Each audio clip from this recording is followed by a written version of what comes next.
concentric line. We don't want our screw head to be intracapsular. We want it to be extracapsular. And secondly, if you go too anterior, the screw head can also cause impingement in flexion, internal rotation. So we need to take care of that as well. So what screws can we use? So here Mandar has used a cannulated cancellous screw 6.5, 16 threaded. You can use 32 threaded as well, or fully threaded screws as well. So literature, there is again debate of which screws would be ideal. So here no washers are needed. We are not looking for compression at the growth plate. We are just looking for fixation.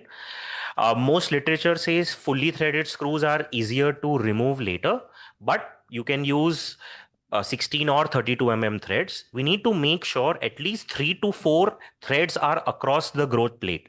Otherwise, you will not have enough fixation, and your screw should be short of 5 to 10 from the chondral junction. So once the screws are tightened and placed inside and confirmed on both the views, you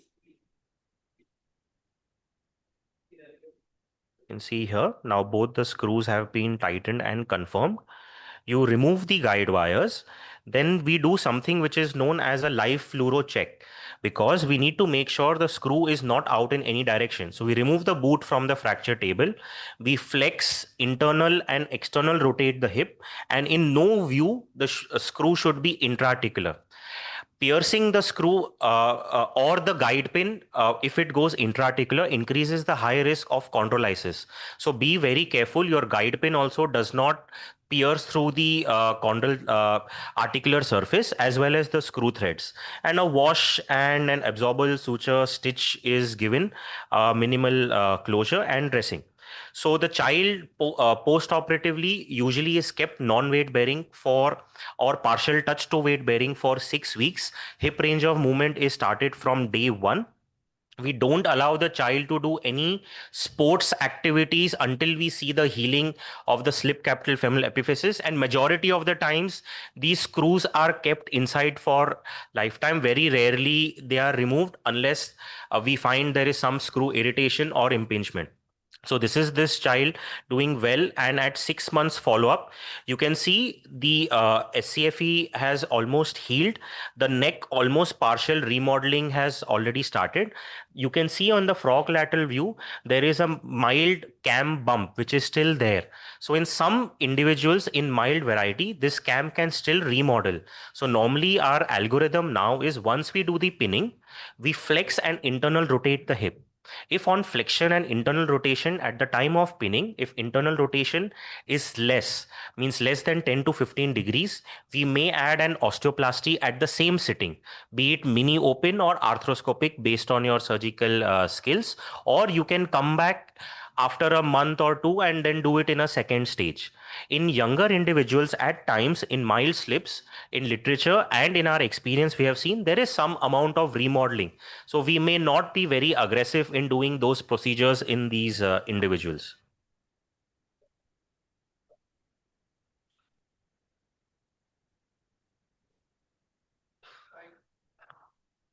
Thank you, Avi. Yeah. So just the last slide. So these are the key points. No close reduction. It's incidental or positional. It can be either 1 or 2 screws, 6.5 fully cannulated or fully or 32 oblique or universal entry point is preferred because it's easier. Perfect perpendicular is difficult, and just be careful to pick up these conditions and treat them well. Thank you so much. Thank you, Avi. So this thing is open to the house. Can we see to the house? Anybody has any questions regarding this procedure, the technique? So let me just start off. Avi, you've been putting these screws through the physis. Yes. So are you worried at all about obviously you want that physis to close. Yes. But what are the resultant deformities? Do you get shortening? Do you get any? So in older individuals, we do not get any deformity. Majority of the times, these children present at age 12 to 16. Most of the capital epiphysis growth is gone. So we just want the growth plate to close. So we don't get any deformities. But if this condition presents in children younger than 10, That is where we see a lot of deformities. Even though we do in situ pinning, we want to stop the growth plate. But in younger children, we do see coxa breva, we do see mild coxa vara, we do see a greater trochanteric overgrowth. So these are still issues which we are trying to solve. So in younger individuals, we do have different implants. We do have growing screws which are now available in the market, which elongate as the child grows. But as with innovation, it is still not completely there in literature as to the results. But in younger children, if at all you see an SCFE, always please do a metabolic workup. Majority of the time are associated with endocrine issues, because very rarely a young child will get an SCFE. Older children as well, even though they are getting it, the SCFE is not big secondary to a trauma. Majority of them have thyroid profile which is deranged or low vitamin D which is associated. So we always get these blood tests before doing any surgery on these children. Lovely. Thank you. Any questions? Ajmer, Jalandhar, Delhi. Any questions for Dr. Avi? Yeah, from Jalandhar. Sir, do we do any prophylactic pinning on the opposite side once we understand it's a hormonal problem? Yeah, so the criteria for prophylactic pinning again depends on the age and skeletal maturity. In younger children with endocrine issues, we know there is a high risk of the other side also slipping. So there we will do a prophylactic pinning. If we feel the child is older adolescent but has thyroid or vitamin D, we may or may not do a prophylactic pinning based on the skeletal maturity. If I know growth remaining is less than 2 years and the Oxford hip score is high, we may not do a prophylactic pinning. We will observe these children, but we will tell the family as soon as your child may complain of mild groin pain on the other side, you need to urgently come back. Again, with prophylactic pinning, literature says, oh, it is very easy to just put one screw. There are 20% risk of having AVN and chondrolysis in the normal prophylactic pinning hip as well. So it is not a completely innocuous procedure. So you need to have a conversation with the family, because a lot of the times they will ask, why do you want to put a screw in the normal hip when the problem is in the other side? So endocrine issues, younger child, skeletal maturity is less, lot of hip growth remaining, consider prophylactic pinning if needed. Any other questions anywhere else?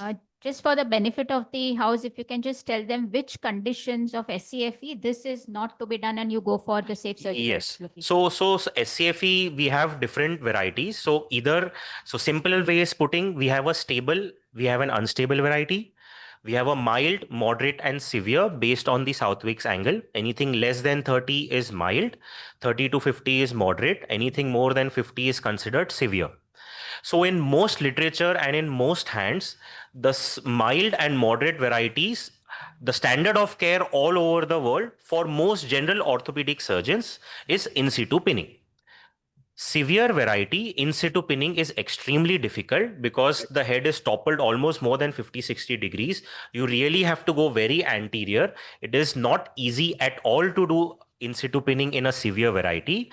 That is where we have different methods, such as the Parsh method in an acute setting, or a safe surgical dislocation method, capital realignment technique.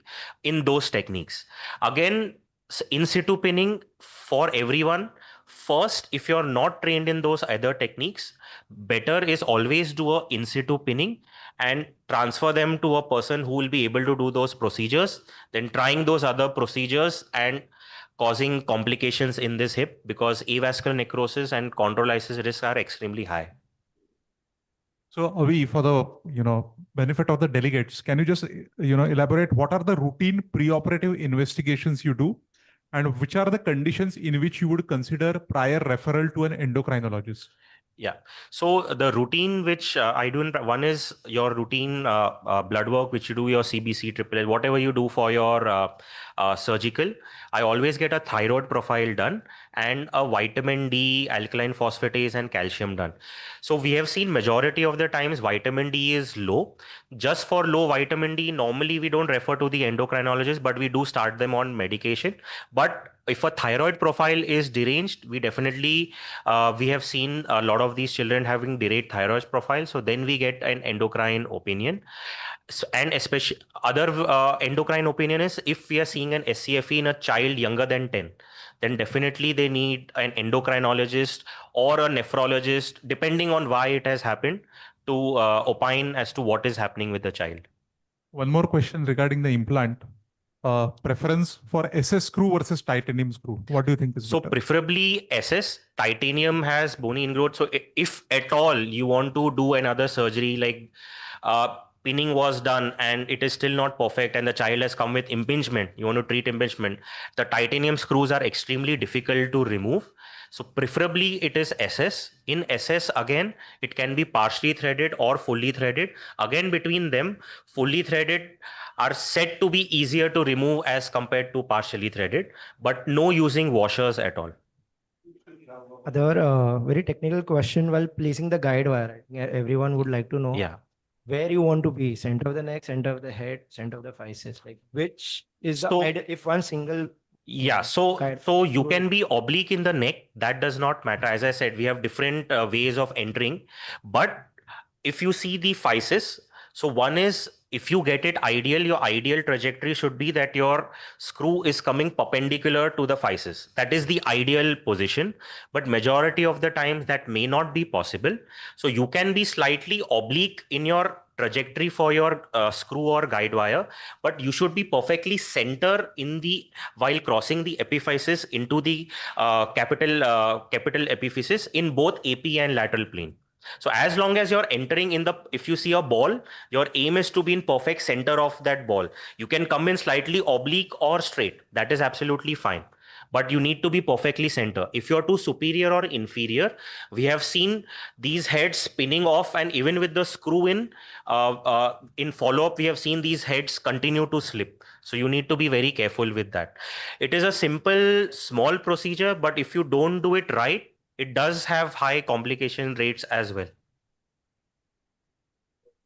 Sir, do we have any other question from you? So is there any guideline as to after what duration the screw can be removed? So as I said, normally we do not remove any of these screws because we want them to be there till the entire growth plate is fused. And most of the times these screws don't cause any issues. So like a mild variety and all these screws will never cause any issues. So we usually tell them to forget about it. But in conditions where it is moderate and severe, it is a severe deformity, your entry point is more anterior. In the long run, these screws as well can cause impingement and problem, and can cause if you want to do any secondary procedure, it can come in your way. So those are the times we may think about removing, or you can remove it once the maturity is completely gone. If you want to make it easier for your arthroplasty colleague, if at all ever in the future this has to be done, but to be honest, it does not come in their way that much. It can be easily removed. Sir, and last query, sir. In case of valgus slips, Yes. is there any specific tips or guidelines? So valgus slip is rare. The one feature in valgus slips, lot of these children are thin. So like when we talk about SCFE, we say, oh, all are obese and big, high BMI. Valgus slips are seen in a lot of children or young adolescents who are extremely thin. So valgus slip, the treatment is the same. Again, it is not easy to pin, but again, in situ pinning is still the standard of care. But in severe valgus slips is where we start shifting to other modalities. So, do we have any other question from the live relay centers, Gwalior, Ajmer, Jalandhar, Lucknow, or Delhi? Jalandhar. Okay. All right. Thank you. How much traction you give? Normally say there is no need of reduction, but you give some traction on the fracture table. No traction at all. So the fracture table is just to maintain the position so that it's easy for you to get a good C-arm view. You're not giving any traction, any position, nothing at all. Thank you. Hello, it's from Ajmer. Can we use small threads like 16 or less and just cross the smooth part of the screw from the epiphysis and just put threads in the capital head? So using 16 is not a problem. The issue is you may not get enough threads. If you do not have threads across the physis and your threads are just in the epiphysis, you will not get much hold if your smooth barrel of your screw is over there. So the threads have to be on both the sides for it to hold the capital epiphysis. So you need 3 to 4 threads across and a couple of threads on the other side. So actually we need Also, to, if you do that, it's the weakest part of the Part. screw. And Risk these of breaking. children are obese and they have a lot of forces which act on that hip. And there are chances that it will break exactly at that point where the, it is crossing at the physis. So it is better to have screw threads on both the sides. So I understand your question because in orthopedics, you're thinking of compression, that you want all the threads on the other side and you want it to compress over there. So here, that's not what we are using the screw for. We are using it for just fixation. So you want threads on both sides with 3 to 4 at least on the other side. Okay, so if there are no other questions, from one hip condition, we move to the another hip condition. Thank you. We have Dr. Sandeep Vaidya, senior pediatric orthopedic surgeon from Mumbai, and he'll tell us about how we perform a DDH surgery, complete, open reduction and femoral osteotomy and other things. So over to you, Dr. Vaidya. Okay, so I'm going to show you a 15-minute video which demonstrates operative treatment for developmental dysplasia of hip in a 17-month-old child. Now, unfortunately, walking age DDH is something we still see quite commonly, and I work in a tertiary care hospital, that is Vaidya Hospital. And over here, we do see this condition quite commonly. And the primary reason why we are still seeing walking age is because we still don't have a formal screening program in place. The Pediatric Orthopaedic Society of India, in association with the Indian Academy of Pediatrics, is trying to put up a formal screening program for DDH. But till that time, that awareness regarding this becomes widespread throughout the country, we are going to see these cases, and we are going to need to treat this surgically in most of the cases. So my case description and X-ray findings are all within the video, so I won't waste time talking about it, and I will jump straight away to the video with the audio as well. Yeah. 18 months old female child presented with a history of left lower limb limp noted by the parents since walking age. There is no positive risk factor for DDH. There is no history suggestive of infection in the neonatal period. On clinical examination, there is a leg length discrepancy with the left lower limb being shorter than the right. The telescopy test is positive. There is an adductor tightness on the left with the left hip abduction being restricted as compared to the right. The ortolani and Barlow tests are normal. X-ray pelvis with both hips AP, prog-lateral and abduction internal rotation views shows left developmental dysplasia of the hip with complete dislocation of the hip joint. By the IHDI classification system, this is a grade 4 TDH. The acetabular index was 40 degrees, which is abnormally high. Other positive radiological findings include smaller femoral head ossific nucleus on the affected side and early formation of false acetabulum. The child was taken up under anesthesia and close reduction was attempted. However, close reduction failed. In view of this, decision was taken to perform surgical intervention in the form of soft tissue release, open reduction of the hip by anterior approach, and capsulorrhaphy. The need for additional procedures would be dependent on intraoperative test of stability. So if the hip is stable at the end of open reduction and capsulorrhaphy, no further procedure would be performed. If the hip is stable in abduction and internal rotation, we would perform a femoral osteotomy. If the hip is stable in abduction and flexion, we would perform a pelvic osteotomy. And if the hip is stable in flexion, abduction, and internal rotation, then we would perform a combination of pelvic and femoral osteotomy. The patient is positioned supine with a small bump under the ipsilateral buttock. The entire lower limb, extending from the iliac crest down to the toes, is prepared and draped.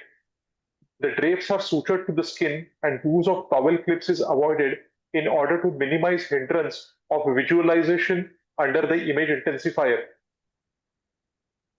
The incision for the adductor longus tenotomy is marked about 2 finger breadths below its origin from the pubic tubercle along its lateral border. The adductor longus tenotomy is performed by inserting a 15-number blade. The blade is initially inserted parallel to the tendon. Once deep to the tendon, the blade is rotated through 90 degrees and the tendon is cut from inside out.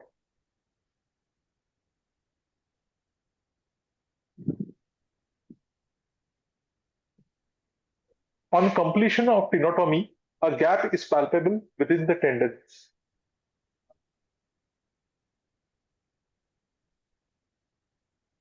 The bikini incision for the anterior approach, which is marked about 2 finger breadths below the iliac crest centered on the anterior superior iliac spine, is next infiltrated with an infiltration solution which is prepared by mixing 0.5 ml adrenaline in 100 cc of normal saline.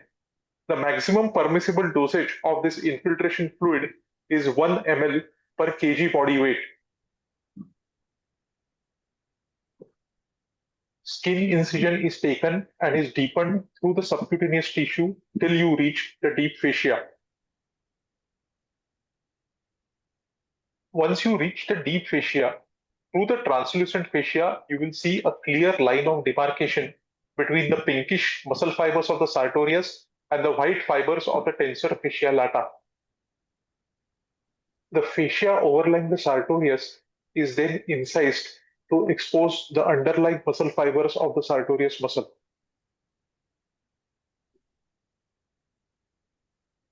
In the superior part of this incision, you have to be extremely careful to protect and isolate the lateral cutaneous nerve of the thigh.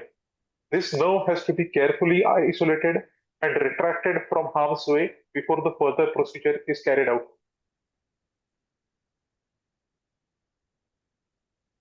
The lateral cutaneous nerve of the thigh is now carefully retracted and the sartorius muscle is looped with a mixture forceps.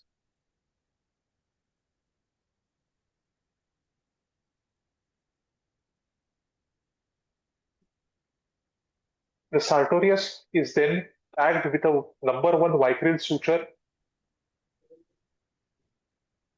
following which it is detached of its origin from the anterior superior iliac spine. In the deep plane, fascia overlying the iliacus muscle fibers is incised to expose the plane of dissection between the iliacus muscle fibers medially and the rectus tendon laterally. The rectus tendon is looped with a mixture forceps and tagged with a number 1 vicryl suture close to its origin from the anterior inferior iliac spine. The iliac crest apophysis is then exposed superiorly and split down the middle with a number 15 knife. The outer half of the split apophysis is then stripped along with the muscles attached to the outer table of the ilium. The straight head of the rectus femoris tendon is then detached of its origin from the anterior inferior iliac spine.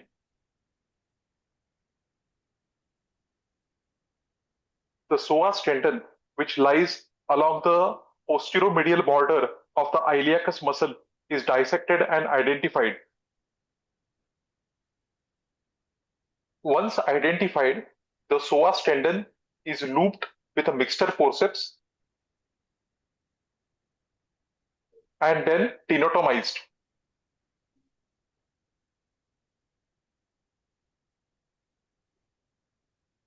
The capsule of the hip joint is then exposed by erasing the remaining muscle fibers of the capsule with a combination of blunt and sharp dissection with an electrocautery.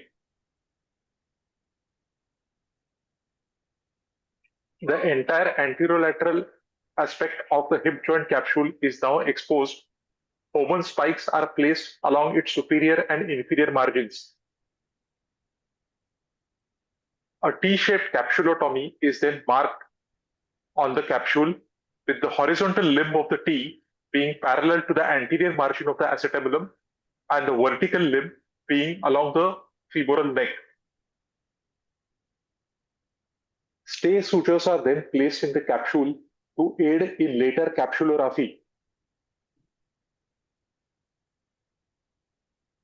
In total, 4 stay sutures are placed, one superomedial, one infiromedial, one superolateral, and one inferolateral. Capsulotomy is then performed along the previously marked T-shaped incision to expose the femoral head with its attached ligamentum teres.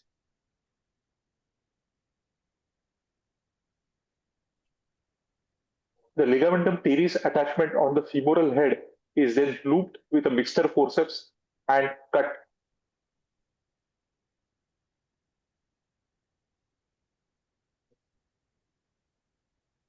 The stump of the cut ligamentum teres is then held with a Cocker's forceps and is pressed to its attachment in the floor of the true acetabulum. The ligamentum teres attachment to the floor of the acetabulum is then cut with a stout scissors and excised.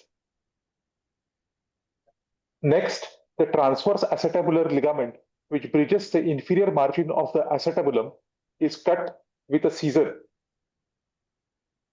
The fibrofatty pulvinar tissue, which covers the floor of the acetabulum, is then excised with a bone nibbler. Once the pulvinar is completely excised, the floor of the acetabulum is clearly visualized. This completes the soft tissue clearance and the hip is now ready for reduction. The femoral head is then gently reduced into the acetabulum. Once the reduction is achieved, stability of the hip joint and adequate coverage of the femoral head is confirmed.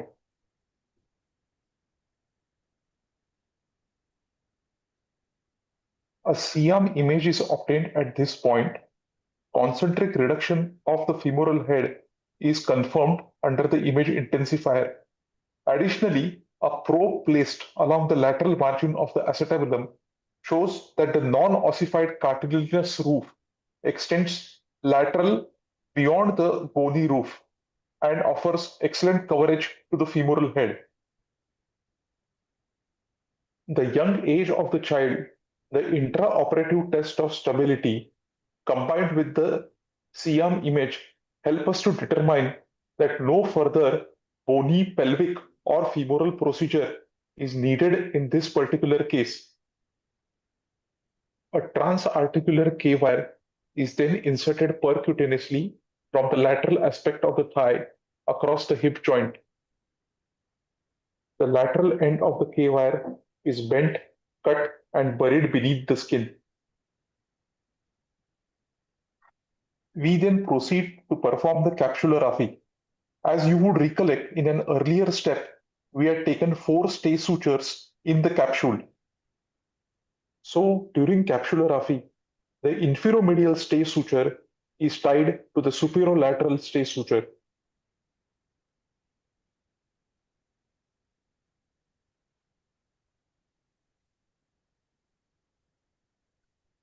Similarly, the superomedial stay suture is tied to the inferolateral stay suture. This step helps us to take up any redundancy in the hip joint capsule and helps us to obtain a stable capsulorrhaphy. The cut rectus femoris tendon is then reattached to the anterior inferior iliac spine.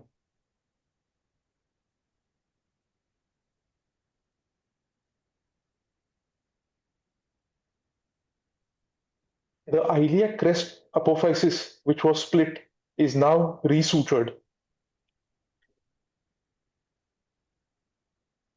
Finally, the sartorius is reattached to the anterior superior iliac spine.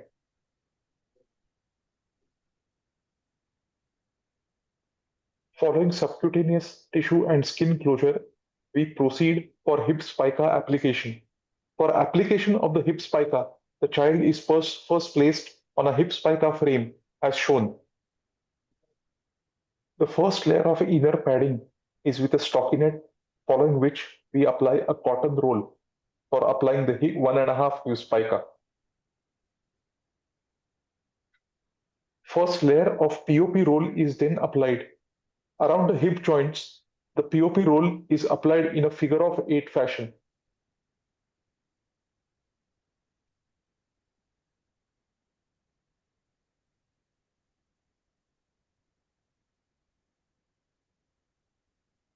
The anterior aspect of both hips and the operated knee are reinforced with POP slabs.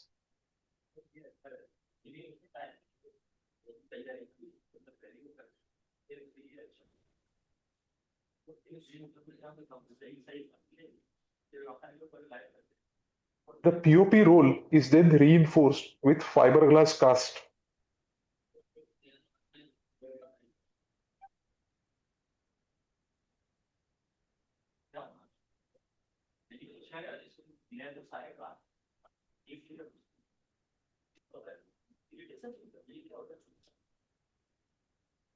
The child is then taken off the hip spica frame. Special care is taken to see that the sharp edges of the plaster do not impinge on the skin and create skin problems. Diapers are applied to prevent soiling of the cast. Parents are instructed in care of the hip spica cast. Post-operative X-ray is obtained. At 4 weeks post-operatively, the transarticular K-wire is removed and a new hip spica is applied under anesthesia in the operating room. At 8 weeks post-operative, the spica cast is removed, gentle physiotherapy is commenced. A hip abduction brace, which is to be worn sleep time, is fabricated and gradual weight-bearing mobilization is started. This is the latest 5 months follow-up X-ray of the same child showing concentric reduction of the hip joint. The acetabular index at this point is 33 degrees. Long-term follow-up is essential in every case of DDH to look for the potential complications of residual acetabular dysplasia, instability, avascular necrosis, growth disturbance, stiffness, and secondary arthritis. Thank you for your kind attention. That was the recording. Hi, And everyone. I would be. This is a surgical demonstration of developmental dysplasia. Excellent. Yeah, excellent. Simple, but it's not as simple as it looked. But yeah, any questions from the house here or anyone from our centers? Any question? Yeah.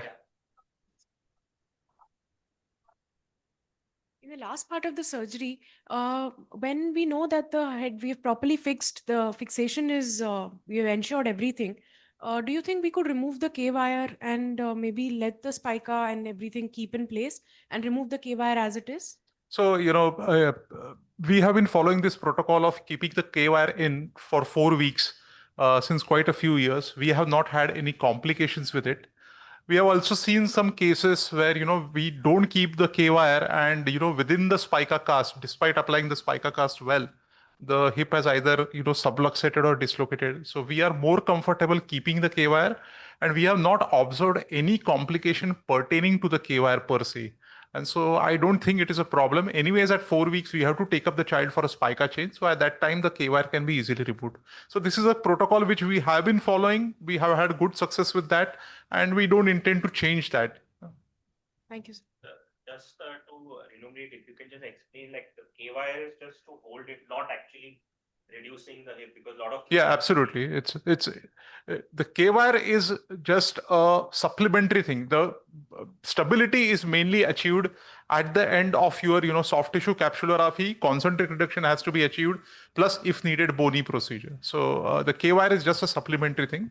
It's not that you are relying on the K-wire to maintain reduction, but I feel later lateralization or subluxation incidence is reduced with the K-wire in place.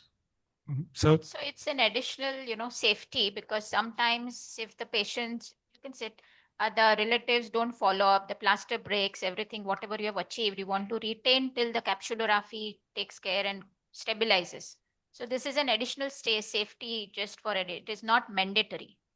But for our scenario, patient compliance, we always put it.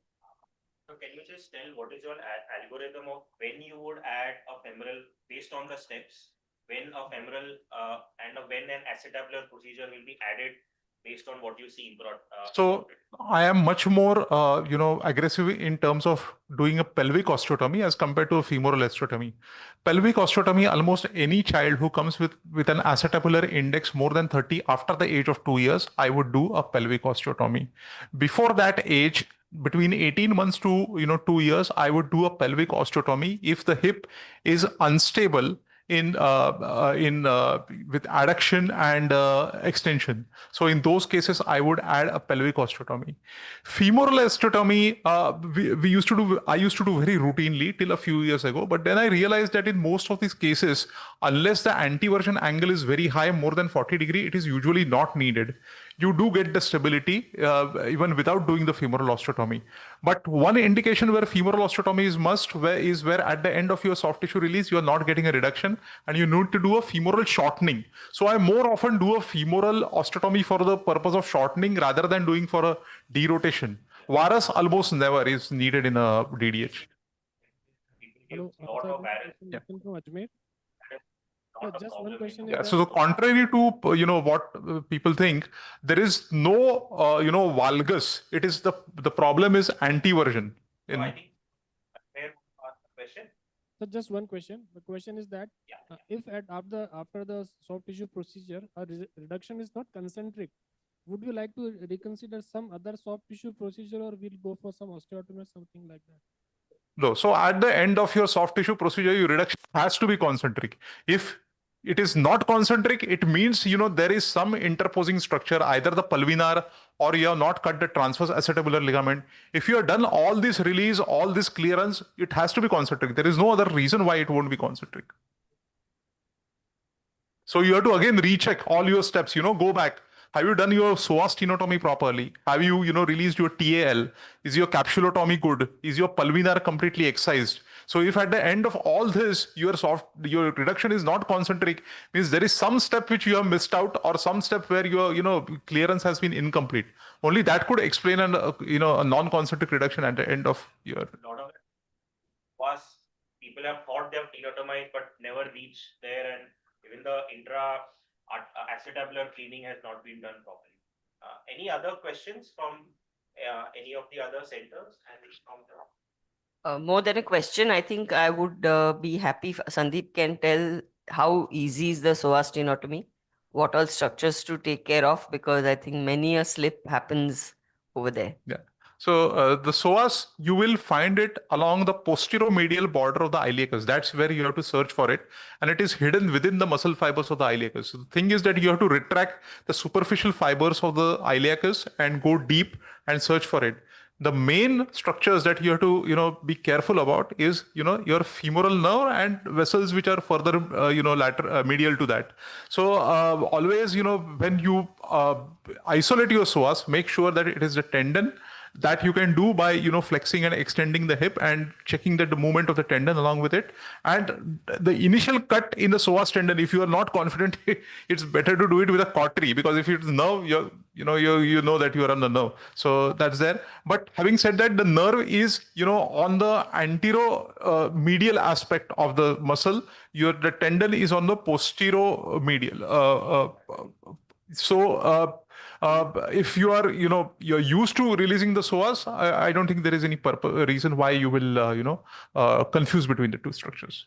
Other thing of the spica, what is the position of the hip given the spica? So in a K-wire, typically we fix with the K-wire in 30 degree of abduction and slight about 20 degree of flexion and neutral rotation. So that is the position in which we will apply the spica as well, the position in which it has been fixed with the wire.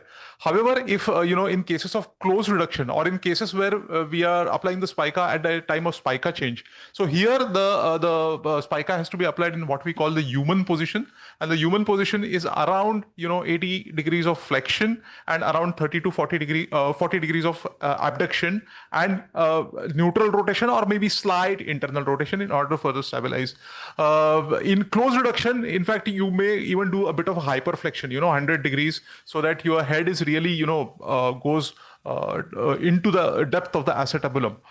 So that is the human position. Having said that, never ever give a forced abduction. Okay, if your hip is only stable in more than 50 degrees of abduction or so, and you have to force the abduction in order to stabilize the hip, it means your soft tissues are tight and you will need to release them, because that increases your risk of avian.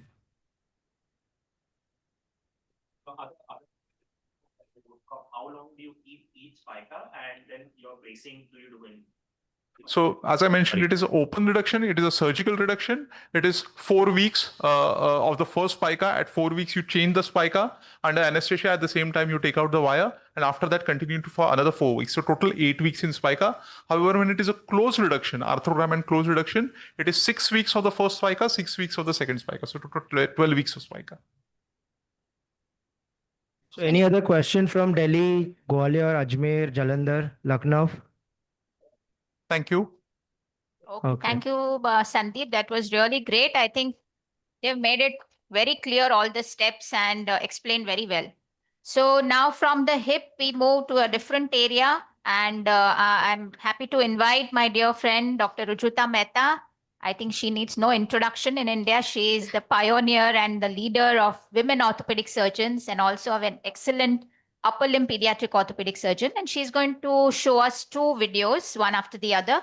One shoulder muscle transfer for obstetric brachial plexus palsy, and then radial clubman. Over to you, Rujuta.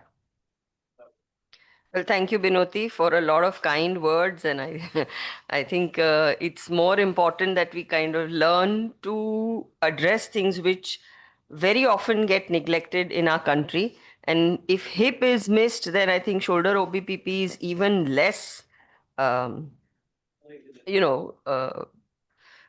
to the orthopedic surgeon for any procedure, because the tendency tends to be from the pediatrician to the physiotherapist to keep on just hoping against hope for a full recovery. A lot of them definitely get that full recovery, but it's when they plateau, it's when they are in the mixed phase, it is when that they have achieved some function but are not going further, that equally occur. And since we pay a lot of attention to hip, I think it's about time we start looking at the shoulder also with equal aggressiveness, because this is a joint where the kind of deformation that occurs in the shoulder girdle is not addressed fully yet, even in literature.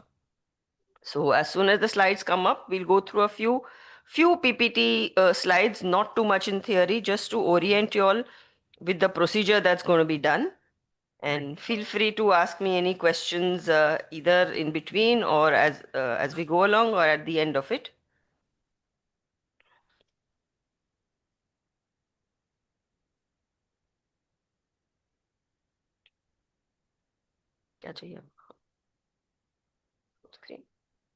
Are we on? Not yet.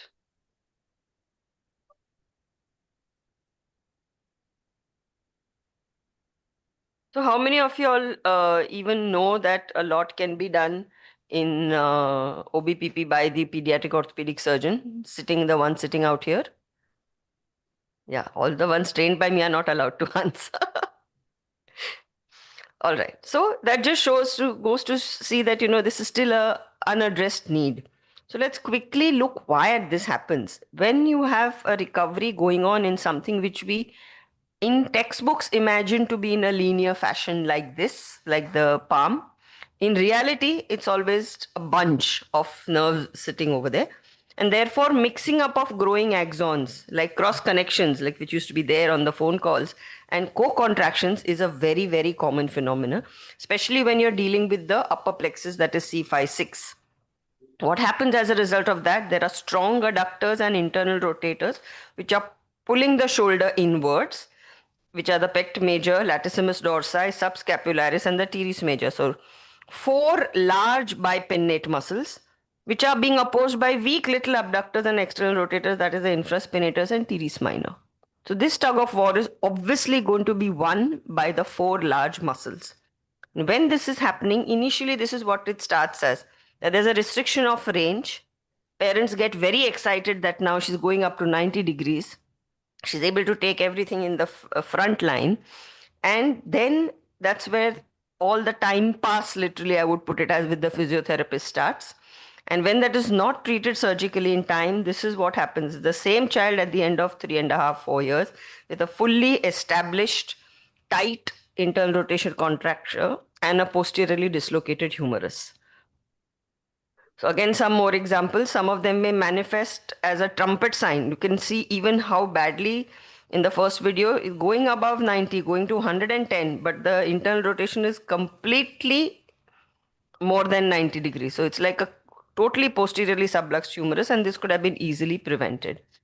When the biceps and the deltoid contract together, this is what is known as the trumpet sign. So every time the child wants to do a hand to mouth, instead of doing it like the normal way like you and I do, they will involuntarily abduct the shoulder, and that again pushes the thing back. There's a very simple functional evaluation score which is known as the Mallet score, which you could read up. I will not go into details, but it is just devised on 3 or 4 very simple movements you can do in the clinic. You could just read up this paper, or for want of time, we won't go too much into detail, and that's how you can measure each. The grades are from difficult to little simple to near normal. That is 2, 3, and 4. Very, very easy to follow. You can just paste a chart in your clinic and evaluate the child. Khel mein. You can just show them, do this, do this, do this, and it's done. So OBPI, now remember this for life, that has a combination of muscle imbalance plus soft tissue contracture, which leads to a progressive glenohumeral dysplasia. And this has been very beautifully studied by Peter Waters and popularized. A normal looking shoulder joint then gets slowly deformed and dysplastic like this over a period of time. We have many papers now telling us how early it happens. So ideal screening time for looking for shoulder dislocation in OBPI is 4 to 6 months. This is how you measure it, either on a CT or an MRI.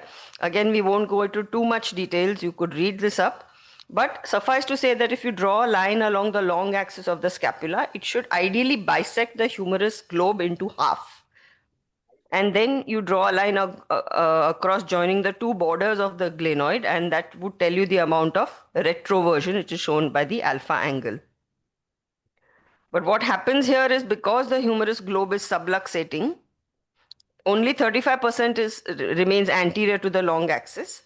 And at times you even see it completely posterior. So very similar to the hip. If you remember the IHDI stations that Sandeep showed you, this is how the quadrants will tell you where the humerus is subluxed. You can have these kind of deformations. You can see how badly the glenoid is deformed here and the humerus is completely posterior. Or you could have it flattened, or you could have it bicompartmentalized with the globe again posterior. So don't underestimate the power of a physiotherapist, and you see how much the shoulder girdle can really deform with a forced abduction and a forced external rotation which happens there. These are the classical water grades. Again, we are not going to go into detail because our focus is the technique today. And there is a paradox. Upper plexus lesions have a better neurological prognosis, that the C5-6 will recover fast, but they have a worse prognosis for humeral head deformation. And C5T1, or the global palsy, where the hand just keeps lying like that, again has a bad prognosis for nerve recovery, but has a great prognosis because for the shoulder deformation, because there's hardly any tether anteriorly which is pushing the humerus posteriorly. So this is just to keep in mind the paradox of both these things. Again, we won't go into details today. This is too large. So the treatment strategy from our perspective should focus firstly on either preventing, which you could do by relaxing the muscle, which is similar to what the Backloff does for the entire body. You could inject chemodenervation in the deforming forces, that is the pect and the subscapularis, and center the humerus in a closed reduction, and then followed up with a shoulder spica. Or when you need, more often than not, you need to open, that is detether, and anteriorly release all the contracted ligaments, exactly how you go in a DDH. Then do your musculotendinous lengthenings and release to maintain it there. In some cases, when the humerus is totally bad, you have to even do an anterior capsulotomy and a subscapularis release, which shouldn't be complete. It should be only 25% so that the child doesn't lose the hand to back function, which is very important for hygiene. And at times it has been so bad that we even had to nibble the coracoid anteriorly, because otherwise the coracoid abuts and does not allow the humerus to come forward. We'll show you each of these. The difference between a DDH and a OBPI is that you need to add a tendon transfer here, which is your main motor, which is going to now prevent internal rotation all over again. And this is done by doing the latissimus dorsi and teres major to the rotator cuff, because it augments the missing function, enhances your abduction external rotation. And it's a strong motor which is transferred coaxially. So it's a phasic transfer, therefore it works very, very well. And then you follow it up with a dedicated rehab, as I will show you. So the goal would be to convert somebody who's a Malay 2 in every action to convert to a Malay 4 and be able to do all the actions. So what are the two muscles that we're looking here? The teres major, which is attached onto the lateral border of the scapula, and the infraspinatus, teres major and the latissimus dorsi, which are to the infraspinatus, which is your rotator cuff tendon. So that's the pivot that you want to take it to. That's the position. The child is in the lateral decubitus position on the table. That's your incision line, which needs to dip into the axillary fossa and then go on to the humerus. Remember the lady between two majors, your teres major and your pect major. So this is your latissimus dorsi, which is opened out. This is going to be axillary dissection. So again, like the psoas, where the femoral vessels are there, you have to be extremely careful when you're going into the axillary fold there. That's your conjoint tendon identified. Teres major and lat dorsi together. Make sure you retain the pedicular attachment. Even when you're detaching the entire muscle all the way down to the lateral border of the scapula, make sure the pedicle is live, otherwise it just becomes a dead muscle transfer. Then you open posteriorly, identify the deltoid, take it away, go on to the humerus, identify your infraspinatus, then create a subcutaneous tunnel which is wide enough for both the muscles to fit in comfortably. Bring it out through that subcutaneous tunnel, close all your other incisions, and then attach it here, and then go into either a pre-fashioned splint, that is what we used to use in the olden days, but now we replace that with a shoulder spica. Maintain it for 6 weeks and followed by physiotherapy. Now the same steps that I told you are being shown as a video. Always do this under infiltration. That's your incision and on the spine of the scapula and the posterior axillary fold. With the infiltration, it becomes a virtually bloodless surgery, as you can see over there. Be generous in these incisions. There are a lot of people who use a Mercedes-Benz or a circular incision in the axillary fossa. But I think when you're really dissecting large muscles and you want to identify your neuromuscular structure as well, it's very, very imperative that you have a very clear visual field, and your areolar planes will just fall apart if you have good infiltration over there. There you can see both your muscles being, slowly isolated, securing hemostasis. That's a lat, which you will encounter first, and that your teres major is a more internal muscle. And you can just wield the cautery like a knife or a pen. Yeah, that's the identification of both your tendons, then digging deep into the axilla. Now you come into the area with very gradual, gentle dissection. That's your axillary nerve and vessel. I like to look at it and then get your best assistant to retract it away so that it's always protected away from you.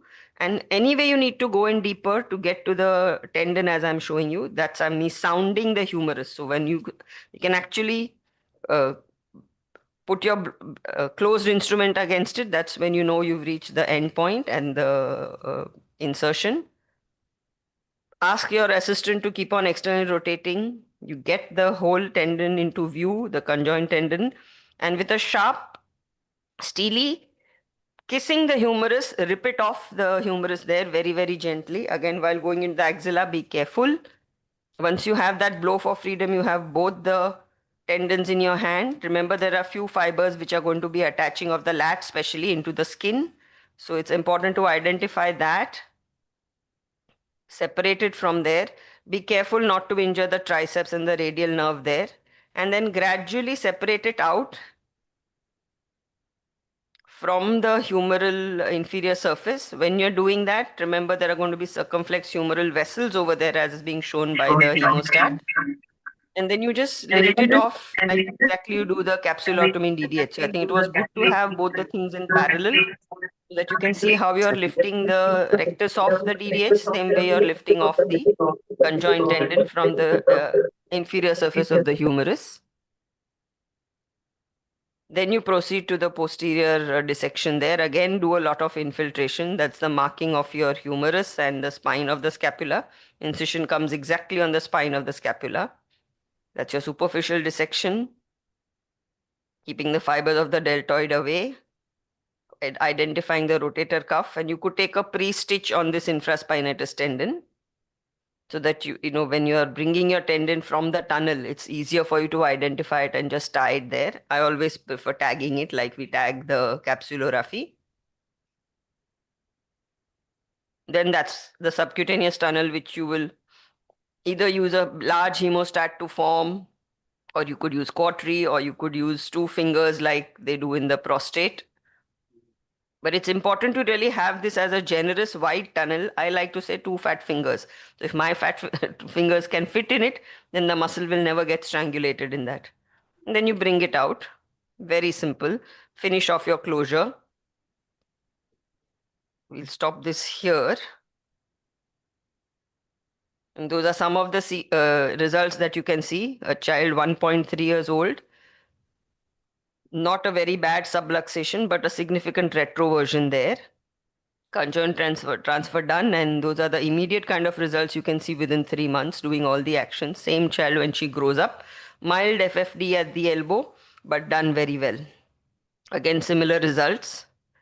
We won't spend too much time on the rehab here because the younger you do them, the more time it takes for them. So, just using play therapy, we won't go into any details, but a lot of constraint therapy and against without gravity or gravity eliminated therapy, you can really get there. And this is an example where you needed a coracoid nibbling also, and that's how they do post-op. So remember, there's not going to be one key that fits all the cases, but remember the neurological type in your decision making. Remember to do your Malay score, and remember to document the degree of shoulder dysplasia. When will you do just a single tendon? Sometimes even lat dorsi suffices. You have only one range deficit, say just an abduction deficit. You have minimal glenohumeral changes, and you have a better Malay score pre-op. That time you can afford to use just one muscle for the transfer. If you have a very severe internal rotation contracture, especially if you have a very bad external rotation, you have a high glenohumeral Waters grade and a poor Malay pre-op, that's when you're going to use a conjoint tendon. So this is the algorithm that I'll leave you with. Look at the poor abduction, good ER or a congruent glenohumeral joint. Then you will check for how much passive external rotation is there and do just an isolated latissimus dorsi transfer. But if your passive external rotation is less than 30 or 30 to 45, then you have to add a fractional lengthening and a latissimus dorsi transfer. If you have a poor ER but a congruent glenohumeral joint, again you will follow the previous algorithm. But if you have a non-congruent joint, then you have to really do a radical anterior release plus a conjoint tendon transfer. We'll show you the anterior release just very quickly over here. Let's take a few questions while this PowerPoint closes because there's a huge video in it, so sometimes it gives trouble. Yeah, so thank you, Rujuta. That was a wonderful demonstration of a very complex problem. So we invite any questions, and I think Dr. Tushar wants to ask some question. Yeah, madam, you are the complete boss of this surgery. But I want to ask, we've started doing it through the transaxillary approach and it is delivered through the same incision. Yeah. I'm sure you're also doing that. We've done that with Peter Waters. Vis-a-vis the two, what difference do you find in the struggle intraoperatively versus the outcome?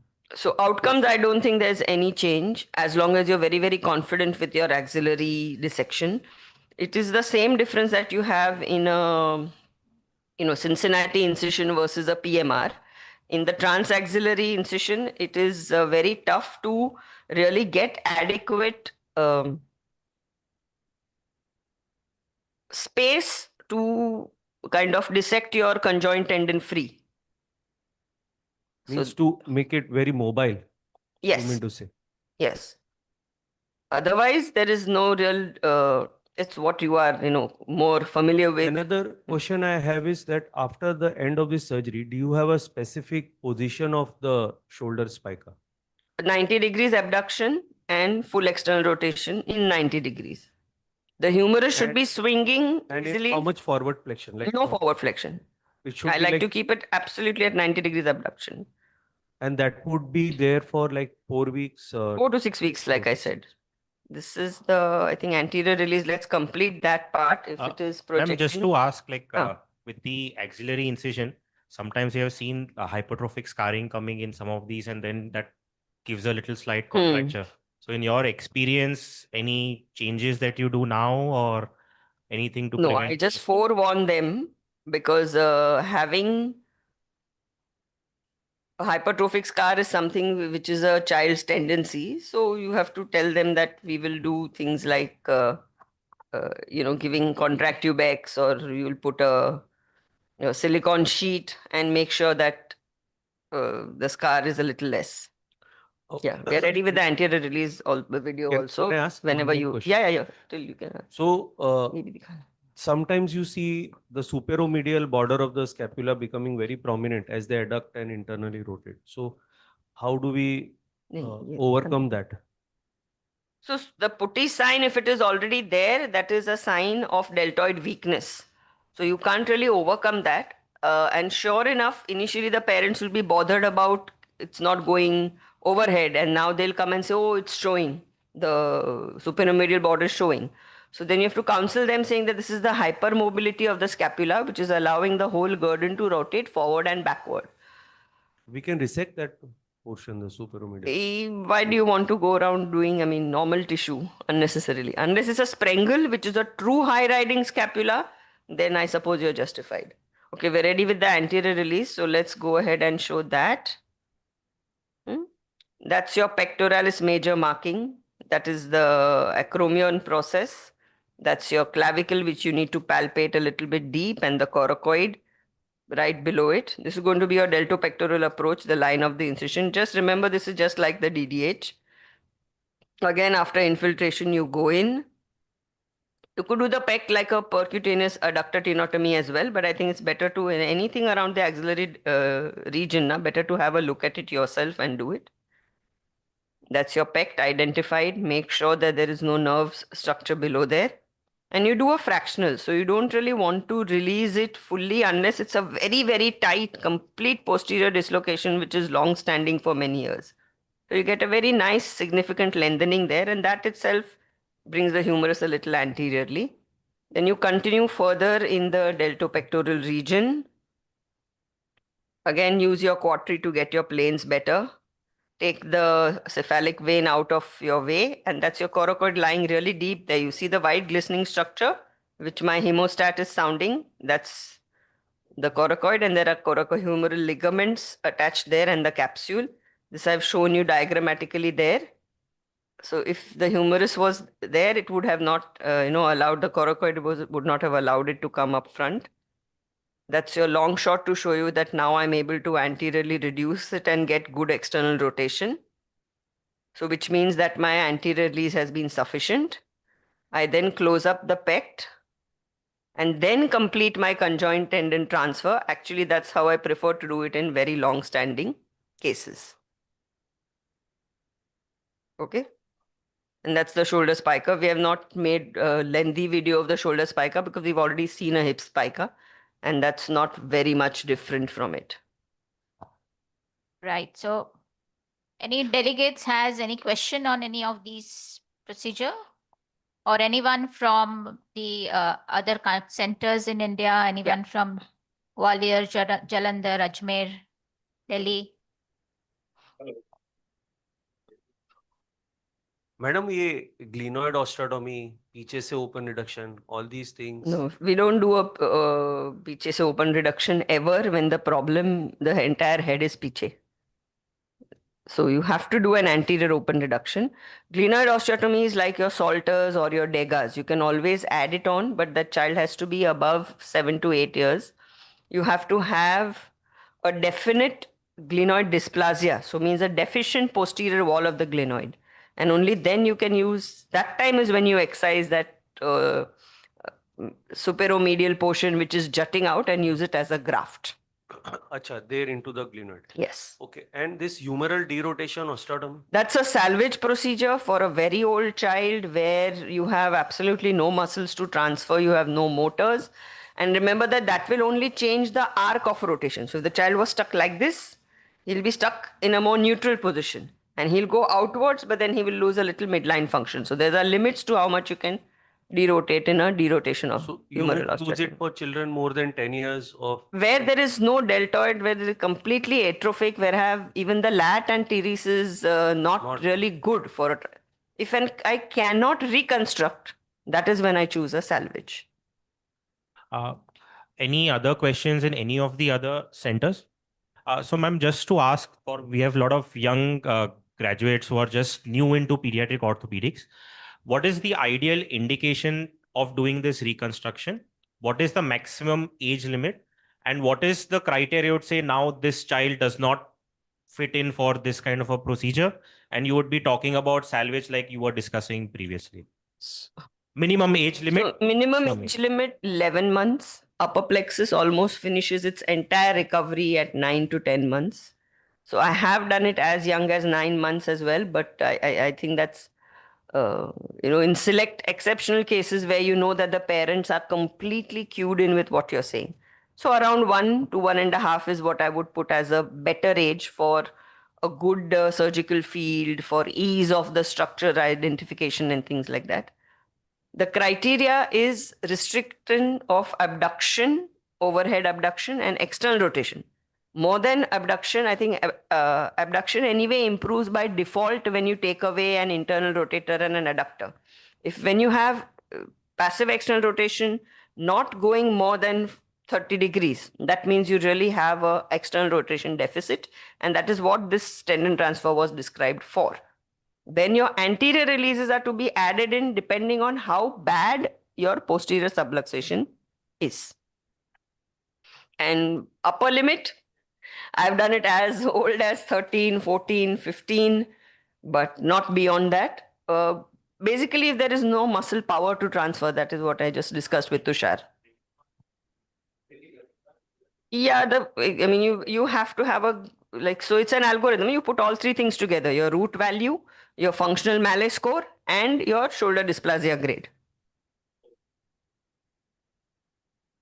Right. So any other centers have any experience or anything different being done, or any queries to ask to Dr. Rujuta from Delhi, Jalandhar? Yeah, someone from here. Not related to the tendon transfer, but what is the age limit and criteria for suggesting a nerve-related surgery like nerve grafting and nerve transfer? So those are at 3 to 6 months of age. When you have zero recovery, your biceps has not even started flickering at 3 to 4 months of age, then it means that your entire plexus is avulsed from the spinal roots, and no matter how much you wait, no matter how much you stimulate, no matter how much the therapist works on it, it is not going to get a re-innervation. So it's like pura wire खींच दिया है from the plug point, तो लगाना जरूरी है. You have to connect into the power supply of the brain, and that is done by the plastic reconstructive surgeons. They actually take a nerve graft and plug it into the opposite side plexus, because that's like using a Bofors gun there. So you get a lot of neurons which are connected with cable sural grafts, and that works really well, especially when you have a median territory which is completely gone. So that's why the C5T1, it has a bad prognosis for nerve recovery, but it has a good prognosis for the shoulder joint because there's nothing to tether it anteriorly. Whereas a C5-6 will invariably recover. The upper plexus will invariably recover, but to what extent? That depends on how bad the lesion is. Ma'am, just there are a lot of delegates who are just new. They have not been exposed to brachial plexus.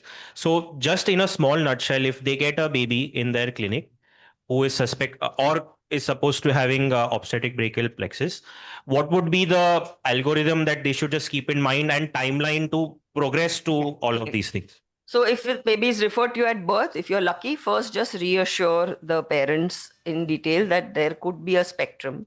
Most of them will recover, but however, if it doesn't, then there are surgeries at every stage which can be done. So first 6 weeks, you will just do reassurance, give some nerve tonics, and teach the mother gentle mobilization of all the joints, the shoulder, internal external rotation, the elbow, biceps flexion extension, and the wrist pronosupination and again dorsiflexion, palmar flexion. They just need to maintain the biomass of the muscles. After Valerian degeneration is completed, the first signs of recovery will start at around 1.5 to 2 months of age. In the next 2 months, if that is steadily progressing, things are improving and the biceps has started reaching a hand to mouth, you will do a cover test. When the child you're examining and if the child is not in a mood, just cover the eyes of the child, and if the hand is normal, they'll vehemently struggle to try and get your hand off. If that is not happening, but you're getting a slight contraction or the biceps, triceps are co-contracting together, then it means that some recovery is coming, but this is going to need Botox. So do a early Botox between 6 to 9 months to the triceps, subscap and the pect. When you've given Botox to the antagonists, and if the agonists keep catching up over the next 6 to 9 months, then great, you're going to not need anybody for any surgery.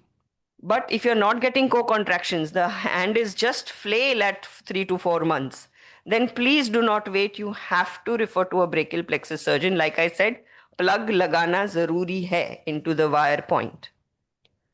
Assuming that all that has not been needed and things are going well, by 9 months, everything is recovering, your Botox has started wearing off, but the co-contraction has started returning. Then you know that now if I don't intervene in time, it is going to go into an established contracture. That is when you do the surgeries which I showed you. And if like child has come late to you, 9, 10 years, then you look at how much deformation is there in root value and just go ahead with the salvage. Great. So I think we can move to the next area, which is radial club hand. Okay, since we are plugged in into the laptop, we will do that. No So problem. this is another difficult problem, radial club hand, where you have complete dysplasia, aplasia of the radial side of the forearm development. And it's not just a short or a deficient bone or an absent bone, but there are a couple of other associated soft tissue abnormalities over there. So how do you deal with it? That Dr. Rujuta is going to tell us about the corrective surgery. Okay, you want the corrective surgery straight, or again, there's some Ponseti-like thing which we can do here as well. Yeah, so radial club hand and club foot are not similar. Radial club hand is an entire hemimelia of a segment with a lot of carpus deficient, with some fingers anomalous. So this is the algorithm which I want all of you all to take home, that between 1.5 to 3 months of age, you apply splints and stretch the skin and soft tissue, which should be followed by either a soft tissue distraction with fixators 3 to 4 months in higher grades, or a plastering technique, which I'll show you similar to the Ponseti. Then a centralization at 6 months, which we will show you a video of. And just remember this, but we won't go into too much details here because we are concerned with one procedure that helps us. So this is what all of us can indulge in, how to do plasters and stretch the skin and soft tissue. In lesser degrees of radial club hand, it's just a mild tendon transfer that you need a FCR to the FCU, which is done from the wrist there. FCR is moved subcutaneously to the FCU, and ECR is moved to ECU, and you can get a good correction. But that's not the subject of our deliberation today. This tendon transfer part we will cover in the open surgery. So everybody, the whole world knows about how to plaster a clubfoot with Ponseti, and which Chasanal will be showing you very elegantly. but there was no technique really described for a radial club hand plastering. In a radial club hand, the challenges are more because sometimes you don't have the thumb. So it's very easy for a plaster to slip off a shortened and bowed forearm. And the working space is really small. You barely have 3 to 4 inches in a baby. Remember that, against your own palm, which is probably twice the size of that bachu's forearm that you're going to be plastering. So we kind of, over the years thought, and we came up with this technique, which now I've subsequently published also. What we use is thin strips of POP and Vaseline gauze multiple layers. So what you do is first you layer the child's skin with multiple layers of Vaseline gauze and put a dry cotton bandage over it. Then you use the 2 thin strips to create a crisscross lattice. I will show you subsequently the maneuvers also for manipulating this, so that this forms a very strong sort of a reinforcement there and does not allow the carpus to slip volarly. And on top of that, you complete again with a dry cotton and half semicircular layers of these strips. So let me show you how this is done. It's been inspired by the Ponseti casting and the steps of the Pirani score and everything.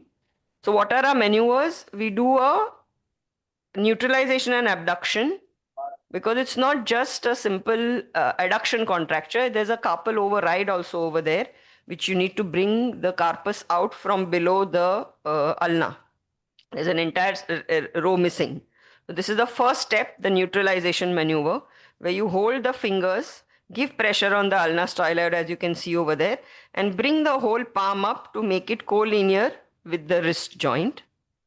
Then you do an uncoverage. You gradually start abducting like you do in Ponseti. At that time, maintain your pressure on the ulna styloid so that you're pushing the ulna down, pulling the wrist and carpus up, and then you are starting to abduct slowly.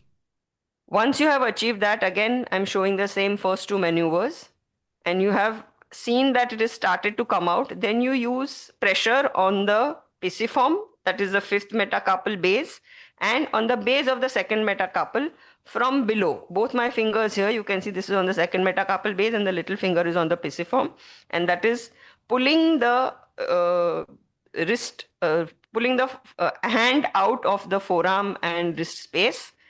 And then you proceed with your these Vaseline gauze layers, dry gauze, crisscross lattice, and complete the plastering. So this really works very well over a period of time. We've seen that we're getting as much translation as we get in the atypical clubfoot. And you can use the same 2 points, the pisiform and the base of the 2nd metatarsal, to mold it exactly like you mold an atypical CTEV, where you are addressing the plantaris. So this apex is what is your ulna styloid there, and you are increasing the space here in this triangle and getting the plastering done. Some of our results, which we won't go into detail, but we used to get quite good corrections there, and the only thing that remained to do was the centralization. And sometimes we've just added a ulnar osteotomy as well, but we're not going to discuss that in detail at all here. And there's a post-surgery that we kind of results that we get. So for those of you who are interested, this has been published in the latest issue, October issue of JOIO, which is a women ortho special issue. And you can read it up from there much more in detail. But we are orthopedic surgeons. We don't like it unless there is some surgery involved. And can every club hand be sorted by plastering? Not always. You get a lot of neglected cases. You get a lot of tight syndromic cases where plasters may not succeed all along. So that's when you use JES. You could use a unilateral or a bilateral frame. You use 2 mm K wires in the ulna, 1.5 mm metacarpals with pins, which are half pins, as I will show you here. 2 the ulna side, 2 from the radial side. And this is your ulna pins. And you connect them to distractors. Half mm per day you use this turn button. And you gradually stretch it out. If the child tolerates, you could go up to 1 mm per day. Retain the frame for 4 weeks. Wash for infection and loosening, as is the case with any other fixator. That's the kind of correction you can get. And then you proceed with your open procedure, which is what the video is all about, in which you will execute the FCR to the ECR, which is converting your deforming forces into corrective forces as described by Bagram-Co. That has also been published initially. Some modifications to the frame where it is difficult to apply a linear frame there.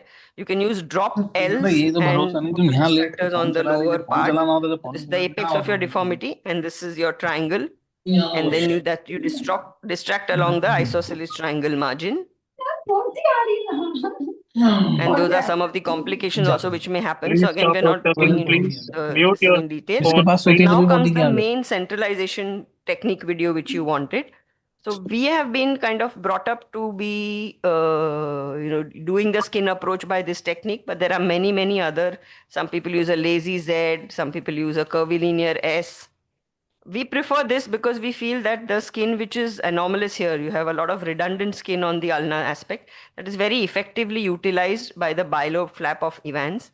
So what happens here is this is where the radial defect will be.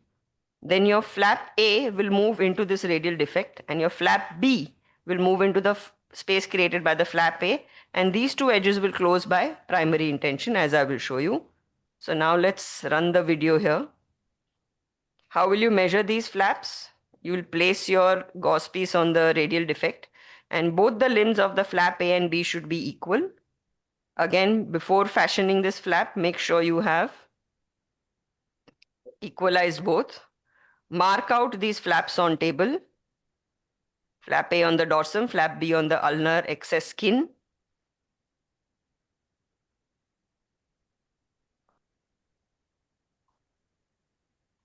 That was a grade 3 radial club hand. Yeah, then you proceed with the incision which defines your radial defect. Two structures that you have to be careful here is the median nerve and the FCR if present. In higher grades of radial club hand 4 and 5, you may not find the FCR always, but you will always find the radial enlarge.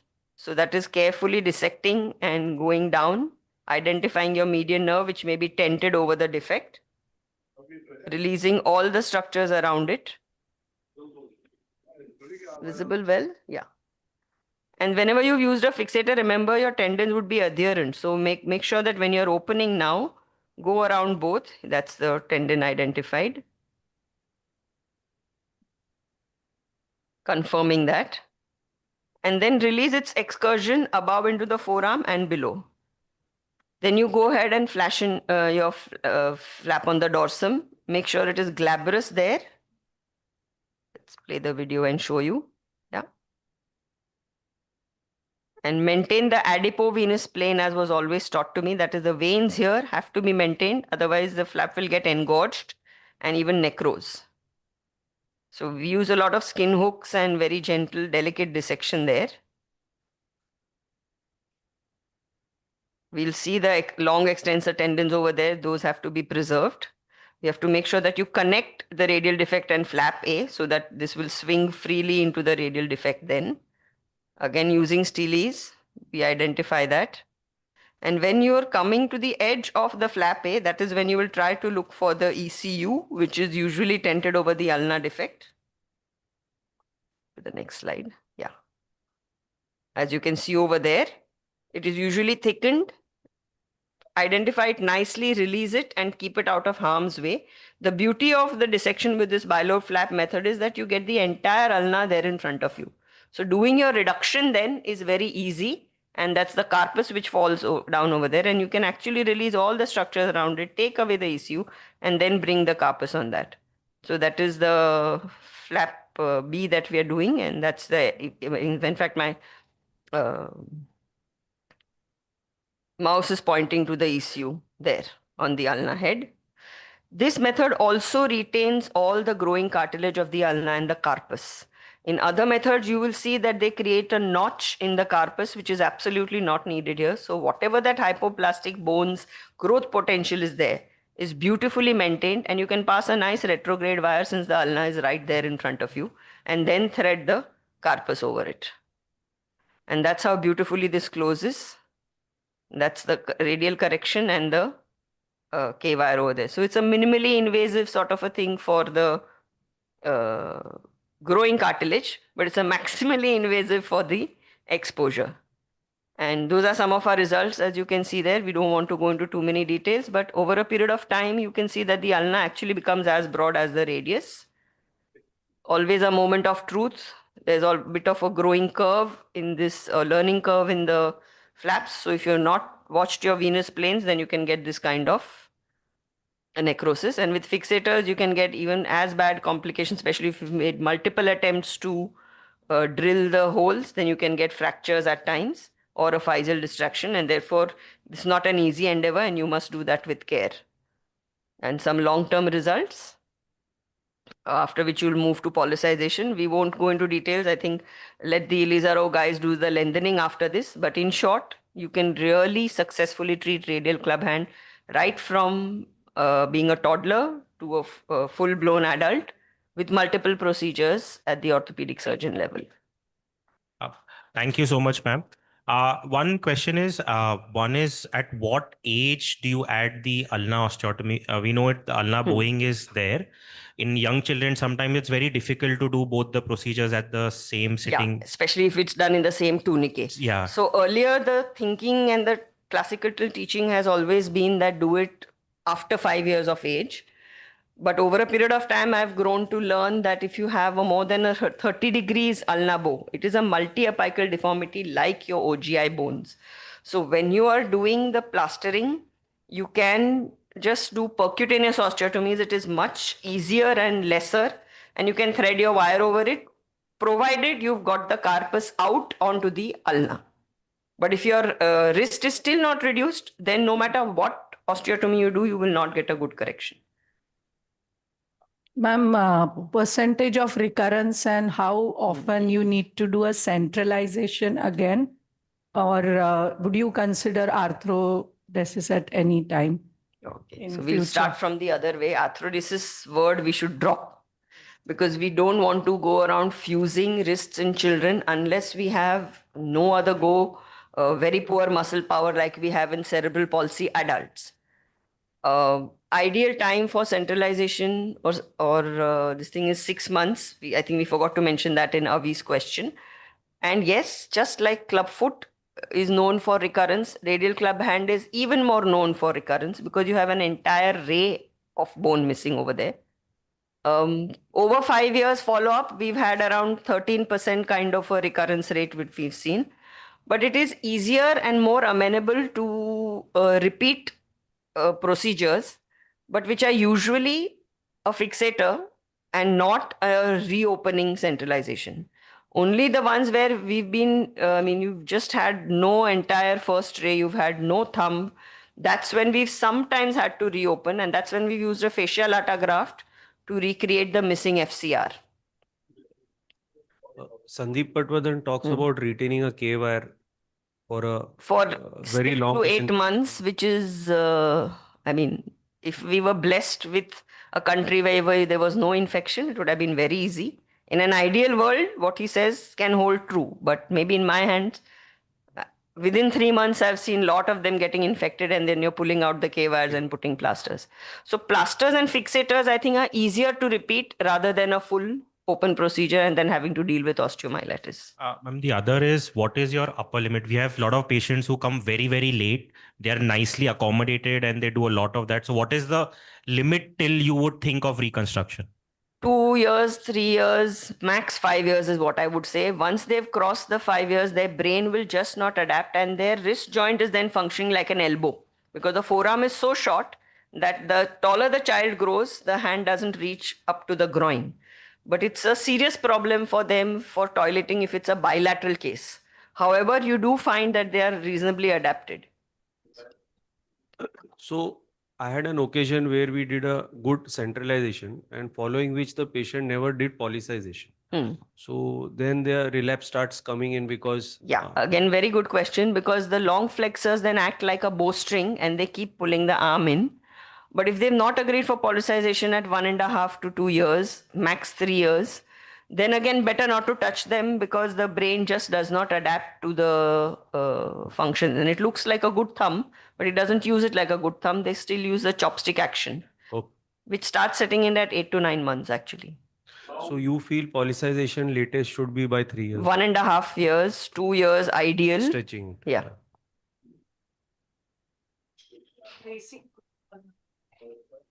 From birth to 1.5 to 2 months, perhaps you could do that. I mean, I find if you can plaster a clubfoot baby at 5 days, you can plaster a radial club hand baby also at 5 days. Provided they have such a lot of those systemic things going on with them, like if they don't have heart issues, tracheoesophageal issues, then you can start off with your plastering. And that's the other reason I'm preferring plastering, because these babies are very syndromic. Okay, so if any other question, we would ask other centers, Gwalior, Ajmer, Jalandhar, Delhi or Lucknow. If you have any questions, you can ask for these two conditions now. So we have Jaideep who wants to ask something. A lot of children develop the recurrence, ma'am. So same line of protocol we follow once we did the centralization, everything. Yeah, so you would start plastering again, like you can plaster in a Ponseti. If it's not kind of responding, then fixators still. Yeah, after doing centralization. The centralization also. Again. We'll still start the simpler methods first, because it will be very stiff if you open up directly. Okay. Thank you. Even post correction, final post correction, we know recurrence is a risk. So do you give talk about bracing, some sort of bracing forever, or that's till an important point we left out. So we definitely continue plastic or orphet splints on the radial aspect. In younger children who are toddlers, above elbow. If they are cooperative children, then you could go below elbow, but ideally brace them till 18 if they are really going to listen to that. Okay, so if there are no other questions, we go from the clubs of the upper limb to the clubs of the lower limb. So thank you, Rujuta ma'am. And to start with the clubs of the lower limb, we have Dr. Chasanal Rathod to tell us about clubfoot or CTEV, Ponseti casting and tenotomy techniques by her video presentation. Okay. नहीं audio नहीं चाहिए of कर दो मैं ही बोलूँगी. So good morning everyone, and now we see a very common and most treated pediatric problem, that is a CTEV or a clubfoot, and I'll take you through the Ponseti casting technique and the tenotomy technique. So initially I had a video, but I think talking here makes more sense because then it feels little connected rather than the voiceover playing. So CTEV is one of the most commonest problem, as common as 1 in 1,000 live births. And we see the key deformities, that is the cavus, the adductus, the varus, and the equinus. And they are corrected in the same order as well. So Ponseti remains the gold standard of treatment, and it is applicable for children from birth till as high as adolescence. There are papers which talk about using Ponseti technique as high till 12 years of age. It is widely accepted and followed all over the world. It's the most minimal and conservative technique which helps the child get a near normal looking painless feet, with which he can do as good activities as possible. So the word is near normal. So the further video would consist of the casting technique, how to manipulate, the tenotomy, and the do's and don'ts. The suggested reading is what I have not covered is the pathoanatomy, the grading, which is the mild, moderate, severe, the various classification systems, and the modifications in terms of atypical casts and others. So a strict protocol is followed, that is, it's a standard protocol. We don't need to deviate from it. And the earliest cast begins at 2 to 3 weeks of age because the child's skin is very delicate. And that's a good time to hold the weight of the cast as well. Based on severity, at least 5 to 7 casts would be needed, followed by, when the adequate corrections are reached, which we'll see ahead, the tenotomy of the tendoachilles is performed, and that is the only cast which stays on for 3 weeks. Rest all other casts are weekly casts and can be slightly manipulated if the patient is from a far off city or different city, then can be extended up to 10 days, because with the weight gain, the plaster gets tight. So we need to keep that in mind that these babies gain grams every day and every week. So 150 grams a week is also enough to make the plaster tight and make the child cranky. And when you open the cast, you'll see that even the soft roll has made like indurations and markings on the delicate feet. So we are going to see this 20-year-old kid, and yeah, the video was like taking weekly videos every week to record the correction. So let's just see what is happening. So the first thing is the thumb is always placed on the talar head, and the fulcrum is the talar neck. What I showed before was the medial crease and how the foot is turned laterally. So, and that's the equinus here, that's the medial crease. And based on the classification system, we can classify this clubfoot as well. And that is how the manipulation is done. So always the manipulation is at the first metatarsal head. It is only to be supinated and supinated, never pronated. So the most important take home from this slide should be that it has to be always supinated. The moment we pronate it, we will create a rocker bottom feet or some iatrogenic other deformities, maybe a skew feet, which is not needed. So the finger is placed on thumb, or the finger is placed on the metatarsal head, and just the foot is supinated. The other thumb is at the talar head, and that's how the manipulation is done. So before every cast, this manipulation has to be done for some seconds to minutes, followed by the cast application. The child needs to be positioned comfortably. Some centers prefer giving a syrup like a pedicloryl so that it's calm. Best thing is to put the child on mother's lap and ask them to breastfeed or maybe get some feed. That works wonderfully. Now, preparation of the cast is very important. We can't use the regular cast rolls which we are using. They need to be divided into half, and the 6-inch needs to be made into 3, or the 4 needs to be made into 2, so as the soft roll. If we don't do this, we'll end up with bulky cast, challenging to correct the deformities which we want to do. And cast, once they become bulky and not nicely applied, they might just slip off. So after doing all of these preparations, and once everyone is ready, the water should be slightly warm so that the cast sets in quickly. A cold water will make just life difficult. So after the manipulation, after lifting the foot in the supination, I'll apply the soft roll starting from the toe till the proximal thigh. And we usually give some time for the mother to do a tender loving care, apply some oil and just feel good with the feet, and they don't get a lot of dry skin. Once the end of the soft roll should always be secured with a micropore or a tape, because the kid is constantly moving. Otherwise, the soft roll will just pull off, especially if we are doing a bilateral casting. So it should be fixed with a micropore here. 2 assistants or 1 assistant is enough while plastering. Everyone should be positioned in such a way that the one who's applying the cast should be in front of the baby. I've picked the plaster roll, and the initial part I've just done 3 folds like a slab, because then it gives more support on the plantar side and less plaster on the dorsal side where all the manipulation is happening. So if we apply too much plaster throughout the feet, it will become difficult.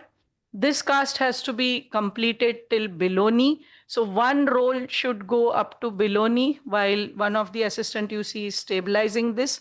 Sometimes the kids' feet are very small, and another assistant to hold on the toes might be difficult, and essentially who practice every time, it's easier for them to do. Now the same maneuver, I have lifted the metatarsal head with this thumb, and I'll just not much of manipulation here. We are just holding in the corrected position. The toes should all be visible, and the plantar surface of the plaster should always cover the toes. The toes should not be clawing or hanging out of the plaster. That later causes clawing while walking, because along with the other medial structures, the FHL and FDL are also short, and they need to be stretched, and this plaster helps there. So once this is done, now I'm holding it in the position which we had done the manipulation. No excessive corrections. just gentle kind of contouring. Certain contouring should be done like at the heel and both malleoli so that the plaster doesn't slip off directly, and it should not cause any pressure points. Once 2 rolls here are complete, then we need to fix the knee. The knee has to fixed in 90 degrees of flexion. And as we advance the cast, slight tibial extorsion can be done to correct one of the other abnormalities which we don't talk about is the tibial intorsion. Again, here same things, the plaster should not be too much in the popliteal fossa or around the crease, and more of the plaster should be above the knee on the anterior aspect of the thigh and the knee joint. Once this third roll is complete, then the soft roll edges should be everted on the plaster because these edges have a capacity to kind of cause big sores for the children if inadvertently it gets soiled with urine or other things. So these key points about the plaster will continue for every plaster, and I'll not repeat this, hence I have explained them here in detail. Last is the fourth roll, which is applied again to reinforce and fix the knee, and that's it. So too many plasters should be totally avoided. We don't want to give a kg full of plaster to the child. Once the plaster is applied, we see the foot side is flat, the foot looks supinated, and it is in 80 to 90 degree flexion and extends very well up to the thigh. If it is short, it will just fall off. Okay, and the same things with what we spoke about the toes. So now this was about the first cast application. Always the parents will feel that after the first cast, the foot looks more bad because we have applied it in supination. But when we remove the cast, we see that it has corrected. The initial photo, I'll show it again later. And then subsequently, we continue to do the same supination more and more to get little more abduction always at each cast. So this is the position at the second cast. And we'll go to the next slide because the same thing is going to continue. So after the second cast is now removed, the feet which look like a J or the golf club kind of thing now looks much better, almost coming to neutral. Again, the same thing, elevating the metatarsal head, manipulating. And now at the third cast, we want the feet to be neutral, or if it's a mild club feet, then probably go into some degrees of abduction. So we'll just keep a watch here. So same after the cast is completed, this is how the cast looks. So till the third cast, we are supinating and trying to correct more of coronal plane problems. We have not gone to correct the equinus yet because the talar head is still not locked in, the talus is not locked in the ankle joint.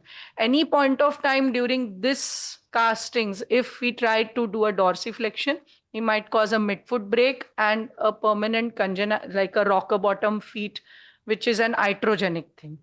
Okay, so now comes the fourth cast. So now when the third cast is removed, which was neutral, if I look at it here now, the position looks way better. Now the lateral border is very good. And now it's time to see our cavus has corrected, the forefoot and midfoot look really nice. And now is the time we start correcting the dorsiflexion here and accordingly get a little bit dorsiflexion. You saw from the first cast to now, the talar head is almost not visible. And this cast will continue. Okay, I'm going to skip this.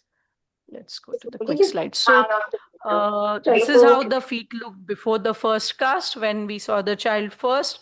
Post first cast, which is excessively supinated.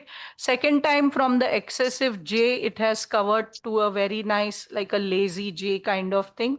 And the cast gives more of correction. By the third cast, we have got a lateral border good. And you see by the fourth cast, I was able to get a little bit of small ankle dorsiflexion here, which was not seen here. So it's evident here. Now coming to the fifth cast, and this is like preparation for the TA tenotomy or the procedure, which might be needed in almost 80 to 85% of the children. And many a times, like some people who are not used to applying lot of tenotomy, lot of CTEV casts, they kind of feel shy away or they don't want to do a tenotomy, which is often observed. And I think if needed, it should always be done, because then equinus is the first deformity to come back as recurrence. So we need to address that, and certain things which will have to be seen is there equinus? How is the heel? Is the heel empty, or is it down like the opposite feet if it's normal unilateral? And what amount of abduction has been achieved. So at the 5th cast, if we are able to get a midfoot Pirani score of 0, that is the lateral border straight, the talar head is covered, and there is a presence of the medial crease has gone, that means the cavus is corrected, then it's time to do a tenotomy. And at this point, after this cast, we can prepare the patient for tenotomy. So tenotomy, again, the rules vary from center to center, surgeon to surgeon. It can be done under local anesthesia. It can be done under short sedation or short GA as well, in the OT, in the OPD, based on your comfort zone, how anxious the parents are, how easy or the age of the child is to handle. And the tenotomy is a simple procedure where the tendoachilles tendon is cut percutaneously to maintain the paratenon just 1 centimeter above the heel crease. And it can be done with an 11 number blade or a 16 number needle like I have used here. So it's very simple. Just get in the needle or the blade in the center of the tendon, go medially and go towards the lateral. So both the sides, medial and lateral, there are vital structures like the tibialis posterior artery on the medial side as well as the nerve. And on the lateral side, we have peroneae and certain branches. And at times, it's rare to injure them if we don't have a lot of movement. So the movement has to be really very fine to get the adequate dorsiflexion on the table. And the final cast would be usually 40 to 60 degrees of abduction based on if it's an idiopathic club feet, that's possible, but in an atypical, it won't be. And 15 to 20 degrees of dorsiflexion, and again, no pronation. After removing of the cast, the child goes into bracing. So the last cast remains for 3 weeks. So usually at 15 days, I open the cast so that the child can grow into it, like slit it a bit, not reapply, because we don't change that cast as the tendoachilles is healing. And there have been various ultrasound guided study which prove that within 3 weeks, the new tendon in the gap has been regenerated, and we don't need to worry about weakness or what is happening with the tendoachilles. The bracing is very simple, and again, a standard bracing. This is a Steenbeek brace, not the dynamic brace, but a young infant or neonate is okay to have this brace. So the characteristics of the brace are, it should be convex towards the patient 10 to 15 degrees so that it holds the feet into dorsiflexion. And the abduction, if it's a bilateral involvement, then 30 to 40 degrees of abduction or even more than that. And in case of unilateral, there'll be different angles that the normal will have less abduction and the unilateral will have more abduction. Post-cast removal, if all the technique is followed well, casts are done wonderfully, tenotomy is done well, we are able to give almost nice, near normal looking good feet to the children by the end of 3 months of age. So these are some of the do's and don'ts. And thank you for this video. And lastly, once Sir has already extended a hearty welcome, but even I would like to invite all of you to YROC 2025. Thank you. Oh, you finished? No? You've not invited? Okay. So ma'am, let me invite. So we have the organizing chairman as Gautam Zaveri sir, myself and Dr. Parag Lad. We are going to present this year the 60th, that is the Diamond Jubilee YROC. And we promise you a never before YROC with lot of activities which are aimed for residents, fellows, and of course for every other delegate. The social program is amazing to look forward to, and we are all waiting to welcome you. Outside there is the registration counter. Please register for that, and also the barcode is available for the same. Where? Yeah, and all other cities, we are looking forward for you to come in large numbers and join us for this wonderful meeting. Thank you. So, Chasanal, that was very good. And you really showed right from the first cast till the child was fully corrected. So, any of the delegates have any questions? Yeah. There. Ma'am, what do you do if you develop a small pressure sore after, after removing one cast, you see a small pressure sore? Then what do Yeah. you do? So if any of these complications like swelling or sores happen, then we are supposed to break the cast or take a cast vacation, what we call it as. And particularly they are seen with atypical feet. So that's why it has to be very gentle. All the manipulation has to happen before, not after the cast application. So once you do it before, then it remains in that elastic mode to get fixed into that cast easily. Also, as you saw when Madam was applying the cast, she was not just putting continuous pressure at one point. It's always you keep moving. So hand to thumb to hand, you keep molding and moving. So then there is no actual too much pressure at one point, and that avoids. Not a point pressure maneuver where you're pushing one side. So that is when sores come. So it's a constant movement of the hands and modeling and using both your hands to reshape the plaster. Yeah. Till it heals 1 week, 2 weeks, that's fine. Then we have to start from the beginning. Then we can't go back where we were. Suppose it has come to the position of cast 3 and now it's slipping constantly and or there is a sore and there's a swelling. Then if we leave it open for a week, the cavus might come back, the adduction might. So we restart. So there is no such thing as third cast then. You go back to 2 or 1, wherever, whatever the feet looks like. So it's not to chase the number of cast or what, it is always to see what deformity is present. If suppose cavus is not corrected in first cast, we need to redo till the medial crease goes away. So it's not necessary that we start the abduction quickly. So it's like a general random, like a range number. We don't need to follow it. It is very specific with the child again. Somebody might just need 3 or 4 plasters. That is also fine. Or somebody might need 7, 8 as well. The atypical one. One question. We have someone from Gwalior who has raised hands. I want to ask a question, I guess. Yeah, you can ask a question from there. Question from Gwalior. Ask कुछ Gwalior से. Gwalior, anyone? Yes, I think somebody is raising hand. I think you can tell. I think it's so. Speaker. So we can't hear you, sir. We are unable to hear you. From Gwalior, can you hear me? No, he's asking, but I think audio is not getting. So your audio is not heard here. It's not transmitted. Message kara. We can ask. Are you hearing me? Hello. Yes. We are able to hear you. Okay.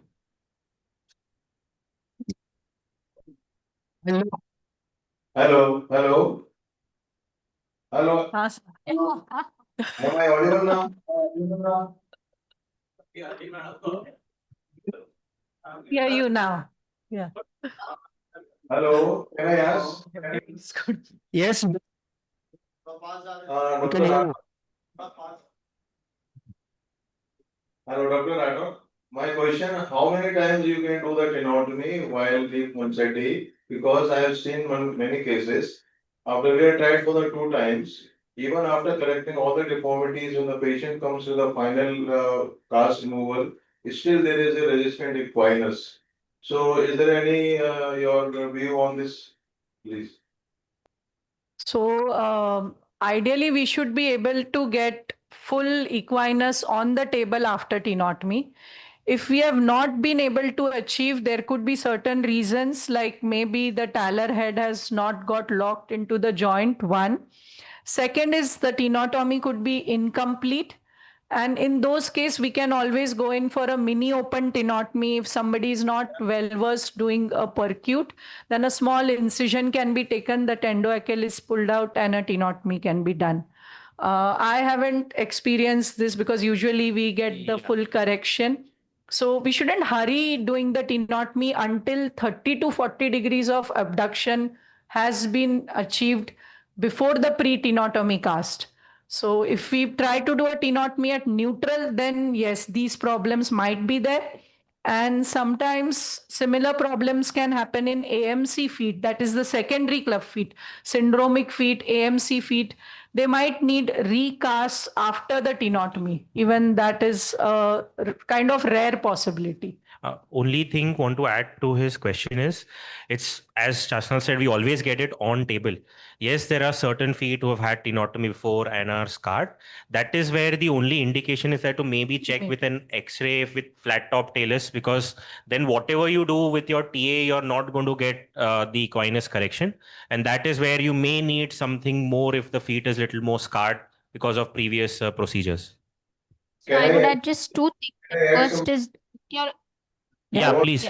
While I have operated 2 or 3 cases, this kind of resistant equinus after the attempting of the 2 or 3 tenotomy, what I found that on the scarring, there is a lot of scarring and on the just above the calcaneus, the insertion part, most of the people used to do the tenotomy near to the calcaneus. So I can put my side that the tenotomy should be done little above the calcaneus to be- the adhesions. Yeah. Area. So it has to be a centimeter above the posterior crease, never at the insertion. It has to be above the crease, almost a centimeter. And then if at all you're doing revision, it has to be at a different site. You don't go at the same site again. Right. So what I was saying is that first of all, in addition to what Chasanal said, your indication has to be perfect. So objectively, we all know that we score them by Pirani score. So before you attempt and go for tenotomy, your midfoot Pirani score should be less than 1. The lateral head of talus should be 0. So the talar head should be completely reduced. And then when you have hindfoot contracture score more than 1, so persistent equinus, that is when you do. If you have these parameters not perfect, then it's too premature, and that is one more reason where you do not get the adequate correction. So your indication has to be right. In addition to what she said, doing a complete tenotomy, especially when you're doing under local anesthesia, not taking under general, then the child is quite, sometimes kicking and you are not able to do it. So you end up doing incomplete, and that is where you will not get a good dorsiflexion.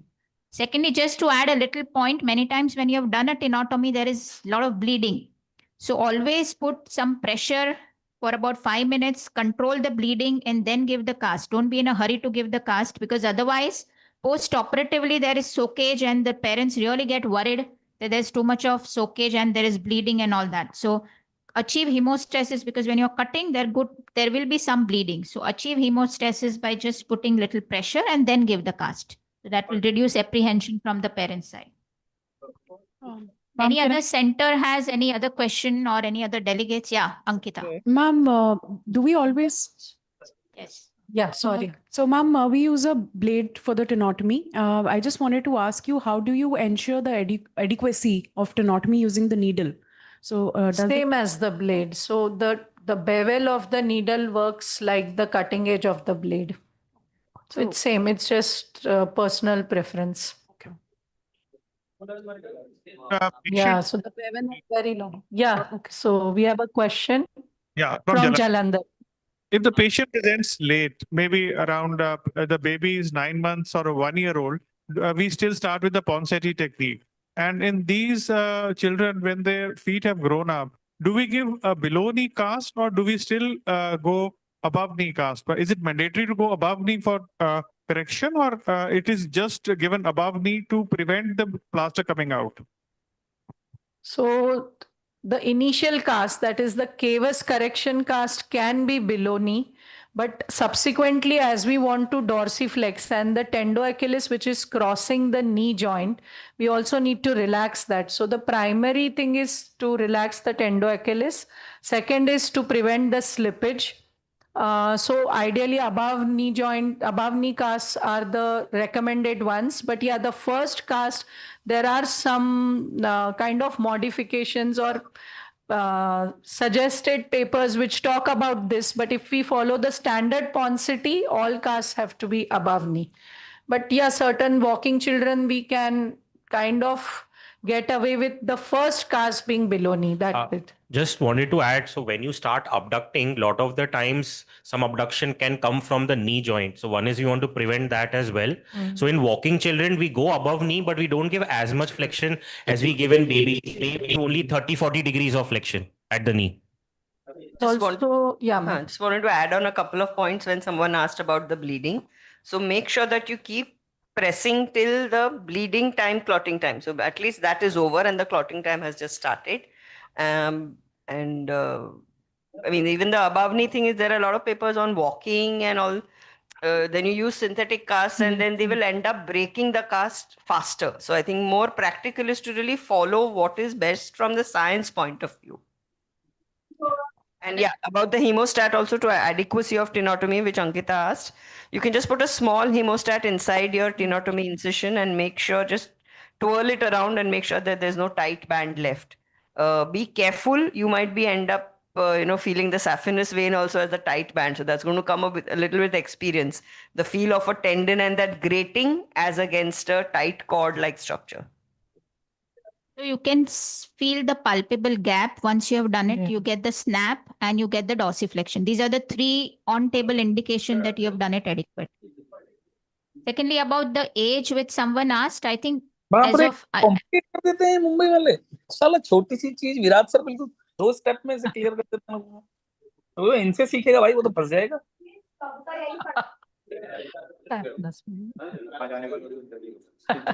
So about the age limit, somebody was asking. Now the consensus is to start with Ponseti technique, whatever age the child comes. You may not achieve complete correction like you see in a younger child, but at least the amount of deformity will get reduced and then you may end up doing only limited surgery for the final correction. So start with Ponseti and then judge serially how the correction is happening. Any other questions from anybody else or any other center? They don't want to learn more. So I think those who want can grab some coffee or something. We'll continue with the course. And so thank you, Chasanal, for that wonderful video. Grab your coffee and come back and then, yeah. So now we've had some couple of developmental conditions and we wait for some time, or I think. Yeah, okay. So in 5 minutes, we restart.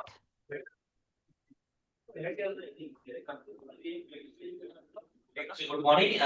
We are doing this orthopedic surgery course. So we will just go for a formal felicitation program. I invite Dr. Vaidya sir to please come over here.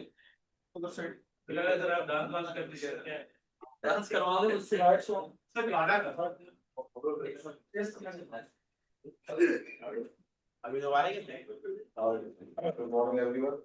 I would like to welcome all of you for this Friday meeting. I hope you are enjoying the live surgery sessions. So I welcome our dean, Dr. Agashe. Please come forward. He is with us to encourage the young orthopedic surgeons in the city.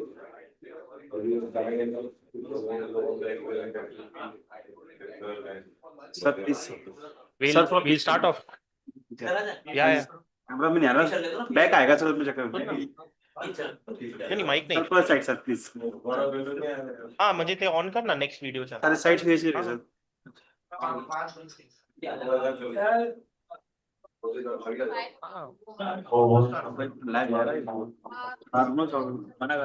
कौन से पूछ लो उनसे बाकी सब लोग on So I was just saying we had a couple of interesting developmental and congenital conditions in the morning, covering the hip common conditions, the foot, upper limb. And now we move on to some more common practice and presentations, which even adult orthopedic surgeons see in their day-to-day office orthopedics. And one of this very, very common is a cubitus varus deformity happening post malunited supracondylar fractures. We all see many supracondylar fractures, and if they're not treated perfectly, then many of these children present with cubitus varus. And how do we correct that? For that corrective osteotomy technique.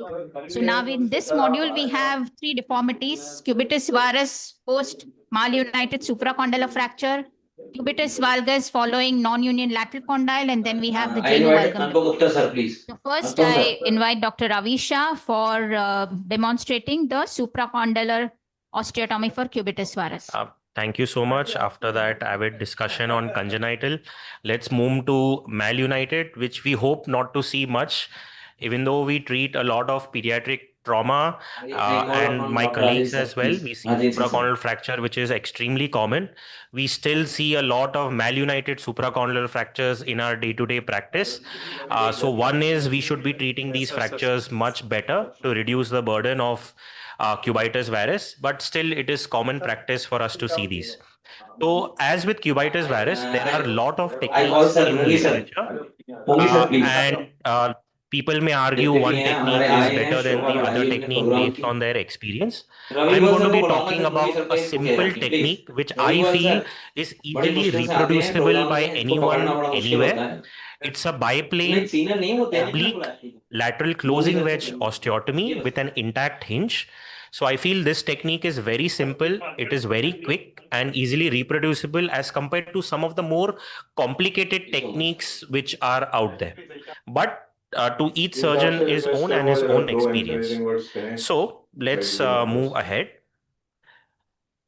So this is the case. This was a 3-year-old child. He had multiple elbow injuries, displaced supracondylar fracture, humerus at age 1 year. Was just treated with back slaps. Unfortunately, I have not I have the X-rays, but I didn't add it in this video. Sorry about that. The initial treatment, the fracture was displaced in slight varus and extension. So he was treated elsewhere with this, the fracture united, and then the child was told to go home. Now he presents with a deformity 2 years post his injury. So you can see on the right side, if you compare to the opposite side, he has a cubitus varus deformity and he has some amount of limited flexion because of the deformity. So we need to know supracondylar is not just a uniplanar deformity. It's actually a multiplanar deformity. So there is a varus, there is an extension, and majority of the times internal rotation as well, which is a component lot of us neglect. So in basic examination, when these children will come, you will see an decreased carrying angle compared to the other side, limitation in range of motion at times. A lot of the times they will come with hyperextension at the elbow, and there will be an increased internal rotation when you compare to the opposite sides. So try to take good x-rays. So one is a good lateral view. So in a lateral view, you want to make sure how much of hyperextension or extension is present in the distal humerus. So here, if you draw the anterior humeral line, there is very minimal hyperextension noted. So the line just about touches the capitulum. So you may or may not do anything about it because we know the child is young and deformity in the plane of the movement always remodels. Other deformities which are not in the plane of the movement of the joint will not remodel. So our internal rotation and varus do not remodel. Hence, this needs treatment. So you can wait up to a year of remodeling post injury, but you don't need to wait more than that to do the surgery if at all you need to go ahead. So get good x-rays of both the upper limbs to do your planning of the amount of correction. A lot of the times initially, we used to do these surgeries with just eyeballing and compare it with the other elbow on table. So always the patients would not be very happy because they would still find it undercorrected as compared. So as with innovation and precision, as we talk with Viroc, things advance. So we go more for planning even with these kind of osteotomies. So for planning, what do we do? So one is you measure the carrying angle. So the carrying angle is measured by the axis of the humerus and the forearm.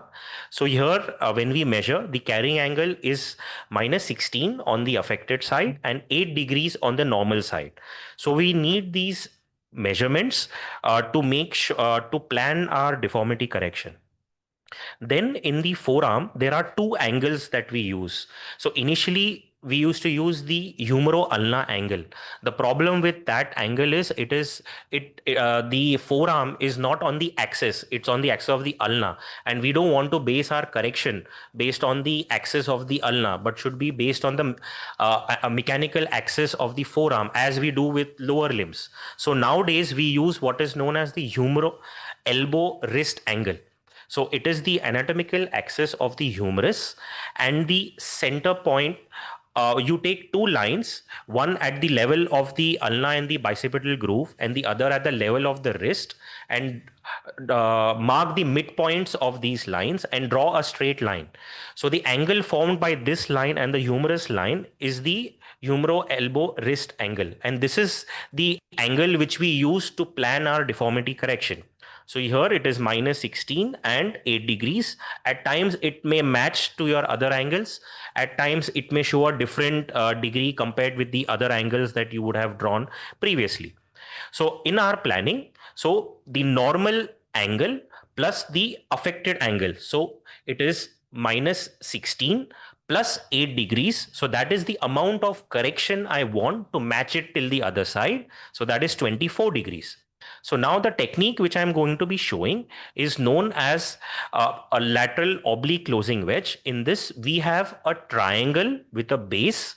In this triangle, both the lengths of the triangle can be either equal, or the length of the superior part of the triangle or the more proximal part of the triangle can be of a longer length as compared to the distal part. So on your planning, just draw a triangle with the angle that you have measured, that is 24 degrees. So just make a triangle, place it on your X-ray. The hinge is at the medial epicondyle. The lower base is just above the olecranon fossa, and the other line is proximal. So you draw this triangle. So then the lines, as I said about the distal cut and the proximal cut, the length of the proximal cut can be a little bit longer as compared to the distal cut. And then you measure the base of the triangle. So this is extremely important, because the base is what you're going to be using on table to make sure you're getting the same angle on table. Yes, people say they can use triangular stencils and other markers as well. You can use those as well. Sometimes they're difficult to get, especially we operate in a lot of centers where there are limited resources. So this way it makes your job very, very easy. Make sure these X-rays are 100% view, otherwise whatever measurement you do will be wrong. So the positioning is quite standard. In the theater with a sidearm board, tourniquet, the X-ray comes from the lower end. Make sure the screen is in front of you so that you can easily see the screen. So a tourniquet. So I always mark the incision of where I'm going to be doing. So I mark the upper border of the olecranon fossa with a mosquito or a hemostat, because if you'll see, this is a very small and cosmetic incision. We don't do big incisions at all. So usually our incision is hardly more than 2 centimeters ever in this, because you can correct up to 30 degrees of angle of deformity with just within 2 centimeters of your incision. So once I do this, I raise the tourniquet. So then the dissection is quite standard to a lateral approach to the distal elbow, the interval between your brachialis and the triceps. So you open the interval and you're straight at the humerus. You make a nick over the periosteum and gently with a periosteal elevator, elevate the periosteum only in the area of where we are doing the osteotomy. And the periosteum is elevated more distally towards the medial epicondyle, because that's where our hinge is going to be. So you want to elevate the periosteum on both sides. So initially I put metal homens till I know I have elevated it nicely, and then I will exchange them later with radiolucent ones. Having these radiolucent homens is really good, because it makes it very easy to use them while doing your osteotomy, and they don't come in the way. So now I'm switching it to the radiolucent homens.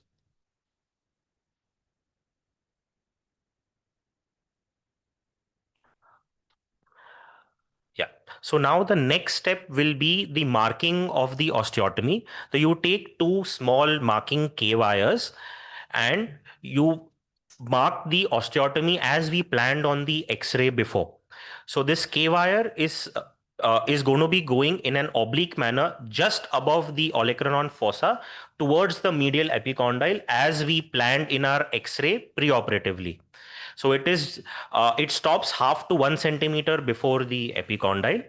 And then this is the base. We measured it preoperatively as 1.4 centimeters. So you mark it on the humerus, and that is where your proximal guide wire will enter, and you direct it towards your distal wire to make them somewhere meet just near the medial epicondyle.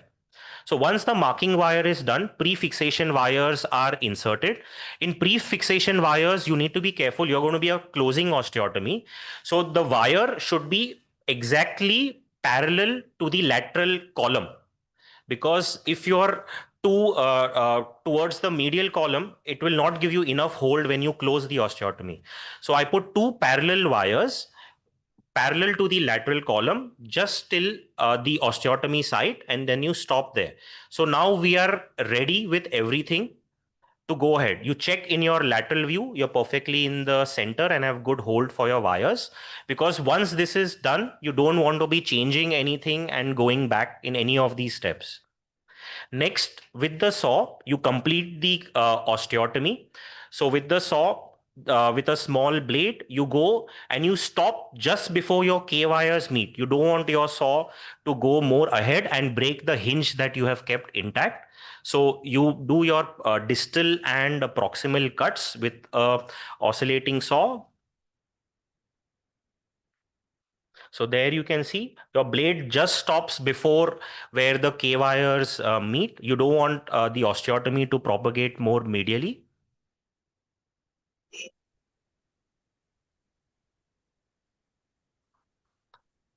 And similarly, after the distal cut, you do the proximal cut.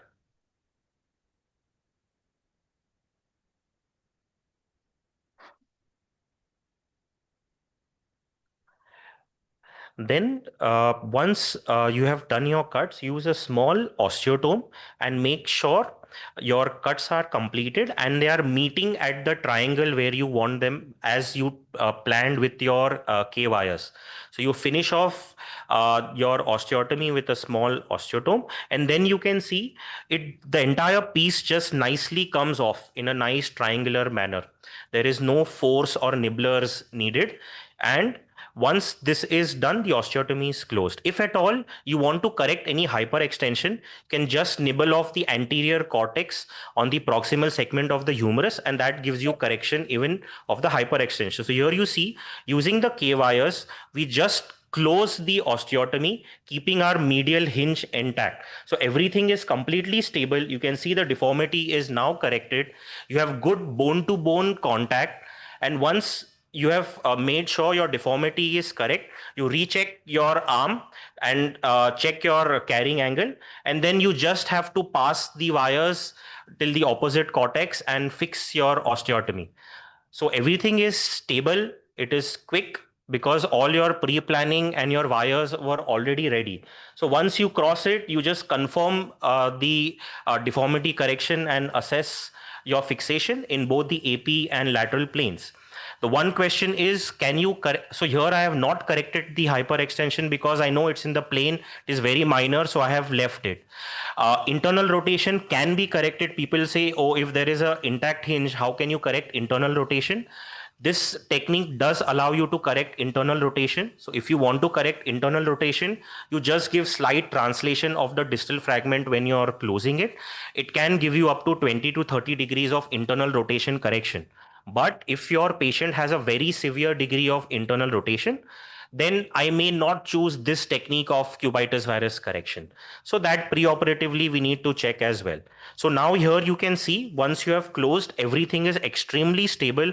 You can recheck, you can see there is extremely good contact because there is a long surface area. It is very, very good healing is there. It heals as soon as like a normal supracondylar fracture in 4 weeks in younger and up to 6 weeks in an older child sometimes.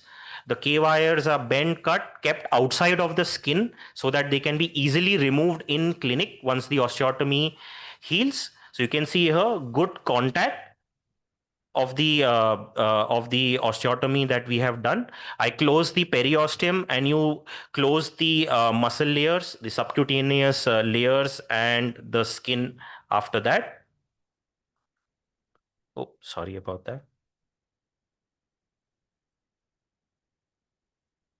So you close the skin.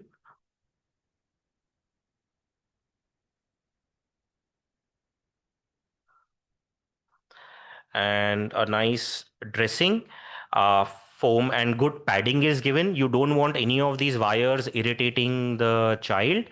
And after the dressing, a nice well padded back slab is given. Majority of the times in young children, I don't need to change it into a plaster at all, because I know in 3 to 4 weeks it is going to heal. So a good, nice, well padded back slab is good enough for the entire treatment. If at all we feel this child is going to break your slab, usually at 4 or 5 days when they come in clinic, we just wrap a plaster roll above the back slab. We do not change or remove or do anything in the clinic at all. So you can use either a soft cast, which is easily available, or any fiber plaster, just a single layer above the cast so that it does not break. So as you see here, we give a nice well padded above elbow back slab. So in children, be very careful.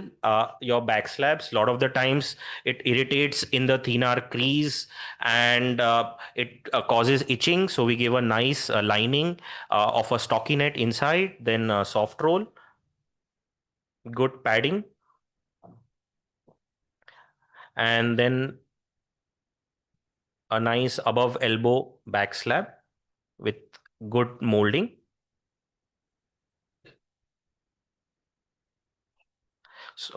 So this is our final.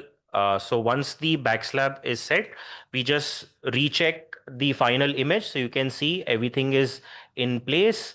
A good above, a nice arm pouch is given.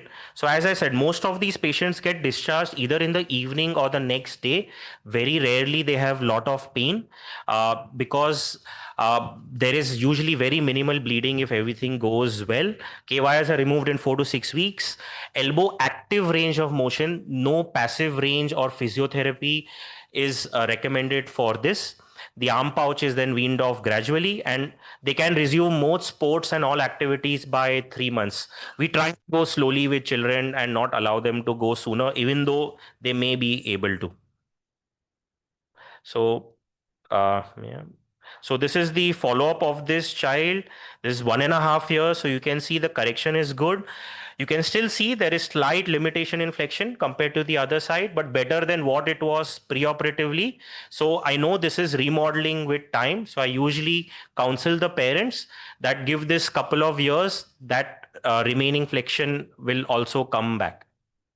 But usually it is functional and it does not have any bearing with any of their activities. It is just sometimes cosmetic. So thank you so much. And I'd like to even thank my fellow who helped me during this case. Otherwise, it's difficult to do these. But I feel this is quite easily reproducible in any setting because it's very simple. It's just 10 minutes of planning before the surgery and then everything goes smoothly. Usually our tourniquet time is hardly 20-25 minutes doing the procedure. So thank you, Avi, for the wonderful demonstration of a very common procedure seen in all. Yeah, Tushar, you wanted to ask. So you mentioned internal rotation. Yes. So there are articles which say that the patient came to you with varus. He is not really aware of the internal rotation. Yes. So we can sort of very well not focus so much on the internal rotation. However, for a lot many cases, I was not focusing on the internal rotation, and I found that in spite of correcting the varus to valgus, he would rotate a little. So I started focusing more on internal rotation. Then we did 3D planning software. We took the bicipital groove to the epicondylar edge. And surprisingly, even for a patient who's working like this, the internal rotation deformity is not very high. Yeah. It's always 7 degrees, 9 degrees. It's never more than that. Yeah. So it's predominantly always the varus. Varus, yes. So I think for the purpose of this talk, we should though it is a three-dimensional problem, but if you feel that it's very tough to correct everything, focus mainly on varus. Varus, yes. Secondly, in your case also, no, you noticed a little lateral prominence. So that is always a slight, it creates a little pseudo-varus kind of a feeling, which is going to remodel. Yes. In the osteotomy which you do, there is automatic translation. Yes. There is no requirement for Yes. translation. But if somebody is doing an osteotomy which is not the double So oblique then they need osteotomy, to translate. they will have to intentionally Yeah. translate. So I was not translating it before, and I found that it is very, Yeah. very important to translate it. So that is why we switched to this technique, because one is you don't need to translate. Everything is inherently stable. So there is an article known as lateral prominence index. So when they compared all of the other techniques, this had the most minimal lateral prominence that we could achieve. At the end of your correction, the long axis of the humerus, the diaphyseal axis, should be in the middle part of the distal. Yes. If it's not, then it is Yes, still lateral. that means it is still lateralized. So again, about the rotation, you write. One more thing. Yeah. If it is really more than 30 degrees, then this technique may not work, because you will have to go very high. Yes. So as I said, your take 30 degrees is your limit, because otherwise your proximal cut is very high, then your radial nerve comes in your way. So up to 30 degrees, this is, as I said, there are different techniques. You choose your technique based on what you need. So by and large, majority of the times what we see, I would say 90% to 95, this fits into everything. This should be now promoted as the go-to technique for sure. Ajmer, good morning. Any question that you see in clinic, Malunited, so very elegantly shown by Avi? Any questions from Jalandhar, Gwalior? Yeah, or do they do this technique differently? Because there are so many osteotomies described for this particular. If you go through literature, there are more than 100 plus ways of doing it. So anyone else has been doing it in some different ways or has any opinion about this technique? Yeah.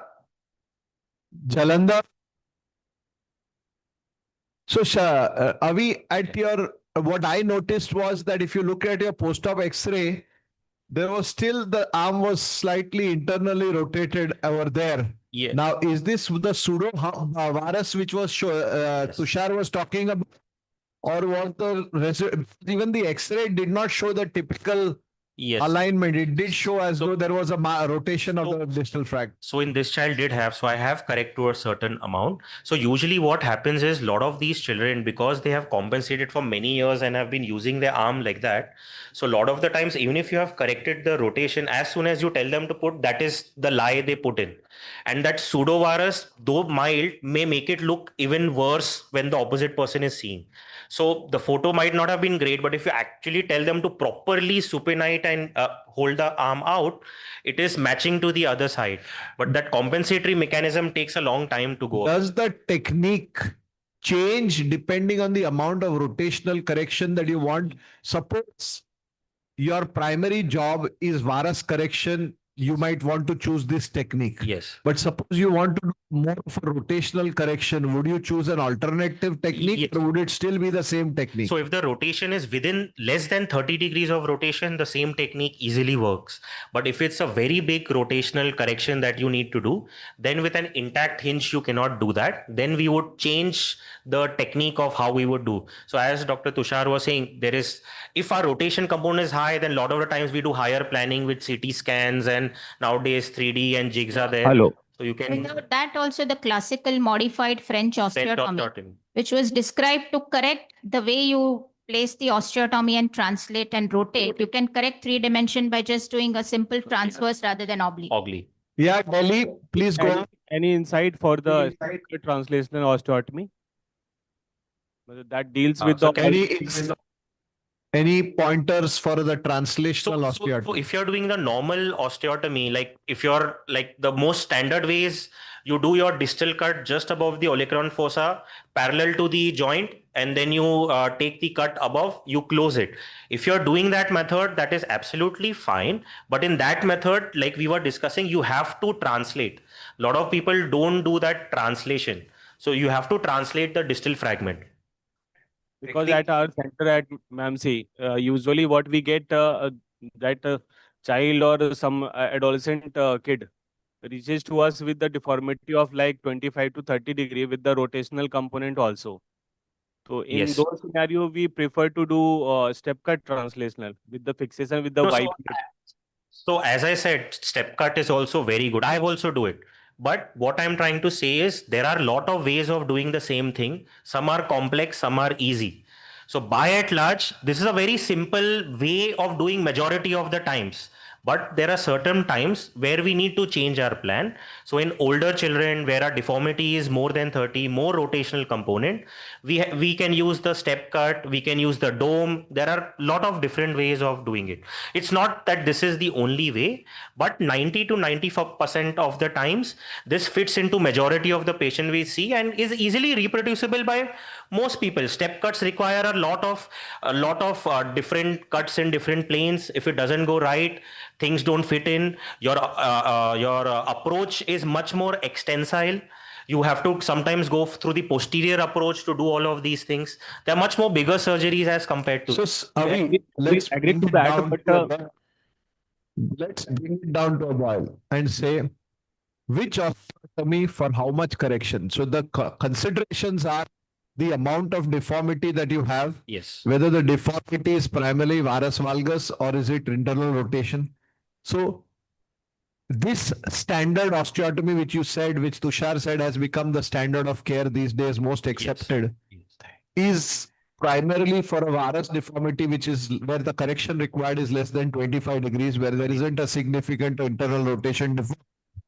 Now, if there is a significant internal rotation, what would be if there is a deformity which is more than 30 degrees on multiple, like the people in Safda facing what choice? Give us. Is more than 30 and a severe rotational component. So one option is the step cut osteotomy, or you do your old method like the French method and you do a good amount of translation once you correct your deformity. Other is some of my colleagues are doing a dome osteotomy as well. So dome also allows you to do both of these correction. So unfortunately in our pediatric literature, we don't have direct comparison with each of these techniques. A lot of these techniques are as per what has been taught and what the entire group thinks is now standard of care. But that does not mean even in this you cannot do a step cut. Again, sometimes it is surgeon dependent. We don't have an exact algorithm up to 30, this much rotation. Strictly, it is this osteotomy, but it is simple. So all over the world now, people are doing this because it is reproducible and easily matchable to all of the results.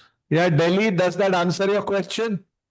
Yes, it rightly pointed out all the things, but just to add on that, I feel, in my opinion, that for the rotational component, if we do the lateral closing wedge osteotomy with the lateral approach, when we do some rotational component, the medial hinge gets broken down and it becomes very unstable. And we feel that it is. So that's why about medial hinge, your rotational component within 30 degrees, the hinge will not break. It just green sticks. But if you try to do a severe rotational deformity, then yes, the hinge will break. It becomes like your old French osteotomy. And in that, you can correct the rotation. If your hinge is broken, translate the segment. It becomes like your old French osteotomy, but just in an oblique manner. So it can happen if your hinge breaks. Like your HTO. 1 minute. So the boss there is saying that there is more than 30 degrees internal rotation. It is never there. Yeah. If you It is rarely there. do a 3D planning with a CT with the bicipital groove and your epicondylar axis, it is illusional internal rotation. Yes. You are feeling that there is so much of internal rotation. It's always predominantly varus only. Yeah. With CT planning. So the varus also makes the internal rotation seem to be exaggerated than what it exactly is. So a lot of the time we do clinical examination and we feel, oh, internal is more because the varus exaggerating. So when we straighten it, then but the patient is still keeping his arm turned inside. So oh, we have not corrected the internal rotation. So it is not exactly that. So the varus is the main component. But if you have clinically proven with CT or something that yes, it is the internal rotation really which is the thing, then it's a different matter. But very rarely internal rotation is that big a component in this deformity. Another point for your point about stability, what you said. So this oblique osteotomy has advantage that your wires are going perpendicular to the osteotomy. As against if you're doing a transverse, then two lateral, again, you have to put divergent and otherwise you have to put medial. Here, because it's an oblique osteotomy and both your wires going from lateral, they are perpendicular to the osteotomy, it makes it more stable. So this question, because we have small bones, you can't put plate, otherwise you have to go high. So this K-wires is a sufficient amount of fixation, and oblique osteotomy makes the fixation more stable. So it heals beautifully. So I've treated up even 10, 12-year-olds with this technique, and it is extremely stable. Very rarely we've ever had to do a plating in any of these children, even in the older ones who come to us. So lovely. Thank you for this presentation. so much. Let's move to the next one. Yeah, so next now, Anand, you have some question? Yeah. Along with the varus, if there is an extension component of the deformity, can we add? Yes, so as I said, so this is a biplanar. So normally it is very difficult to do your saw cut and this thing. Some people can do it in precision. So what I do is, if at all you want to correct your extension, you just nibble a little bit of the anterior cortex of the proximal humerus segment. Just a little bit. It's soft bone. So when you correct it, it compresses that and it even corrects your hyperextension. So if you, and in this, it inbuilds, if you feel you're under, you can always nibble more and get it. So it still gives you play to add and subtract things. And up to 30 degree of deformity, you don't need any translation. No, so in this, there is no translation. It doesn't need to, because of the way the osteotomy design is, it auto translates the mechanical axis. You don't need to do it separately. If your child is less than 10 years of age, don't focus too much on the hyperextension. If the child is more than 10 years of age, focus on the sagittal plane deformity. Yeah, so yeah, next And now invite Dr. Binoti Sheth or the another osteotomy that we are going to see for deformity correction. Yeah, so now we have a reverse deformity, that is a cubitus valgus. And the most common cause for this is a non-union lateral condyle. So like you can see in this child, he had a lateral, he's a 14-year-old boy who had a lateral condyle fracture, which was not united, and now he has got a cubitus valgus. You can start the audio. I think you go back because the audio. So now we just showed us the wonderful planning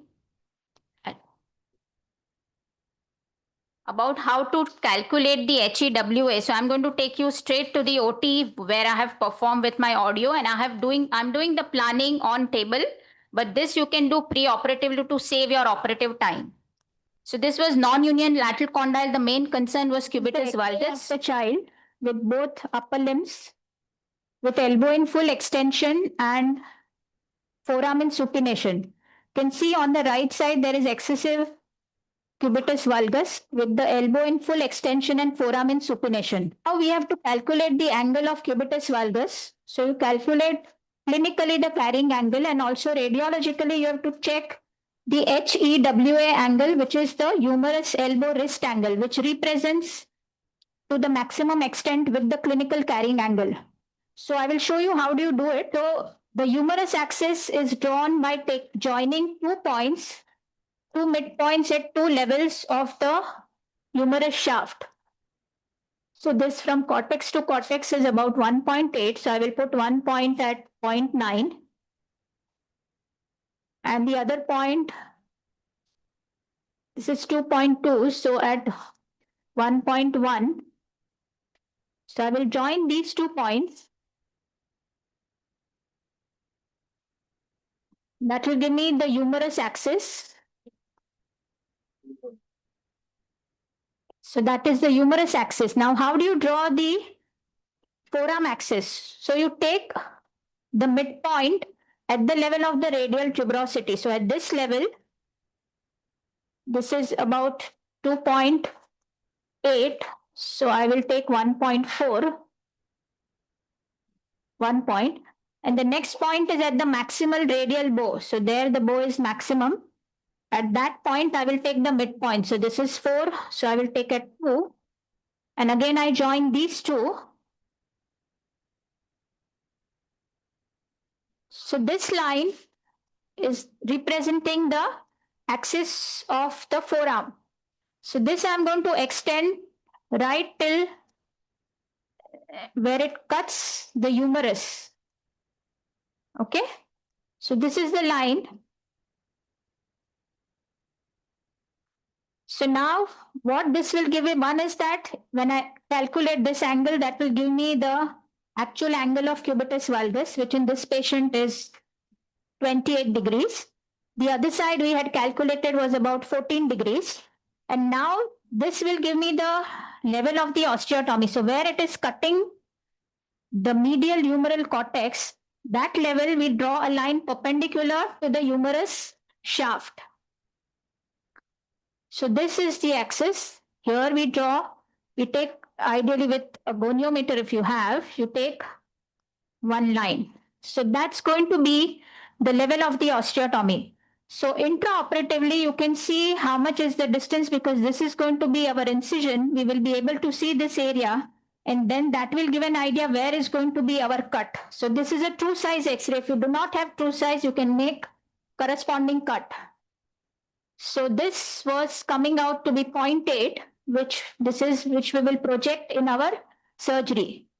Now what we do, so the planning will be first, I will fix the lateral condyle in situ.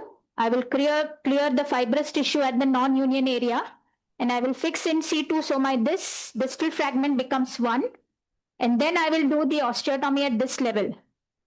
Now this osteotomy is going to be, it's called the Milch open wedge angulation translation osteotomy.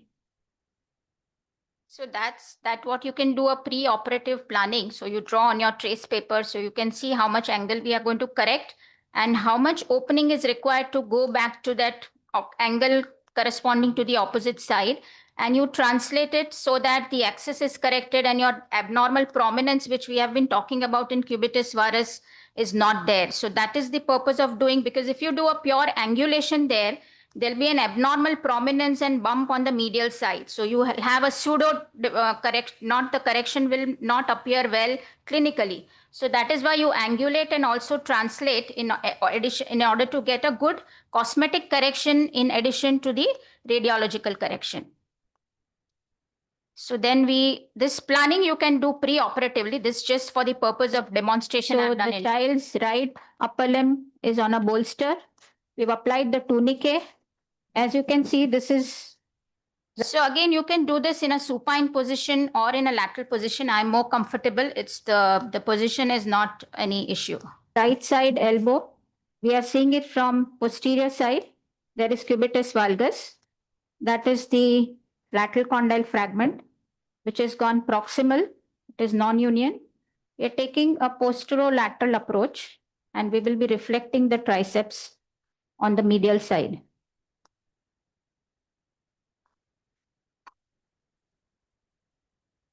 So the standard skin, subcute and deep fascia, and you can easily retract the triceps on the other side and you go straight to the bone. You incise the periosteum and then you are on the bone. So the purpose here is to do in situ fixation for lateral condyle to give some stability to that area and then obviously correct the deformity.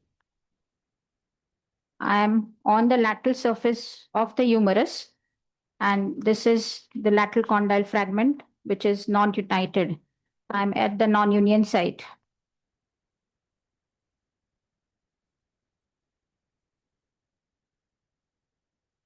So clear all the fibrous tissue from there, whatever is hampering in the non-union site.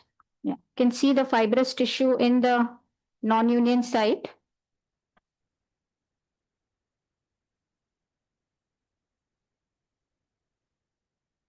Just trying to clear the fibrous tissue from the fracture end. Now, since we have the fracture surface well visualized, so once you have cleared the tissue, you see good bleeding bone, then you put wire, you need to fix it. Okay, so one wire was put which was not in the right plane. So this was just then revived or cleared of the soft tissues on both the sides. We are just wanting to compress it by putting the screw.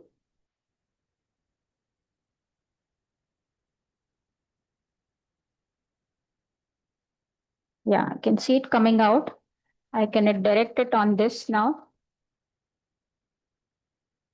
So this wire is going till almost, we did not pierce the second cortex, we just have to have a hole. So we will take this as the length. It's coming as 30. So we want a 30, 4 mm cancellous.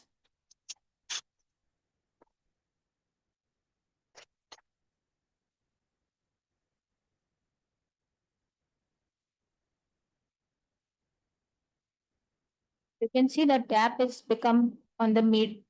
Distally, it is quite compressed. Proximally also, compared to earlier, the gap is reduced. It's okay. It is gone in the proximal. It is just to control. So this wire, which was for once you fix the lateral condyle in situ, then you are going for the osteotomy. Before that, just as we had also shown, to control the distal fragment, you can put a provisional wire just in the distal fragment that will allow after the osteotomy to control the distal fragment. So that is just a provisional wire to control the subperiosteal, because now I'm going to do the osteotomy. I have to make the area clear to protect the anterior neurovascular and the medial ulnar nerve. From our pre-op evaluation, the site of osteotomy where the distal foramen axis meets the humerus is at about 0.8 centimeter above the most prominent point. So that's the most prominent point, about 0.8 centimeter. That's the prominent bump, just above the site of non-union, and 0.8 centimeter above that. So roughly at this level. Okay. So if you can see, that is well above the level of our olecranon fossa, and it will this cut will be perpendicular to the humerus shaft. So I will show this with a K-wire on the C-arm. Yeah, so that is okay. That's the area where we're going to. So I just mark it, I put a wire. Where I mark it, I put a wire on the humerus only, and then just check it on the C-arm. So if it's okay, then I need not pass additionally just a wire. Just you can do both ways. You can pass a wire just as a control, or you can just mark with a marker pen. That I've confirmed. So this is not passed through the bone. It is just at the level of marker. I've put it on the posterior surface of the humerus. So, and again, osteotomy, either you can use a saw. I'm more comfortable with multiple drills because you have all your neurovascular around. So I'm more safer with the multiple drill holes and then joining with osteotomy. So that is above my area of the screw.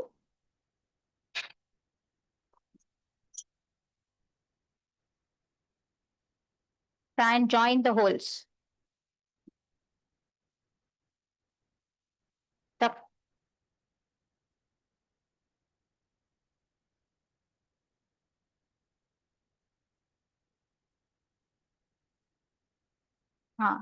This is cortex fire sound.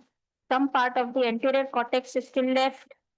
So this is, if you just, now it was in valgus, whole cortex is corrected, and but now this will lead to abnormal. So if you just leave it like that, just like an open wedge, the angle is corrected, but you will have a very prominent bump on the other side, the prominence. So that is why you need to now translate it to some extent in order to have a good cosmetic correction also. Normal translation.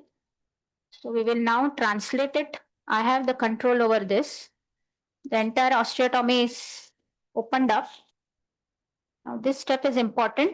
So I've translated it and I have centralized. So the spike of the medial cortex proximal end sits in the center. Okay. So this is angulation translation osteotomy. And this is my eventual valgus angle. That is what is the angulation translation. You see my distal fragment has not only angulated, but also translated laterally. So actually the spike of the medial cortex of the distal fragment has come at the center of the proximal fragment.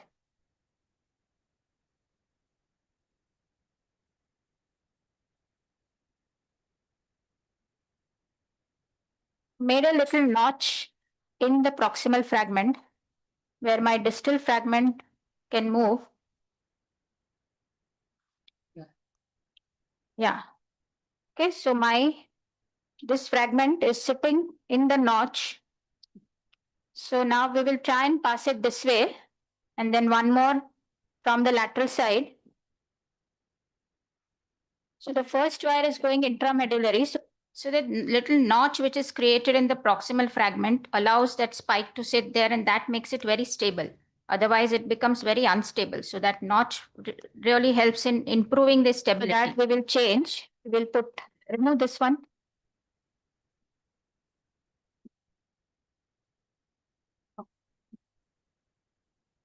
Show the lateral view.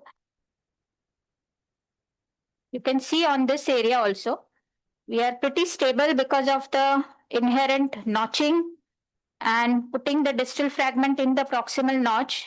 Even while doing flexion extension, it is not moving much. And right now we are just on 2 wire. Clinically, normal cubitus valgus. So that is the humerus axis, that is the forearm axis, and we have the normal valgus angle. So we will put one medial wire, and then we will revise this. So we'll take a small stab.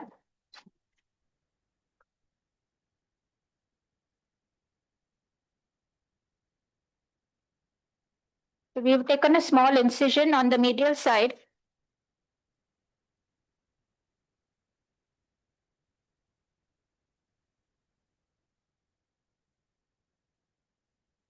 To see how the osteotomy is, we have done the angulation. So from the lateral, we have angulated it, and we have translated such that the spike of the distal fragment is sitting well in the notch. So this is a very stable osteotomy, does not require any plating, and the child will remain in plaster till the osteotomy unites. You will see after a while the entire area gets filled with bone because of the raw surface here. We will do little shingling on this side so that this cortex also unites. And because of this alignment, eventually the lateral condyle also unites. So the aim is just to stabilize it. Many times because of this, there is union at the lateral condyle also. But the osteotomy unites well, and once it unites, you can have a good normal shape of the distal. Right now it is looking tilted, but eventually you will have the nice shape of the distal fragment. So we are happy with the fixation. Now what is left is just cutting the wires, and we will make some drill holes to make little draw area on the cortex, and we will take final shoots, and then we will close.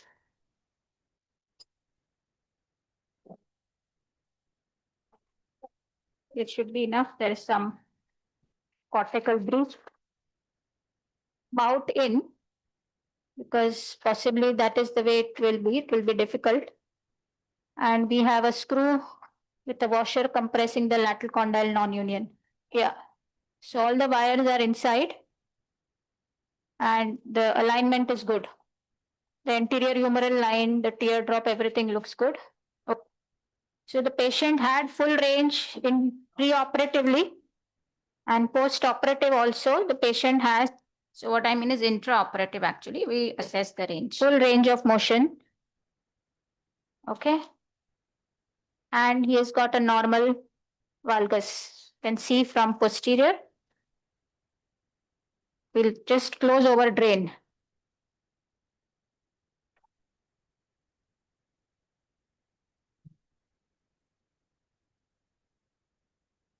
So that was at 6 weeks. You can see initially we had some raw area or some gap there, but it nicely fills up and gets corrected well.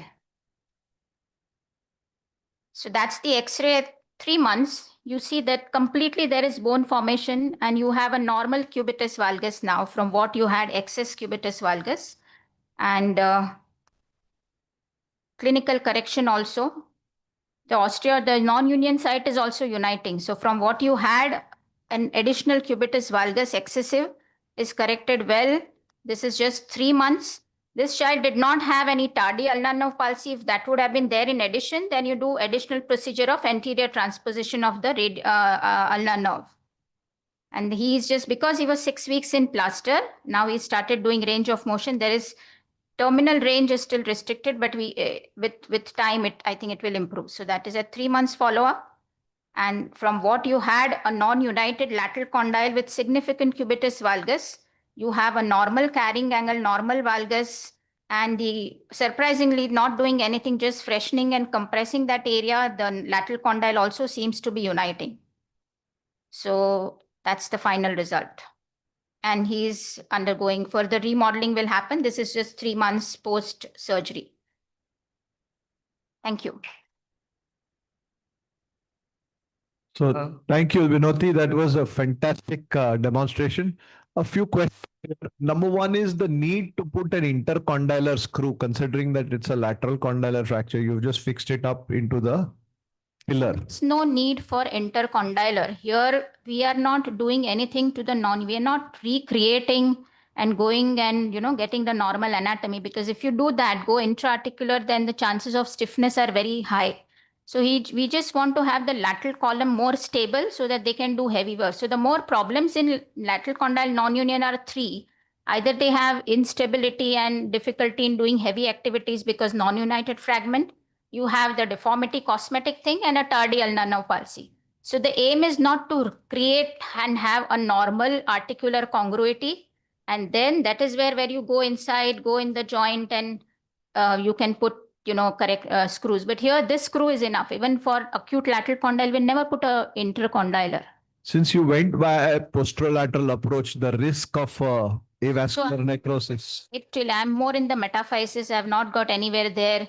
And it's quite lateral. Now, even for acute lateral condyle, sometimes we do a posterior approach. So there's no risk of AVN as such. We are not going too much in the condylar area and not disturbing. So the crux of this surgery is we want metaphyseal union. We don't want to explore that intra-articular fragment, don't want to dissect it. And that will cause further problems in the long run, AVN, stiffness, and all the other things. So it is achieving metaphyseal union and correcting the deformity. So yes. So I just wanted to, for the benefit of the audience, there are a lot of surgeons who use a medial approach and a medial plating. So just some tips on how that can be done, and what is the advantages as well as what are the risks of going into that. So you can use a plate, as I said, in children, and this was a little bigger boy, you can use a plate. But again, once you put a plate, sometimes you have to remove the plate, and at least you should have 2 screws. So sometimes, your osteotomy level may have to go a little higher for you to have 2 screws. If you just go medially, then again, for doing in situ fixation of lateral condyle, you have to go again laterally. So as I said, the principles matter, what approach you take, what osteotomy you do. Some people do dome osteotomy. There's one article by TN who has actually again described how much angulation, how much rotation you should do, how much angle correction. So various osteotomy, the principles are more important. Is what is the indication for you to correct cubitus valgus, whether it is for the deformity that the patient has come, whether it is the tardial nanopalsy, or does he need strength and the stability. So how you do is up to you. So, I mean, I just wanted to add on everything. A lot of people do plating, and the only advantage is you can it's a bigger immobilize little early. Here we had to immobilize for almost up to 6 weeks, but otherwise you can mobilize early. But yeah, that's when we just do a percutaneous fixation of the lateral condyle, because that's just in situ that you want. What Gautam is talking about is when you're doing an acute late presenting lateral condyle and you're trying to mobilize the fragment. Here we're not trying to mobilize the fragment at all. So you don't want to go then erase the posterior periosteum and then stop the blood supply. Here it's just completely stick to the bone. That's all that we want it to do. Yeah, Taral. Just so principles we agree on. The approaches can be different. I use a medial approach. The reasons for that is that it allows you to do everything what you need to do in that procedure. So medial approach, you can dissect the ulnar nerve. You can free it from the notch. You don't have to transpose it actually. The second is that, the osteotomy is medial closed wedge. So a medial closed wedge is easier to do from medial side than a lateral side. The third thing is the way you are translating. You beautifully showed you translate, and with that translated fragment, if you are going to plate, it is easier to do medially than because you have plate laterally, because laterally you will have a bump, and it's very difficult to put a plate laterally unless you nibble out. And lastly, you want to preserve as much as blood supply possible to the non-union fragment. Even if you're going to fix it in situ, you can put a screw percutaneously. You really don't need to make a lateral incision. But as I say that as many heads are there, the approaches will change. And the whole idea is to, provide our audience with, different approaches, and they can select what they want depending on the situation. Brilliant video. I really want to congratulate. Thank you. Any questions from? Hello. Seeing any? No.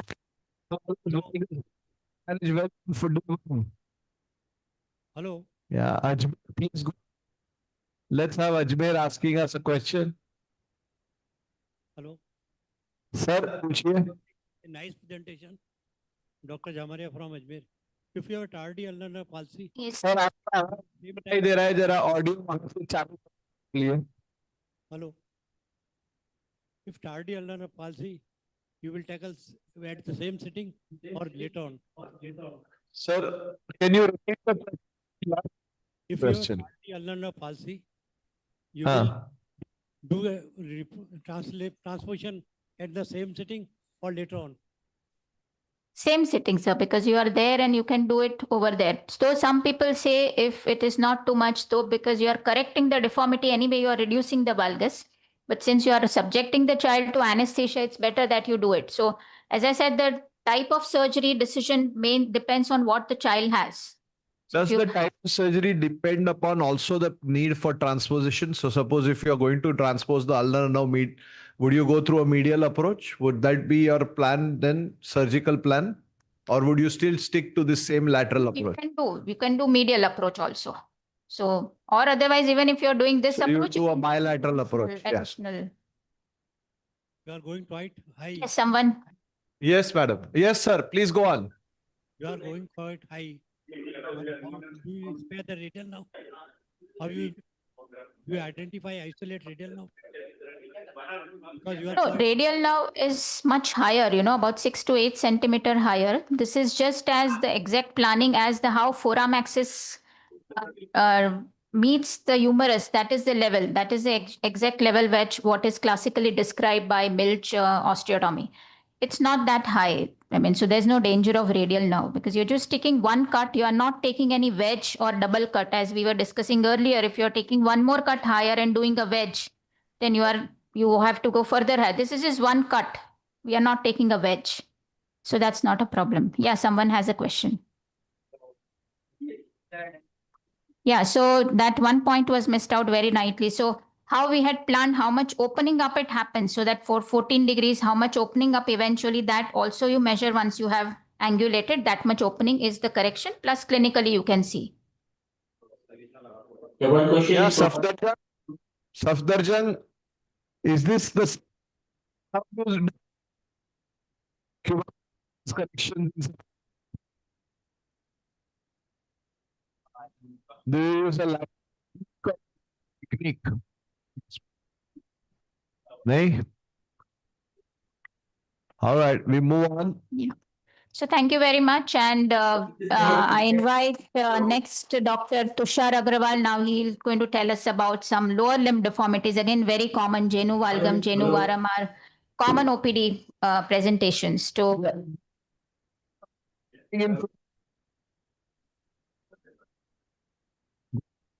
yes.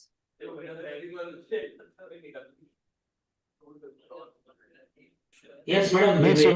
From Gwalior. Can I ask? Yes, please ask. Hello. Madam, I have a question. In case of the non-union of the lateral condyle or the supracondylar, what are the indications, your indications for the bone grafting? And if it is bone grafting indicated, which side your preference for the bone grafting? Okay. So supracondylar non-unions are very, very uncommon. Usually they malunite. They don't go into non-union. For lateral condyle non-union also, usually we don't put any additional graft. So there are some techniques described where they do the correction at the non-union site. So they open up at the non-union site and put then a big graft there. Here the idea is just to clear off the fibrous tissue and have the raw bony surfaces. So you don't, classical osteotomy does not require any putting additional graft. But as I said, yes, there are techniques where you correct the deformity at the non-union site, then there is a big gap which is created there. Then you have to put a graft, and you can take from the iliac crest, which we many times do in many other pediatric procedures. I hope that answers your question, Gwalior. Yeah. So we move to the next deformity case. This is something which very commonly correction of a jelly, rachitic, sometimes congenital, many other. And we've got Tushar there taking you through it.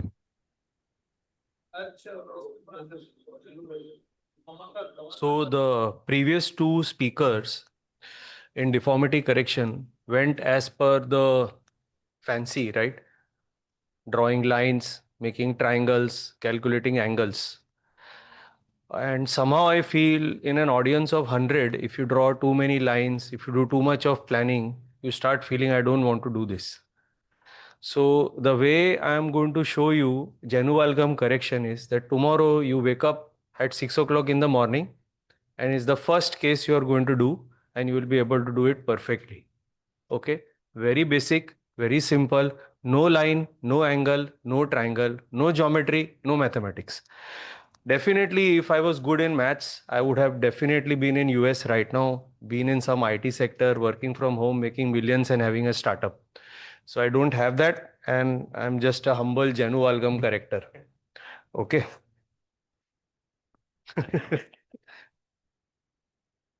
So video मैं देखो दिया था ना.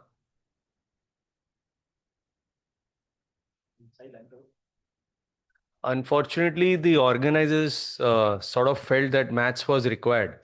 So they didn't want to upload my video at all. So I'll try and tell you what happens. I think the primary problem with genu-valgum is that they sort of come to you at an age and stage after 10, 11, 12, where they start noticing significant genu-valgum. You start calculating the intermalleolar distance and you start telling the parents ke, you know, मुझे लगता है अपन 8 plate डालेंगे, pet screw डालेंगे. And by the time they sort of get used to the idea, they go around to 15 surgeons. उतना second opinion लेते लेते उनको 2-3 साल निकल जाते हैं.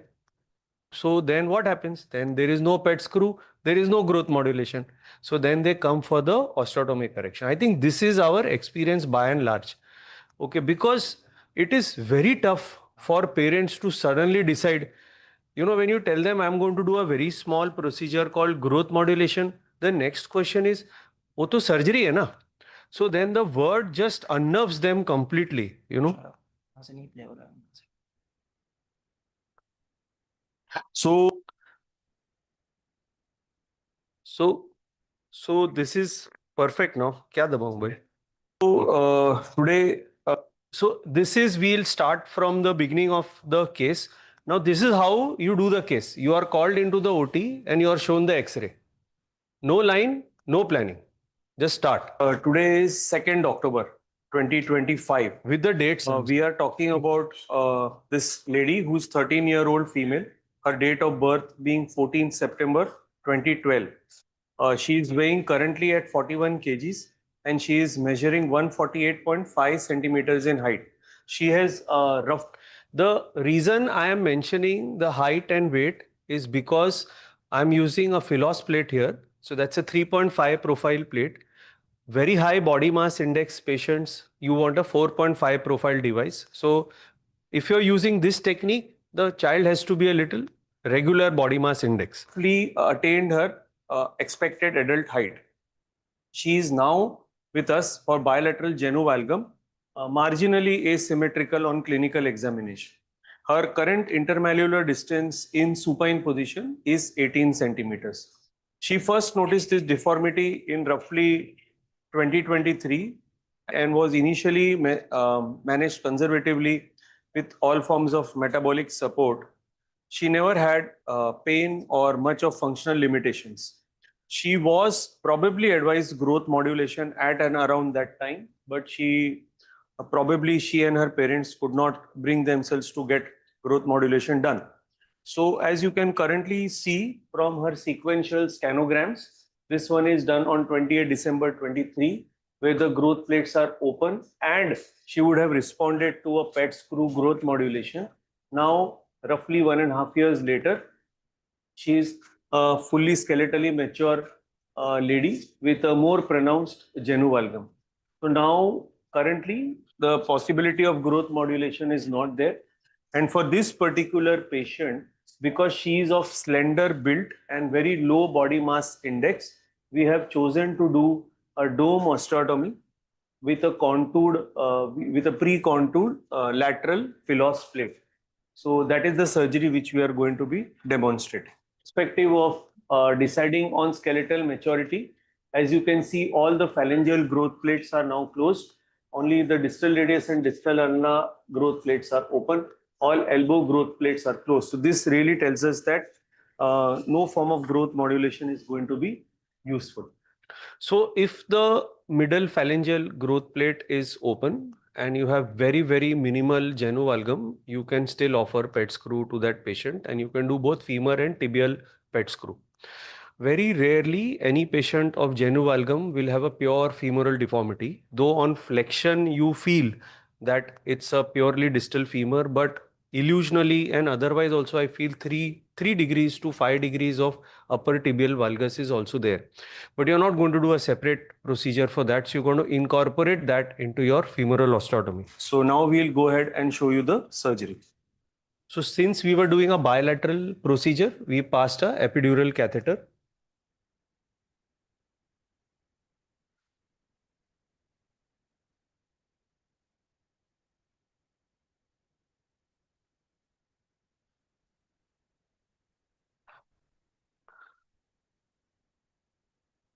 So right at the beginning, I'm choosing a 3-hole SS philos and I'm just straightening it. There is no measuring, there is no angle. I'm not using my brain. I'm just straightening it. Very straightforward. It is an internal fixation tool. All screws are locked. I used to, when I started doing, I used to just fix the philos, and then I found that I was probably pulling it back into valgus. So the moment I just straightened the philos, my philosophy was right.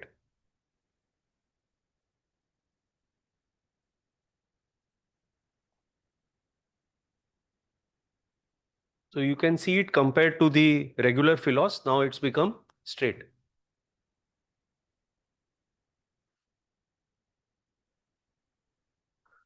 So you keep the philos plate on the lateral aspect of the thigh. Roughly 20 to 25% more than the length of the philos is the size of your incision.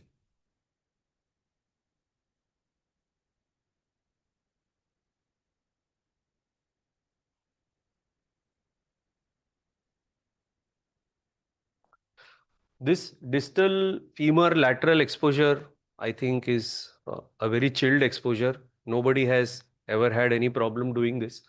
So it's not that I do not do distal medial femoral osteotomies. I'll show you that as well. But it always makes you feel a little more anxious, marginally more anxious when you're on the medial side.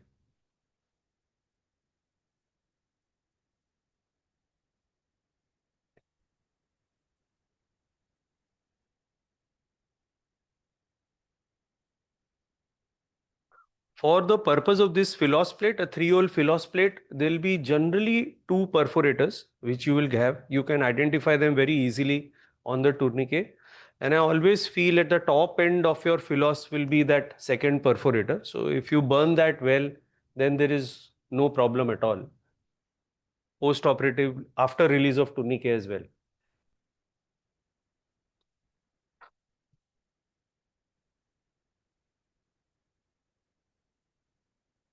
So the osteotomy is planned in such a way that it's at the supracondylar level, neither too distal, neither too proximal. It has to be at the metaphysio-diaphyseal area, and distally I should have 3 to 4 screws available through the philos.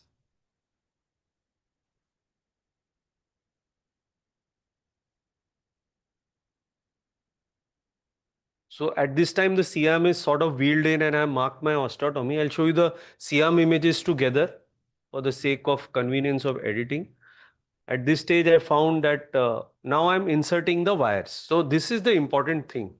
I think this whole surgery is done at this level. Your wires have to be perfectly placed because this is all your planning. Here you take time. and I pass two wires. Initially, I used to pass one wire. Now I pass two wires parallel to each other because I require some force in the distal fragment to translate it laterally. I found if I was holding it on one wire, I was not having adequate force to translate the distal fragment laterally. So you see now these are in line with the deformity. Now I place the plate, and through the most proximal hole, I pass the wire as a marker wire which is going perpendicular to the shaft femur. So if you see the wires from the top, you can actually see the magnitude of the deformity.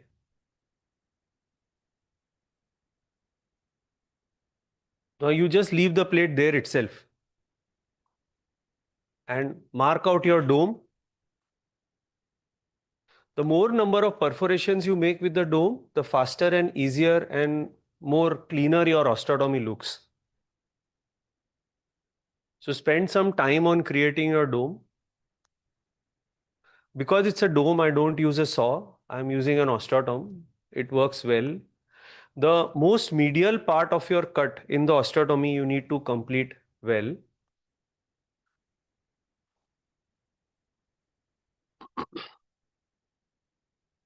So now the osteotomy is complete and the leg is straight. But I require to translate the distal fragment a bit. So with the help of my osteotome, I'm levering the distal fragment laterally.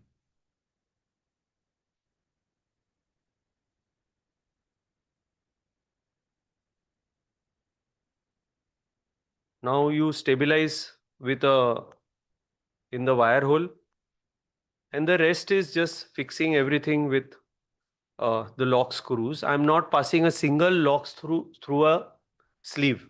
They are all free-handed lock screws. I've done many cases. Almost all the time, implant removal is not difficult, even if you sort of cross-thread the lock screw. Because distally, you can't pass it through the sleeve all the time.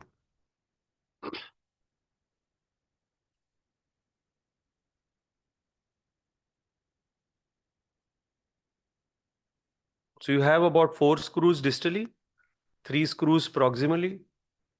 The distal screws go fairly long, from 50 to 65 millimeters in length. So reasonable long length, but remember this is a 3.5 profile plate. So you can't be doing it for very obese human beings and not for skeletally mature, very adult sort of patients.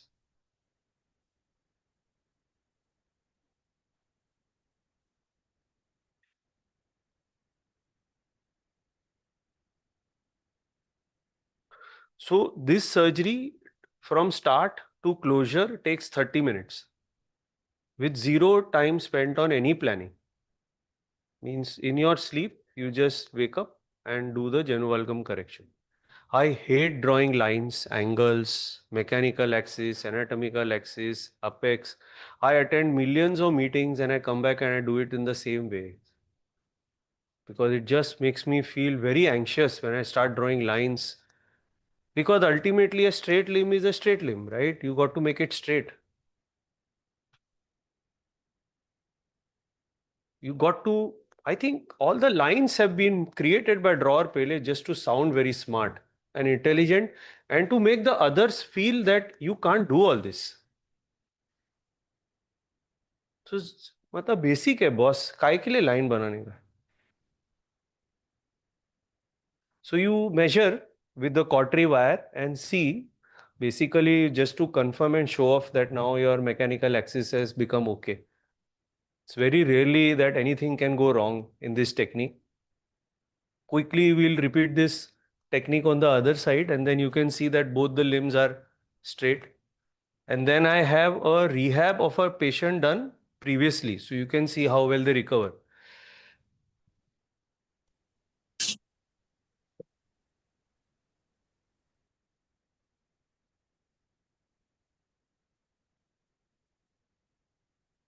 So I must tell you how this started, because I was traveling a lot for pediatric orthopedic work and I was not finding that distal femur plate available everywhere, and he was charging too much money for it, and I was going to small cities.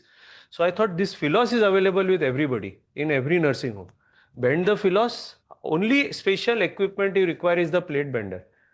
If the hospital where you are operating doesn't have a plate bender, then it's a problem. I carry my plate bender. That is the only planning I do, that I have to carry my autoclaved plate bender. Huh? There are many plates not just this one. This is the other side, right? So you can notice the other side, the valgus was a little more prominent. So the opening of the wedge is a little higher. So this in effect works like a partial open, partial close osteotomy with translation. Do not attempt to translate too much. If you attempt to translate too much, you can create a sagittal plane instability. This is not a stable, hinged sort of an osteotomy, and you don't want to create a flexion deformity. Okay. So these are the C-arm images. You can see the amount of angle at which the wires were. From time to time we took the images and see, you can see how well it has corrected. The left one was much higher, as you can see.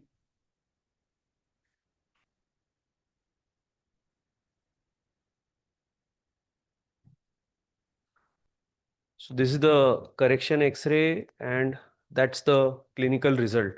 I don't think with any form of better deformity correction planning, at least the limb from outside would look any different. So simple things. So this is another lady, roughly. See, again, you see the body mass index. So this is the body mass index for which you can use this technique. And fortunately, my therapist had the common sense of that time, means 2-3 years back, she recorded this. So we have the whole rehab. So they do find it difficult initially for range building, strength building.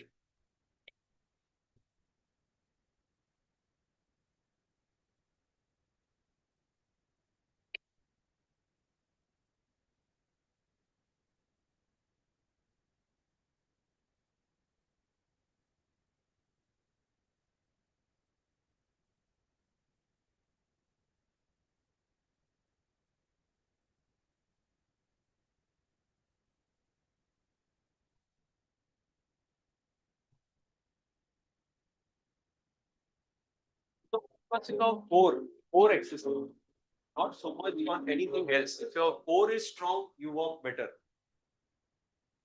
You can see she's been constantly focusing on her core.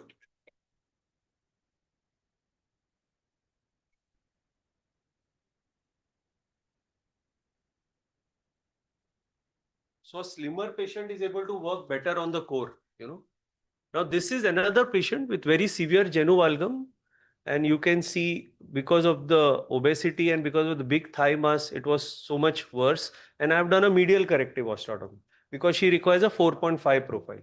So it's not that I can't do deformity correction planning, but just for entertainment purpose, I'm trying to tell you that it is easier when you do simpler osteotomies in a simpler way. So much of dissection we do for simple procedures. I agree, if it's a multiplanar complex deformity with limb length discrepancy, you can do planning. But simple genu valgum is all about passing wires at angle, making them correct, and then stabilizing them with an internal fixation tool and focus on rehab. Do not forget the patient after doing wound closure. There is no plaster involved, simple knee braces till suture removal, following which the rehab I have already shown.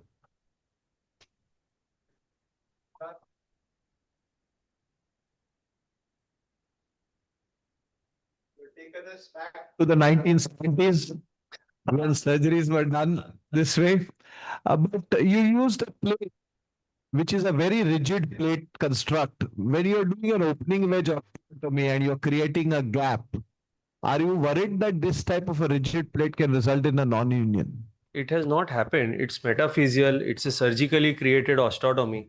So even the thought never occurred to me, fortunately, and it has never actually happened.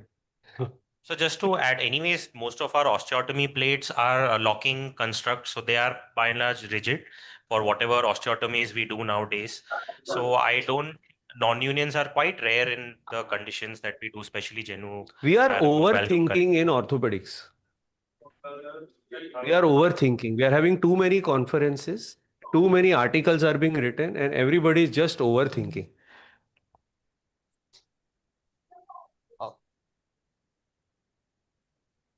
So, hello. हाँ boss बोलो. नहीं है ना इधर Bombay speak. Go on. Bombay. Can you hear, please? Hello? Hello? Hello? Hello? Question from Vaidya. Are you hearing? Yes. Yes. Yes. Sir, you have not done any pre-operative planning and you have not calculated any angle of correction. So, just I want to know but how you have done this. That's a query.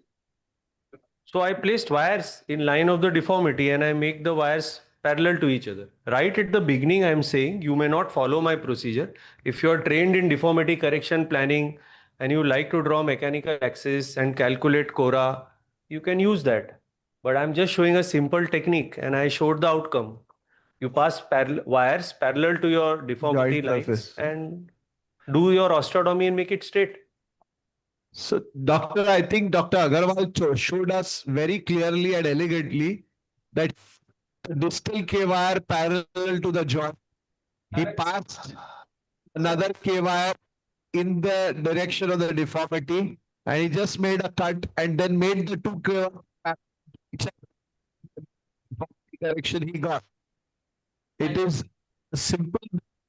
Doing things may not necessarily be the best way, the right way, or the calculated way, which all of us do these days, but certainly very effective. Yeah, doctor, somebody wanted a question over here. Yes, sir. So in the osteotomy which you performed, you did not do any translation. So I did, but not too much. So I have attempted to translate the distal fragment, and in fact, you should always do it. I have deliberated this many times. Now, a genu valgum can have the cora at various places. Many a times, your cora may be exactly where you are actually doing your dome. So, you need not translate. Also, I feel in some of my cases, in my attempt to translate, I have actually over translated the whole thing. So I think very minimal translation so that it doesn't look like a like an umbrella, so like a hockey stick. Yes. But that is more than enough. Honestly, I am trying to tell you, I do not know about other deformities. Do not overthink in genu valgum. This is my humble request. Mehta, if you want to practice overthinking and practice deformity correction, keep thinking. Mehta, it is not required. So my question was that if there is a so-called hockey stick deformity, Though there is nothing, you translate it a little, no? You translate the distal fragment. Okay, so let me put it this way. Now, if you are very worried and you want to use, if you do too much of force, see, translating is not a problem. If you make the osteotomy excessively unstable, I have had one occasion on which I created a 5 to 7 degree sagittal plane deformity, which I was unable to overcome. So do not translate excessively. Few millimeters of translation is all you require. And do not overcorrect. See, very important point is, do not push the patient into varus. Normal valgus is there, no? 1 to 3 degrees valgus. So retain. I think the one problem with my technique is that your desire to correct the valgus can be overwhelming and you may push the patient into a little. So you can't have even 1 degree of varus. That doesn't look good. So not even 1 degree of varus. It has to be neutral or 1 to 3 degrees of valgus. So you undercorrect. So the proximal wire which I am placing, if it's exactly perpendicular to the shaft, I'm not going to make the distal wire totally parallel. It's a little off. Just so there is some amount of eyeballing involved. But honestly, it was eyeballing only, no, that you picked up genu valgum. So, which side of how blade much you have to use for the philos? Yeah, it's always the 3-hole. I have always used the 3-hole philos. Which side? Like if you are correcting the right side of genu valgum, which side philos we have to use? To Right the side best philos of or Or I left think over- Philos Philos is a universal plate. So again, I didn't think much. I chose an implant which does not have any variation. It is a universal plate. So same plate, same company, same thickness I am using. Sir, how much opening do you accept without bone grafting? No, I have never bone graft. Believe me, it does not require. It's always a partial open, partial close. Even if it's a very, very bad deformity, you will not require. You will be amazed to know that when I have done a medial closing wedge osteotomy, there's hardly any graft which comes out. So it's a completely overrated thing. This bone gap, too much of bone removal, it's not happening. Means when you do 25 cases, you will realize we are overthinking. Believe me, if anybody is thinking too much on genu valgum, it is very sad. Sir, can I just ask one question? Sir, wouldn't it be a little easier if we would just put in a K-wire from medial and a lateral side so that we don't need an implant removal surgery later on? Okay, so we were doing that before, but I think when you use K-wire, problems, you have to support with slab cast. In 6 weeks, they become very, very stiff. There was an era where we were doing with Jess fixator, the whole thing. And then we used to take the patient at 3 weeks and do a manipulation under GA to prevent stiffness. But we found that the weakness was much higher and the rehab was longer. So using the Philos, I think the rehab is much shorter, much better. I agree there is an implant removal and it is not very easy to convince them to come for it. But I would still feel that this is the best way to do currently. So when do we start the weight bearing? Yes, so because it's a 3.5 profile implant, maybe at 3 weeks, even for a bilateral with walker, you can start 2 to 3 weeks. Yes, the 4.5 medial closing wedge osteotomy, you can start immediate weight bearing, irrespective of the weight of the patient. And now there are few good implants. The distal medial femoral tomofix implant is there, which is very good. Yeah. So as we discussed, there are a lot of different techniques to do the same thing. You know, I have a feeling like I'm philosophical now. I'm practicing for 30 years. So I feel when we are treating a common human problem, think of common human solutions. God will not create a common problem which has a difficult surgery. Unnecessarily, we are complicated. Fibular hemimelia, tibial hemimelia, 1 in 1 lakh incidence, PFFD, drawer pele is great. But why use drawer pele for genu valgum? It's a common human problem. It's happening every day. Everybody is seeing millions of genu valgum in their practice, right? So absolutely point taken, but now a lot of colleagues are moving even for the replacements later. Everything is on mechanical axis correction. Yes. And So we have kind of done things 3D later. planning. I have created jigs. Yes. So I agree, when you do 3D planning and when you create jigs, it's very cheap now. It's just 20,000 bucks. But you need to do a CT scan of the whole limb and you need to submit that. You need to break your heads before. In a busy practice, sometimes breaking your heads before is very difficult. Now, once you have the jig, Taral has won a BOS award for even printing plates. Yes. So you can get more and more accurate if you feel your patient, you need to do that. But I feel I wanted to show a simple technique, right? कल बोला किसी ने जेनु वाल्गम करना है, एक फिलोस bend किया, wire डाला, तोड़ा, The reproducible very well. anywhere. No. So the 3.5 is within regular BMI. 25, 26, anything going about 26, 27 BMIs, moderately obese, bulky patients use the femoral medial corrective procedures. Closing wedge osteotomy would be better. You know, they have a bulkier thigh also. So illusionally, in spite of you getting good correction, they still look in valgus a lot of times, the people with bulky thigh. And like I said, their cores are very weak, so they take a much longer time to rehabilitate. So I think absolutely taken. I think standard, most probably everyone, even if our adult colleagues do the medial approach and the medial closing, I think, and that too now majority of our colleagues are doing the biplanar. So it is more stable. You don't get any the flexion extension deformity which you were But talking again, about. see, those osteotomies They're are complex. slightly more difficult to understand. Yeah. And one last comment with the Philos. Now we are having multi-axial, those multi-lock screws. So now you don't even have to worry that I'm cross-threading the screws. Right. So going in from deformity corrections, we'll start with the everyone's favorite and trauma. So the first case in trauma symposium is by Dr. Binoti Sheth again. We are doing a supracondylar fracture fixation with K-wires. So we'll continue with the symposium and everyone can contribute in asking questions. It's me.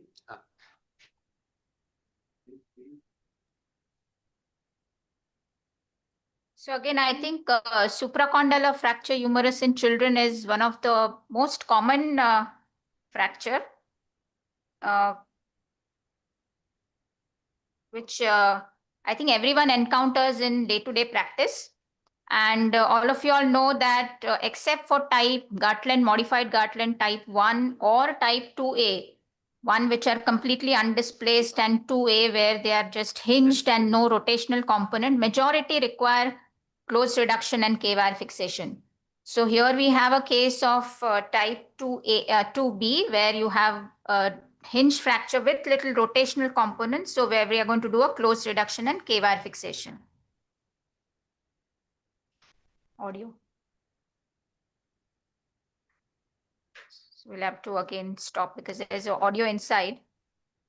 So all of you agree for this indication that how many of you treat the patients just conservatively on which types?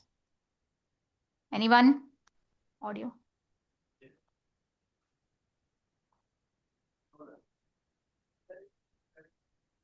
Yeah, so we'll see the X-ray first. So we have an 8-year-old child who had a history of fall yesterday, and he has this type 2B because you have a significant rotational component here, and you can see there's soft tissue swelling. So it's an extension type 2B fracture, and hence it's an indication for K-wire fixation. So always when the patient comes, the neurovascular is very important. You have to check the vessels, peripheral pulses, and all the nerve examination, and you have to document it also. And after reduction also, we are going to confirm whether post-reduction, when you flex the elbow, then pulses are getting maintained or no. Okay, so now we come to the operative view. So the child is on the arm, on the side arm. So the child is again at the edge of the table because we need the arm to be on a table where we can put the C-arm. So you take the child quite at the edge of the table. And now you first, the steps in reduction and fixation, basically first you have to give traction. Then you have to correct the mediolateral translation. So correct the coronal plane malalignment. Then you're going to reduce and correct the sagittal plane malalignment. And finally, rotate and stabilize it and then fix it. So we start first with the reduction. So my assistant, Dr. Akhil, is going to give counter traction. And I'll be giving traction. Again, now traction, it is always better to give in about, say, 20-30 degrees of flexion and not too much of extension. Because as you know, in these fractures, you have significant swelling and you have all your anterior neurovascular structures which can get tented if you give too much of extension. So preferable position is little bit of flexion, about 20 to 30 degrees. So I'm giving traction here. Depending upon the amount of overriding, you may require to give it for a little longer if it's a significantly displaced and shortened fracture. So in this case, luckily the fracture is not too much shortened. So I'm just giving gentle traction for some time. Fracture, AP view, C-arm shoot. Okay, so now since this is a little milder variety, I don't have luckily much of mediolateral translation, but otherwise in a classical posteromedial type, what I would have done is I would have corrected the translation by giving a varus valgus force. So I would give if this was a posteromedial variety, I would just gently displace it and get my coronal alignment first correct. And again, I'll see that C-arm shoot with that. And once I'm happy with that, now the next step is to correct the posterior angulation by giving a pressure at the olecranon and then reducing it and then putting it in pronation. So now my AP is good. This is the Jones view. The lateral view. Now lateral view. Okay. Again put on the AP view. Take the AP view, shoot. Okay, so now as I talked on my view, I will tell my assistant, or I will now, here it is very perfect, but otherwise somebody can actually draw the Bowman's angle here. When you see the line on the humerus shaft and the lateral physis and calculate the angle. On the lateral view, I will shoot again on the lateral. Okay. On the lateral view, again, I will see my anterior humeral line, which is here passing middle third of the capitulum. I will draw my lateral capitulo-humeral angle and see that it is correct. And as I mentioned, don't forget to see the oblique views. So when I'm doing my internal rotation, shoot. See, I'm seeing the lateral column. Yes. Okay. Yes. And I'm doing the external rotation, a medial column. Again, shoot. So all my columns are perfect. They are well aligned. So I'm convinced about my reduction. So once I've achieved the reduction, I'm going to check my pulse, whether it is obliterated or it is maintained. My pulse is good and I'm convinced about the reduction. Okay. So now I'm going to fix this by 2 lateral pins because my medial column is good. There's no comminution, but you may not get a very perfect reduction sometimes, and then you want to see, whether the alignment is good or no. So once, you have reduced, you can confirm whether all the acceptability criteria are met with or no. As I said, here there is no indication for medial pain. The crux is to avoid medial pain as far as possible because the chances of iatrogenic ulnar nerve injury are very high. So except where you have a medial comminution on where you have a medial oblique fracture, I will try and avoid medial pain. So here I am convinced that I can just pass lateral pins, 2 divergent lateral pins.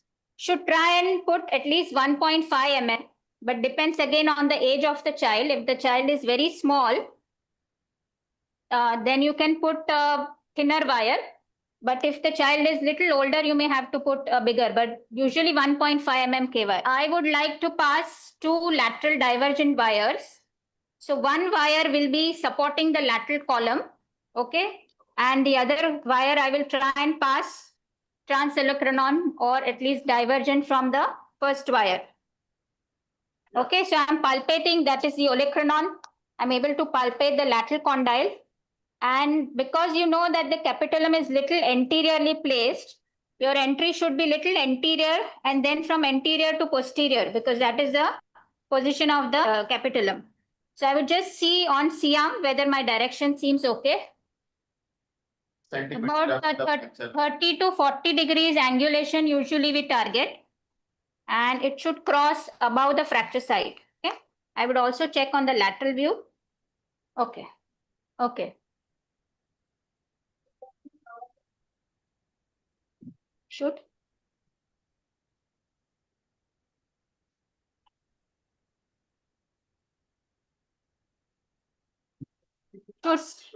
Shoot. Yeah, I will draw a little bit. Yeah. It's fine. The point is just lateral.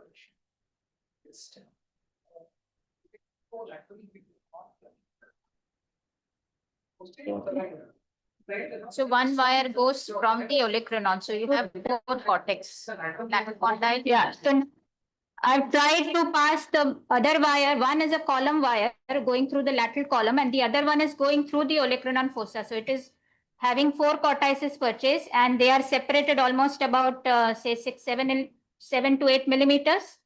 So this is a lateral divergent fixation and it's quite stable. On the lateral view, I've tried to go from anterior to posterior. Can you shoot? Because the capitulum is anterior and your humerus capitulum is usually tilted anteriorly. So always better to get at least one of the wire from anterior to posterior. Let me see the column. Okay, so column is restored well. Okay, so take one AP view. So this is quite stable. On movement, I can take a fluoro and I can see whether there is any mobility. But looking at the configuration, I'm sure that there is not no movement. The columns are well aligned. Fixation is good. So the purpose is to give, now I will give my post-op slab not in so much of flexion, but just in 60 to 70 degrees of flexion. Okay, because many times especially in type 3 supracondylar, you have a lot of swelling anteriorly and you don't want to give it in now. This is a very stable fixation. If this would have been unstable, I would have probably added a third lateral wire. Or in types where it is indicated to give medial wire, I would have put, if I have to do a medial, you should first always fix the lateral wire lateral column first, then extend your elbow to some extent because your ulnar now goes posterior once you extend the elbow. And then you take a mini incision, use a drill, and then pass the medial wire. So these are some of the tips when you have to pass a medial wire. So this I am okay with. I'm happy with the construct of the wires. So I'm going to cut my wires and then bend it. I will keep it outside and I will protect this in a slab. Slab remains for 3 weeks. I've checked that my pulsations are good.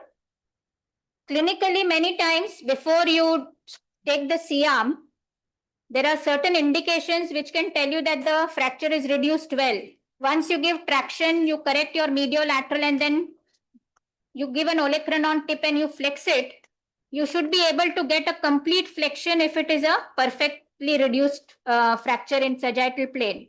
If you are not able to get full flexion or if there is any rubbery feel, then there could be something entrapped within. Many times it happens that when you are flexing, your anterior neurovascular may get entrapped at the fracture site. So there you get a rubbery feel.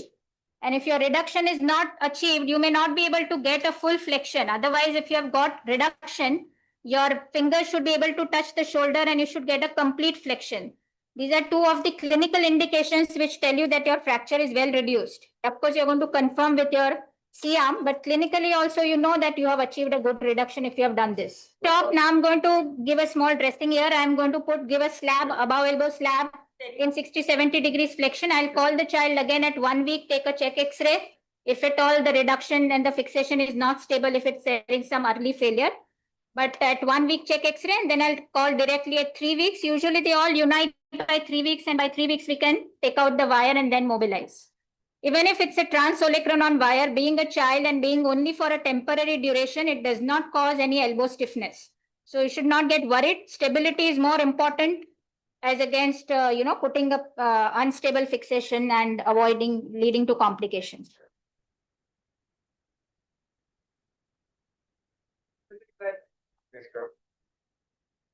Okay, so that was just your intro of how, taking you to the theater and what happens every time, the direct relay. Yes. That is wonderful, Binoti, very exactly how we would do. Two questions. One is in the good old days, I remember during my training days, it was always lateral position. And this thing, why is that no longer?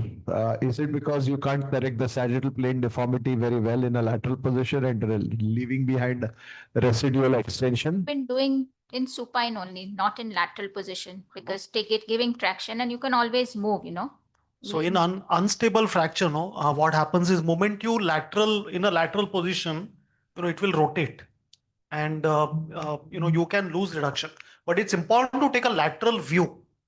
And in good old days, when we both were residents, we used to turn the arm and take a lateral view. But now we turn the C-arm and take a lateral view because you don't want to change position of the arm. I think it will be very clear when Chintan is showing his arm bolt method. Yeah, especially when you have a type 4 fracture, which is very unstable. So when you flex it, it goes in flexion. When you extend, it goes in extension. Never rotate, but rotate the C-arm. Don't rotate the arm. Some tips and tricks to correct rotation. The biggest problem intraoperatively is, you can correct the flexion extension, the varus valgus can be corrected, but correcting rotation is often extremely difficult. That's why you find it still mal-reduced and it's still rotated, what would you do? So you take your column views. So don't just take AP and lateral. Take your internal and external oblique. If they are still rotated, then you can rotate to some extent. And because it's posteromedial and internally rotated, you can externally rotate. So your column views are very important in order to confirm that your rotation is corrected. Gautam, so Binoti described very well. But if there is a rotation which is not budging, then you'll have to fix one part of the segment and then rotate the other part. Then only it will happen. Now there are various ways to do it. One is by applying a sticking plaster on the proximal fragment, you're preventing rotation in the proximal fragment, and distal fragment can then be rotated. That's one way. The second way is to pass a K wire in the proximal fragment, and going from posterior to anterior so that you don't go across the radial nerve, and then rotate the distal fragment. Third way is to do joysticking. So pass a K wire into the distal fragment, and using that K wire, you correct your rotation and translation. And the last way is to do something known as intrafocal reduction. You actually put a K wire into the fracture and use that to correct translations and rotations which are refractory. So with these all methods, very rarely, Binoti, we need open an open reductions reduction. or anything never needed. So irreducible supracondylar really is very rare, and when it happens, the only thing you're worried about is neurovascular bundle, which is into the fracture site. And then those are the cases which may require open reduction. How do you recognize intraoperatively that this might be the case? That when you have reduced it and it is irreducible, there may be a neurovascular bundle entrapped in the fracture site. How do you recognize that intraoperatively? So once you have a good reduction, your fingers should be able to, you should be able to get complete flexion, and you should have a good bony feel. You get a rubbery feel, or if it's falling short of the complete flexion. And of course, you palpate always after reduction, always check your vascularity. So if that is diminishing or something, that's an indication. Or is there a persistent gap which you would see? On the Three C-arm. red flags. Three red flags will be: one, if you have a pulse which is not palpable with a nerve injury, then you know that both nerve and vessels are hiding somewhere else. So that is one red flag. As Binoti said, and you also mentioned, anterior fracture clap after reduction is a second red flag. And third red flag is a rubbery feel. So if you have these three red flags, it can be a nerve and vessel which is entrapped at the fracture site. Disappearing pulse. Yeah. Pulse, it was palpable, but like Absolutely. disappearing. So before reduction, the pulse was palpable. You reduce and pulse went away. So, that is something which is again a red flag. So this was a very relatively undisplaced, but if you have a displaced, then a different technique by which you can do reduction is a new arm board technique, which Dr. Chintan is going to describe. Before that, I think do we have any questions? Because I think these are common fractures. Everyone, every place sees this. So any questions? Sir, in Jalandhar, how do you assess the vaccine in a Your voice is not audible, Dr. Zaveri. Guys, yeah, in when you vascular check you, the first thing you pulsation. The pulsation. Your voice is not audible. So seeing vascular these patients. Gautam, that will rarely happen. In fact, the good vascularity and absent pulse is common. In presence of a pulse, a pale hand is very, very uncommon. It will not happen. What do you do that way? In that way, it's a spine surgeon asking for fracture questions. No. So we want to hear answer from Jalandhar, right? Yeah. How do you assess? What are common ways? Do you use pulse oximeter? Do you use angiogram? Do you use CT angio or clinical assessment? Rely on capillary refill. What do you do? Somebody can answer. Generally, Or it is any. if the pulses are not held, then we do the capillary assessment, and if that is not there, only then we go in for the angiography or something, CT angiography or something. Okay, great. Gautam, a good way is to use a current pulse oximeter. Meaning the new pulse oximeters show a waveform, and many of the pulse oximeter you can also see it on a screen, record, take a printout, and things like that. So if pulse oximeter shows a waveform, then even if you can't feel a pulse, you're sure that the vascular perfusion is good. So pulse, the word pulse has to be erased off, and we have to look for perfusion now.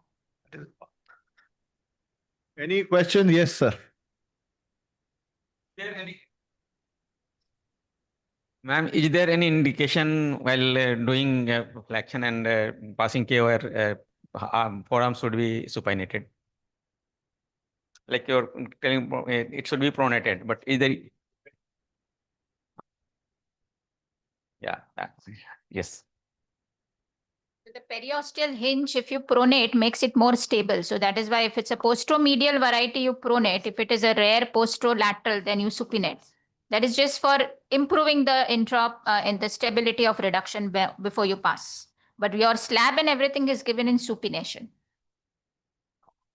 Sir, in pink pulseless hand, what is consensus? What is the consensus for management of a pink pulseless hand, Binoti? Yeah, so again, as Taral said, you observe all those things. So if you have a good waveform and if you have a good perfusion, then if it's a pink pulseless, you can wait and observe.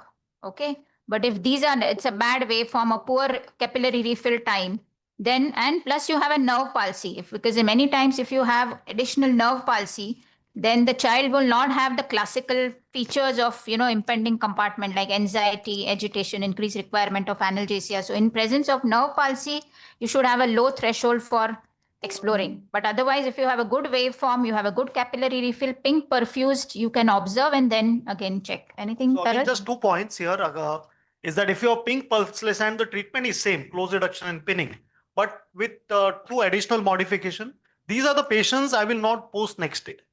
I will do in the middle of night, even if it's 2 a.m. I will do it as soon as it's possible to arrange for theater.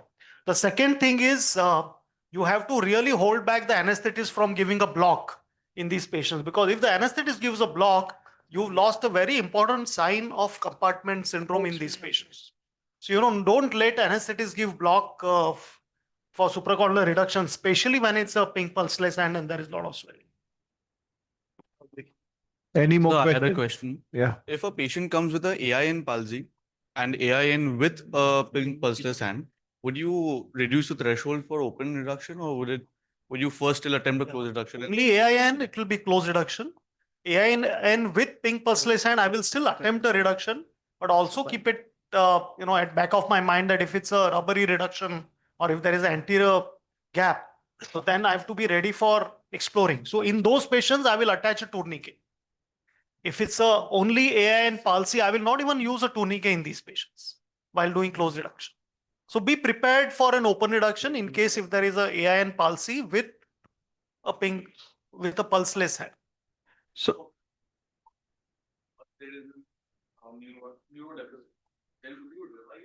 no. On post-op, which nerve? No, there are 3 nerves. So which nerve? And so if there was no palsy pre-op and you had palsy post-op, right? Binoti, you want to answer that? If there was no palsy pre-op, but patient had palsy post-op, So no palsy, what will you do? So if it's most of the nerve injuries in supracondylar and neuropraxia, but when they were not there and you have, created it, suppose you had put a medial wire and then done it, or if there was a rubbery fill, anything, then you will be vigilant. If there was a medial wire, maybe then I'll remove that and revise it. But otherwise, majority are neuropraxia and they recover over a time. So, but you'll have to be vigilant. Anything So more? if it's ulnar nerve palsy because of medial pin, many times if you diagnose immediately, removal of the pin and adding a lateral pin will work. Okay, but for median nerve or anterior interosseous nerve palsy, if it happens post-op, then I will take the child back to the OT and yeah. It's an anteromedial approach. You have to go on to the nerve. Okay, and if you get a radial nerve palsy, again, it's some pin which is irritating. So you'll have to remove that pin and revise it. So if there is a patient who has come with a vascular problem and you've reduced it, right? And the pulsations come back, the fracture has been reduced. In these patients, would you always fix, or is there a role for just a simple close reduction, or would you always do a percutaneous pinning? Fixation and close reduction does not match with vascularity. Irrespective of vascular, no vascular, only type 1 or 2A are conservative. Rest all require fixation because they are quite unstable. If you get good reduction, very highly likely that they will again, displace and they will have complications. So fixation goes irrespective of the vascularity. Saral sir, one question. As you said, most likely the last option will be putting the intrafocal for reduction. As reduction is not coming predominantly, a lot of swelling has occurred. So any tips and tricks on that, putting intrafocal wires, getting a reduction? So there are two ways of doing it. One is to put a K wire, but nowadays we don't use a K wire. I use a mosquito forceps. And what I do is I will put a mosquito forceps, facing upwards first, and then turn it down, and then go anterior to the distal fragment and then pull it back. And as it is held in place, you keep a wire ready, pass one wire, remove the mosquito forceps, and then pass other wires. That is with an intrafocal. Yeah. So those of you who really want to see that video, during a very prominent Viron, 2000, what year was that? The Ram, Swapnil and Ram. 2015. 2015 Viroc. If you go to BOS website, there is an entire video of supracondylar fracture where I have demonstrated this. So those who are watching this, just go back to that video and you will be able to see this. And mostly never open. And you are like hardly. So if you put some principle, there is never, and there is never always. So, there was one question was asked to me in IOCON at Jaipur that do you do open reduction ever? And I said no. And next week I had to do one. So you don't do that. So there are situations. Mosquito that you put is through a lateral approach, right? No, posterior approach. Posterior approach. Posterior midline approach. Okay. All right. Lovely. We move to presentation. We were looking for lunch. Lunch is already served outside. So whenever you have time, don't be in a hurry to go there. One by one, you can go, come back. Then second person goes, come back. I'll be the first one to go. So the same thing, but just a different technique, like how we are going to place the arm on this. So this is again a type 2B. Okay, we see that it's an extension. The capitulum is lying behind the anterior humeral line, and there is a lateral combination and like a posterior lateral fragment. So we use this arm board. So arm board is placed under the torso of the child, and the distal fragment is kept free, and the proximal fragment, as Taral sir rightly said, can be immobilized by tying a adhesive tape around the proximal fragment onto the arm board. And what this does is this keeps our distal fragment totally in our control. Proximal fragment is immobilized, doesn't allow it to rotate or change its position. Now with the distal fragment, you can do the rotation maneuver, you can get it corrected, you can do the varus valgus correction. If there's a flexion type, you have the posterior part is totally free. You don't need to put a folded sheet or a gown, and you can just give a pull and push technique. For a flexion type, you can just flex. For extension type, you can just flex and get the reduction. Your olecranon is free to put your thumb and get the reduction done. So once the arm board is used and the arm is taped to the arm board, the distal fragment, as we know, is free, and we can see this in the image here. The distal fragment is completely under our control now. So, and then the reduction is done. Now, as I was saying, nowadays, none of us are actually rotating the arm, because once you get the reduction, that is a golden moment. You don't want to lose it. So you want to keep the reduction stable and in position before you put the wire, but you still want to see on C-arm that you are right in the AP and the lateral and the oblique views. Here you can turn the C-arm around the elbow. You don't need to change any position of the elbow. The elbow is reduced and kept in position, and you just turn the C-arm in AP and lateral views. This is from another patient, but just to show how AP and lateral views can be taken. At the same time, if the C-arm is kept in 45 degrees in oblique views, anterior and medial and lateral obliques also you can get at the same position of the elbow. So you are not losing the reduction. You have your moment where you have got the reduction. You don't want to lose it, because what happens most of the times is you turn the elbow and then the next moment you see, array, AP mein reduction aaya tha, now it's lost. We don't want that. We want both the reduction to be maintained. And once this is done, then the painting and draping is done as usual. We have the entire arm, which is, sterile with us. The unsterile part and the arm board, if it is unsterile, not autoclaved, that is kept under the drapes. It is not exposed to either of the sterile environment. And then, as I said, the distal fragment is under your control. You can do varus valgus maneuver. You can, as this was a type 2B, all you need to do just a flexion. And because the posterior cortex is also intact, the posterior hinge is intact, as you flexed and you got the reduction, then at this moment, then you will want to start passing the K-wires. Now, the rest of the treatment is same what Binoti ma'am showed. So it's a very short video now. So you pass the first K wire laterally, get the hold. Now here is this fracture pattern was oblique, going posterior to anterior. Okay, so your wire will be from posterior to anterior. Okay, so it will be perpendicular to the fracture line. Now arm board also is helpful, that if you want to pass a wire posteriorly, you have the entire area free. There is no arm table, there is nothing there that you have to lift the arm and then put a wire. So in the same position, you can pass the first wire and then the second wire. Once you have checked intraoperatively in both AP and lateral views, and also both the oblique views, the medial and the lateral oblique, that your columns are intact, then you can just go ahead, bend and cut the wires and apply above elbow plaster.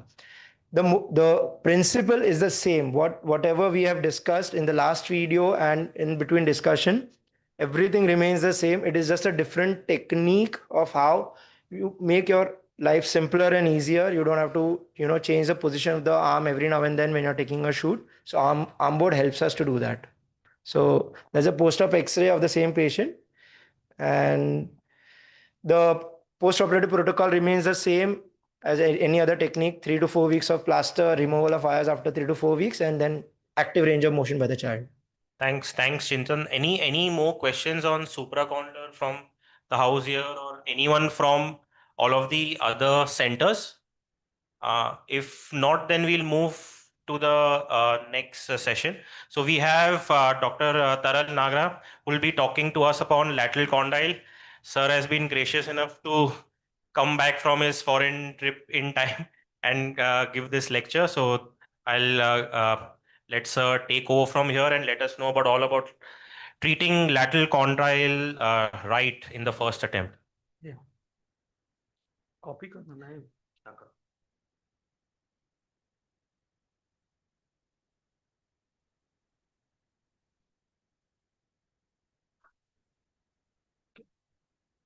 So lateral condyle fracture is a fracture of necessity, and there are a lot of confusions and myths about this fracture. So, we'll see two aspects in this video. One aspect which is more important is decision making, and second is the incision. So this is Jacob's staging of lateral condyle fracture. We divide into three.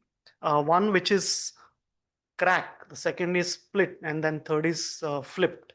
But there are other classifications which you all may not know about, apart from Jacob's classification, and I'm going to show you this. This is Finn-Bagoson's classification, and it is a classification for so-called undisplaced lateral condyle fractures. So whatever are Jacob's 1 are divided into three types, and they are divided into stable, intermediate, and unstable. Stable are one which don't have to be fixed. Unstable will require fixation. Indeterminate, you'll have to decide. And Song, he remixed all these classification, and he classified lateral condyle fractures into 5 types. So stage 2, 1, 2, and 3 are necessarily a combination of Jacob 1, which are divided by Finn-Bagoson's classification. So Finn-Bagoson 1 becomes Song's 1, 2 becomes Song 2, and 3 becomes Song 3. And Jacob 2 becomes Song 4, and Jacob 3, which is completely flipped over, becomes 5. So what is of interest to us is that one which I have marked in green are indications for surgery. And there is not one surgery for lateral condyle fracture. There are 3 types of surgeries. You can either fix them in situ. Okay, this can be done with K-wire or screws. You can do a close reduction, arthrogram, and then fix. And the third surgery is open reduction and fixation, which you can do either through a lateral approach or a posterior approach. So I'm going to take you through all these things. This is an article by us on classification of lateral condyle fracture. So people can access it from IJPO. It's very well described. So this is a child. Let's learn how to do conservative treatment. You have to do AP, lateral, and oblique views. And you can see here, this is Jacob's type 1 and Finn-Bagoson 1, so which is a stable fracture. So this has to be treated in plaster. But it's important that the plaster is given with elbow in 90-degree flexion and with wrist in dorsiflexion. And why wrist in dorsiflexion? Because that makes the common extensor origin little inactive and will prevent displacement of the fracture. It's very important that we repeat the X-ray at 1 week, because those which are Jacob 1 or undisplaced lateral condyle fracture which are going to displace will do so in 1 week. So if your fracture has not displaced at 1 week, it will not displace further. So what I do generally is give slab on day 1. I take repeat X-ray out of slab after 1 week. And if it's not displaced, I will give a plaster at 1 week, and that at 3 weeks I will check again. Sometimes I can check at 4 weeks, but maintain immobilization till the time you see solid radiological union for that patient. So this is at 3 weeks. बंद हो गया, आगे नहीं बढ़ रहा है. Okay, ठीक है. And you have to follow up these till union. So that's the crux of conservative treatment. The second procedure we have to learn is pinning in situ. So you have this fracture, which is Song 3 or Jacob 1 Finbayonson C, and you can easily recognize this if you do varus valgus views. So if it opens up, it is, and if the lateral gap is more than the medial gap, these are the cases where you know that these are unstable one. Okay, so this is unstable fracture, and this needs to be done with pinning. Now, the diagnosis of lateral condyle fracture is in internal oblique view, and fixation in situ is also in internal oblique view. So what you will do, of course, on table you will take AP and lateral, but the direction of pin is from posterior to anterior here, and because the fragment is posterior fragment, okay, and this pin has to be, trajectory of the pin is an internal oblique view, then you are perpendicular to the fracture line. The supracondylar pins go from anterior to posterior because the lower end of humerus is tilted 45 degrees in front, but the lateral condyle pins most of the time will go from posterior to anterior. These are the cases where you actually don't need arthrogram because you are pinning in situ. As long as if you are not reducing, you don't need to do an arthrogram. And it's your choice, you can pass 2 or 3 wires. Here I am passing 2 wires which are divergent to each other, which means these wires meet outside, bahar aake mil. So, they meet outside and then diverge inside. So that is how these 2 wires will go. Many times I will purposely choose 2 different size wires so that I can recognize them on the lateral view. If you use same side wire, many times we get confused that, which wire is going where, and if you have to revise, which one to revise. Give a plaster for these patients post-op, not a slab, and then they need to be followed up for a longer time. Now, this is a 6-year-old child, and if you see this patient, lot of swelling. So moment there is lot of swelling, anticipate instability. And if you see this patient, the AP and lateral look like Jacob 1. Okay, AP, but if you look, when you take X-ray in internal rotation, there is gross translation. So this is not Jacob 1. It is not a stable fracture. This is a really unstable fracture. This is split open, and this is Jacob 2 or Song 4. And this needs to be treated with close reduction.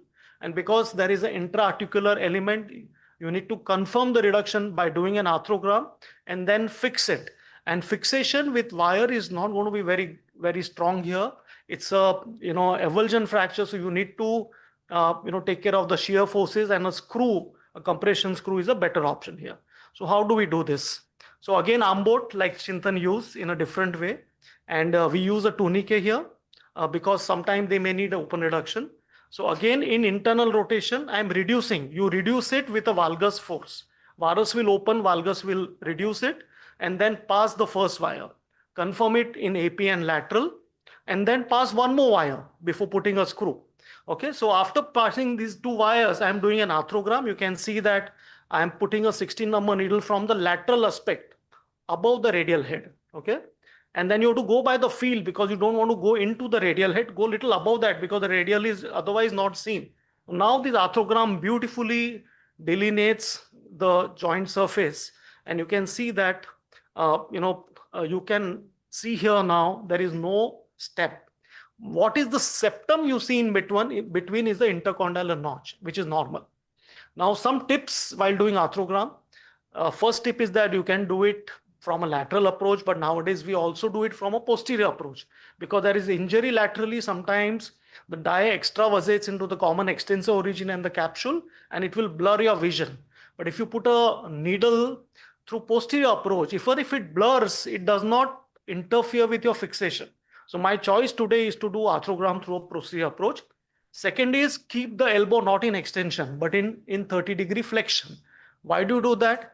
Because elbow was supposed to be in 30-degree flexion. The lower end of humerus is tilted in front, and then you will get actually AP of the elbow only when you bend the elbow to almost 30 degrees. So that's how you do a arthrogram. And once arthrogram is done and you confirm, you are ready for fixation. And for fixation, what you do here is you first will drill. Okay, you can just drill halfway through. You don't have to drill through and through, and then you pass a screw. Now, in older time, we used to pass partially threaded screws, but nowadays we pass fully threaded screw because compression is not really what we need. We give compression on table with help of a towel clip. But if you really give a strong compression, the screw will get buried inside because cartilage is soft. Sometimes it can even crush a soft cartilage or a soft bone of a child. So what we do is nowadays, use fully threaded screws, use intra-op compression with a towel clip because we don't want excessive compression. If you're using a partially threaded screws, don't over tighten it. Don't use washers. Okay. And you can use an additional wire. So this wire can be parallel to the screw or it can be parallel to the joint. It's your choice. Nowadays, I will pass a wire parallel to the joint and the screw along the column. So that's the construct which I prefer. When I did the case, that this is the construct which I used to prefer, but we evolve all the time from, iPhone 11 to iPhone 17 Pro, so the techniques also keep changing. But when I pass a screw and a wire, the wire I keep outside and the screw is inside. The reason is wire I will remove after 3 weeks. Screw I will remove after 6 months. So I don't want to do 2 surgeries for implant removal. And this is the way I can, mobilize the patient early. If you keep wire for too long, the problem is it will interfere with your movement. The screw does not interfere with the movements. So this is at 6 weeks, healing well. The child is happy, the parents are happy. 2 months, the range of movements in displaced fracture will take 3 to 6 months to come to normal. So don't be disheartened if the movements have not come that well. You will also see many times pseudo-varus because of a lateral condyle prominence. You can see the lateral condyle prominence. This will happen in many patients, almost 50% of a patient, whether you have treated them conservatively or operatively by close reduction or open reduction. This is inevitable and the time is the only solution. It will go away with time and that pseudo-varus will also disappear with time. So don't be in hurry to be judgmental.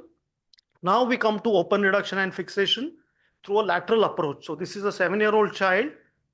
The hazy X-ray and hazy decision-making was treated in plaster, should have been fixed on day 1.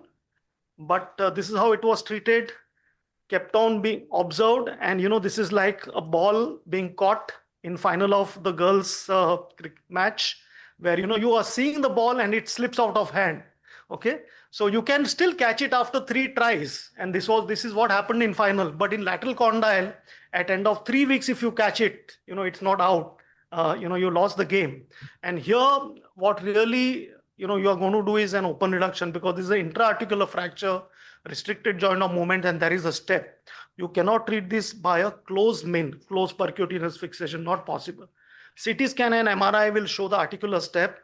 Even on table under anesthesia, the range of movement of this child are restricted. This is the lateral approach. This video was shot in 2015. But still looks good. So a generous incision, at least 4 to 5 centimeters ahead of lateral epicondyle line, and then skin and subcutaneous tissue. And you can see in an acute fracture, you will see a lot of edema and fluid coming out there. The aim here is to not go on to the fragment. The first place you will go is the supracondylar area. So you go anteriorly from the lateral ridge so that the mobile VAD is all dissected in one piece along with the posterior interosseous nerve. So you are safe, subperiosteal, and you have exposed the lower end of the humerus, the coronoid notch here. The next step is to open the joint and don't fiddle around with the fragment. Go into the fracture site. So now we are going into the fracture site. Use your periosteum elevator and use gauze pieces, periosteal elevator, artery forceps, go through the fracture site. Okay, so that there is minimum dissection of the fragment.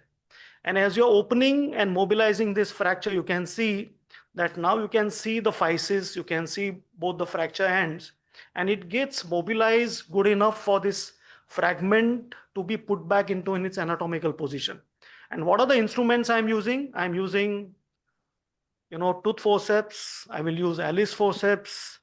Many times you will use K wires as joysticks, but I'm not going to use bone holding clamps here. Okay, because we need to maintain vascularity of this fragment, which is coming from posterolateral area. You can see this attachment of the common extensor origin very gently kept intact. I'm going very slowly, we are removing the tissues which are interposing inside, remove part of the joint capsule, which is hypertrophied and it's interfering. And this is the wire which I am passing parallel to the joint, which will act as a joystick. Now I prefer to pass two joysticks perpendicular to each other. You have to have a universal joy in life. So, you pass wires from at least two different directions. And then, again, valgus, Alice forceps, K-wire, everything playing their own roles. You reduce this and you have to see this reduction by seeing the joint line. And as you reduce it, then an intelligent assistant like Sushant will pass one more wire and then he will fix this fracture. So you don't fix this fracture. You ask someone else in your team to fix this fracture, and you will pass multiple wires parallel to the joint and along the column. So that's your provisional fixation. And then since this is a non-union, just K wires are not enough. They are going to give way. You want to mobilize these patients early because they are also stiff. So at least some of the wires you will convert into screws. You will have some of the wires in place in addition to screw. You can't pass multiple screws. These are the days, 2015, I used to use a washer, but nowadays I don't use a washer. The quality of our canceller screws also have improved. Their heads have improved and we don't need to use. The problem with washer is many times when you have to do implant removal, it is easy to remove the screw, but difficult to find the washer. Yeah. So that's how, it looked on table. Again, two wires, one wire and a screw. That combination I have used. Some of the pictures here, intro, just to show you, how the joint looks like. Sometimes in a video, the hands come in between. So these are some of the pictures to show you how the joint looks like. You have to do an anterior arthrotomy to see that. So you immobilize this patient for a month, then start mobilization. And generally, I will remove these wires after a month, but screw I will keep for a longer time, and I can remove this, whenever it's required. Normally, till the time screw is there, you will still have around 20-30 degree flexion deformity, and it goes away as soon as you remove the screw. I really don't know the reason for that, but this is what I have observed. So ultimately, this patient had excellent range of movement, full extension, full flexion, and united without any AVN. Now, this is new kid on the block, a posterior approach. And typically, I will use it for unstable lateral condyle. So this is lateral condyle with a distance. It is so unstable that it's not staying in place.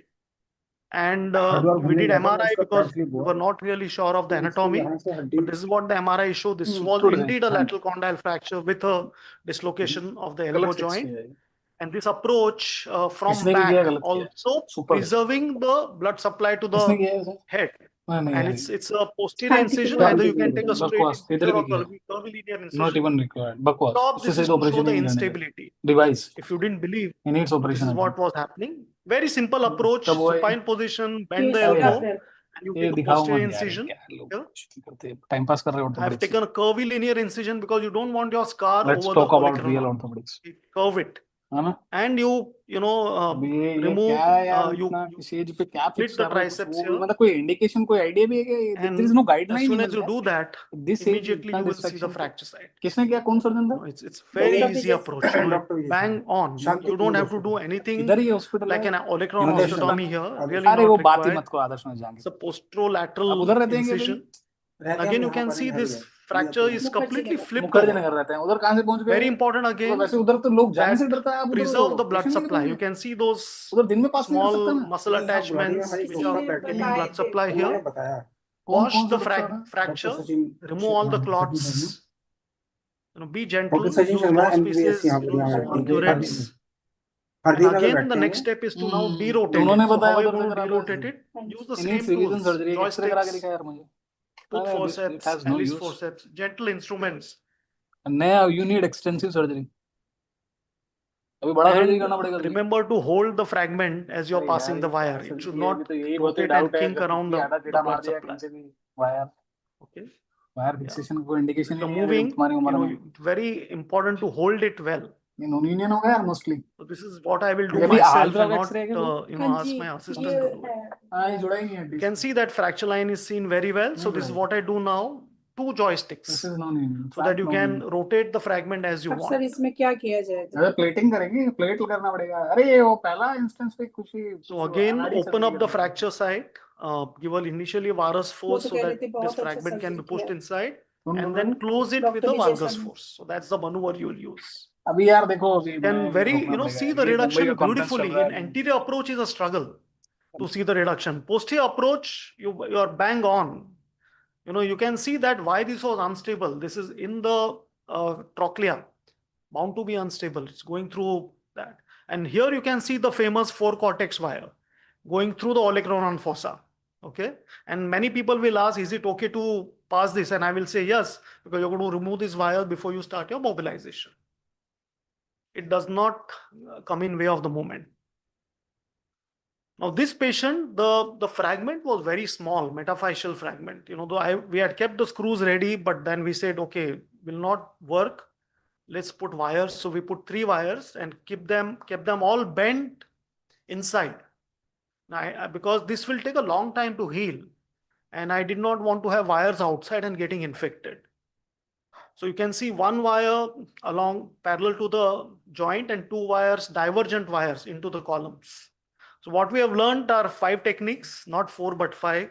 Non-operative treatment, very important, because 50% of lateral condyle fractures are fractures in position. You need to learn them well. You don't have to operate every patient because the chance of displacement is 50%. If you operate every patient by pinning in situ, you would have operated 50% which were actually possible to treat in plasters. So you use the judgment which I have told you. You use Finberg-Osson's classification. Those fractures which are displaced less than 1 millimeter, where the lateral gap is more than the medial gap, or the fractures which stop short of metaphysis, where you don't have much swelling. Okay, these are the patients you can conserve. If in doubt, do an MRI. On MRI, if the articular hinge is intact, conserve. If it's broken, then you can still operate. Okay. Now, pinning in situ is for song 3. Okay, most of song 3 you will treat by pinning in situ, and no arthrogram is required. In older children, you can also replace pin with a screw, percutaneous screw fixation. For some of song 3 which have opened too much, and for song 4 we reserve closed reduction, arthrogram and fixation, and I have shown you how to reduce it, how to do arthrogram, how to fix it with a pin and screw. And then for open reduction, we saw 2 approaches. One is a lateral approach for a stable lateral condyle fracture which has flipped over, or especially the old ones which have flipped over.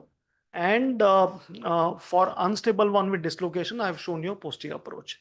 So with this menu, lunchtime is closer, but the entire menu being served as an alternative to the lunch, we finished this. And I thank for those who chose this over the lunch. Thank you. So thank you, Taral sir. And instead of having one video, you actually saw 5 videos and 5 ways how Ek pe char free. हाँ, That's a new. so I think those who have seen this have really benefited well. Any questions from here on the technique or on any step that you didn't understand or you would do differently or Arpit? Yeah. So, as far as I am aware, please correct me if I'm wrong, on X-rays after your reduction is closed or open, if your metaphyseal gap is there, that is unacceptable. My question is an articular gap acceptable on an X-ray? Not acceptable. So you have to get articular reduction and physeal reduction, both. Now, in an acute fracture, you will get an articular reduction. Sometimes on the lateral side, because the fracture green sticks before it fractures. Sometimes, it may appear that it is not holding well. So you will go for first preference is articular reduction. Lateral side, there'll be some gap in acute fracture, which is okay. In older fractures, fracture which come to you 2 months, 3 months, and completely turned over, there you still have to go for an open reduction. It's not a very easy surgery, but in those patients, invariably there'll be a lateral column gap after you get articular reduction, and you'll have to fill that up with a bone graft, small bone graft. Now, in a child, where do you get bone graft from? You really don't have to go for iliac raise, just open olecranon, and you will get that small 2-3 mm bone graft from olecranon, and you can place it over there. That much is enough. Yeah, and it is through same operative area, and it can be done. Yeah. So articular prefer to the column continuity. So those from Ajmer, Jalandhar and Gwalior, if you have any questions, you can definitely raise your hands.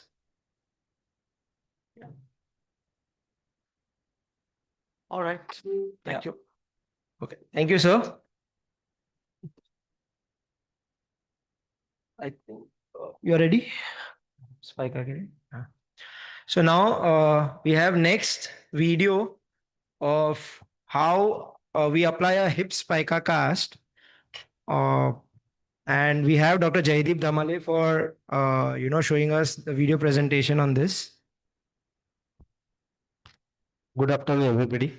So I will showing the hip spica and walking hip spica. So most important step for the treatment of the fracture shaft femur is one that to control the alignment, length, and is comfortable for the child. So 3 important things: length, stability, and deformity. These are the acceptable criteria. So ideal treatment for femoral shaft fracture 6 months to 6 years is double leg hip spica. These are the AOS guideline. Immediate close reduction application of well molded hip spica cast is safe if treatment option for close fracture less than 6 years. Early spica casting or traction with delayed spica casting is also option. Some center are doing that. Indication: transfer fracture, spiral fracture. These are the steps because spica application is very difficult. We have to keep everything is ready on table. Requires 3-4 assistant. So these are the steps you can pre-operate, you can planning, obtain adequate sedation, assess the fracture stability with the help of telescopic test. So I will show you what is the telescopic test. Apply the cast liner, position on the spica table. Every center is not available the spica table, so you can use the wooden plank with the table. Cast padding, apply the spica with well molded. You can apply the pillar at anterior side. Trim and finish the cast and remove the patient from spica table. This is also important step. These are the checklist material: plaster, soft roll, stockinette, spica table. If not available, wooden plank. So these are what is the telescopic test? A gentle compression force is applied at distal end of the femur. If the overriding of the fragment is more than 25 mm, the patient should be spica failure. If the overriding is more than 25 mm, the spica will not work. So these are the position. These are the position we can give in 45-degree abduction, 30-degree abduction, 50 to 70-degree knee flexion. We don't want to give more than 70-degree knee flexion, otherwise the vascular compromise will be there. Always put the folded towel at the abdomen. Cast padding start below the nipple line to above the middle malleolus on ipsilateral side. We generally include the foot and ankle. So important step while applying the plaster, apply the anterior and valgus mold to involve the thigh to recreate the anterior bow and address the tendency of the femoral fracture which shift into the varus. Always if not applying the valgus pro, the shaft may tripped into varus deformity. So this is the final position. So I will show you with this video.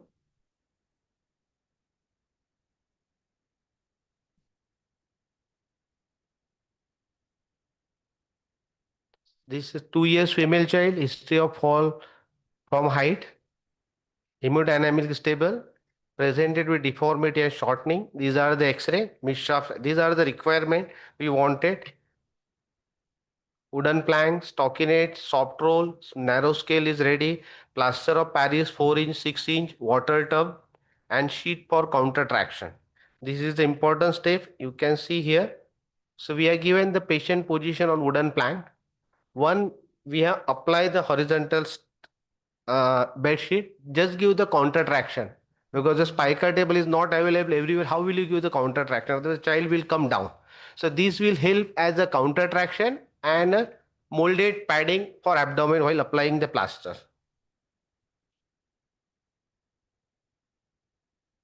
Position of the surgeon in center and side with enough padding, we just reduce the fracture. Applying the stockinette.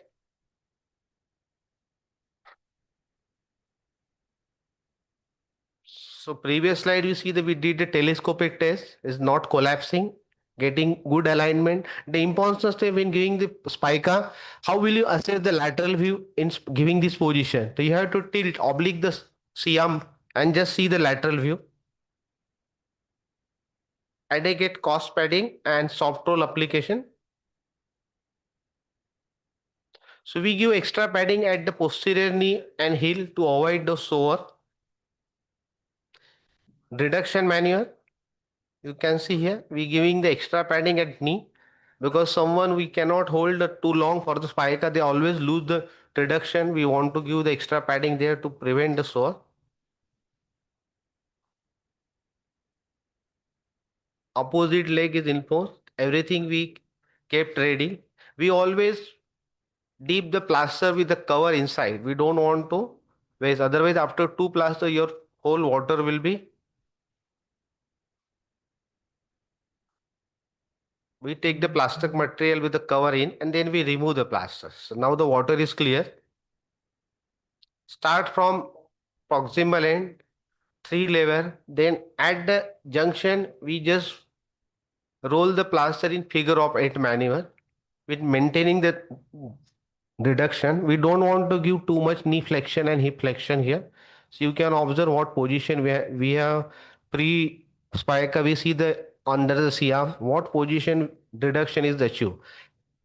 In proximal fracture, we have to give maximum flexion, middle 40 to 50, lower third with decrease the flexion. I will show you in next case. Molding of here is very important. We don't want to too much force. Anterior push, valgus stress to prevent the varus collapse. Then complete the below knee part with maintaining the flexion. Otherwise, the below knee cast will hurt at popliteal fossa.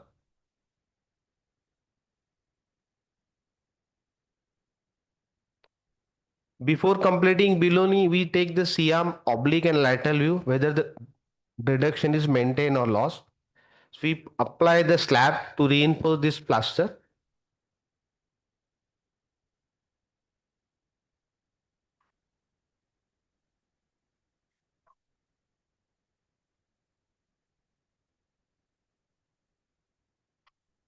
Opposite half side, we just connecting with the main injured limb.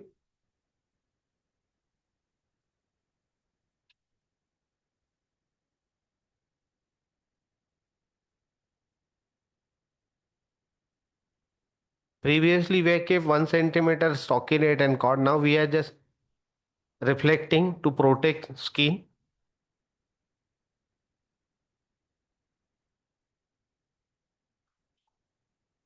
Check all the joint. If required, we can reinforce with the slab and plaster.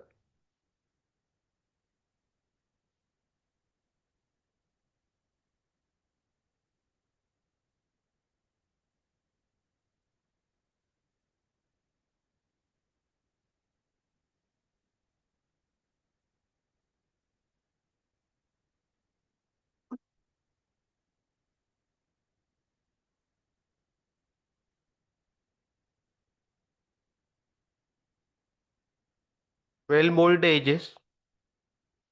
The most common complication of spica is the skin sore, redness, and rashes. Complete the foot part to avoid the rotation of the distal fragment.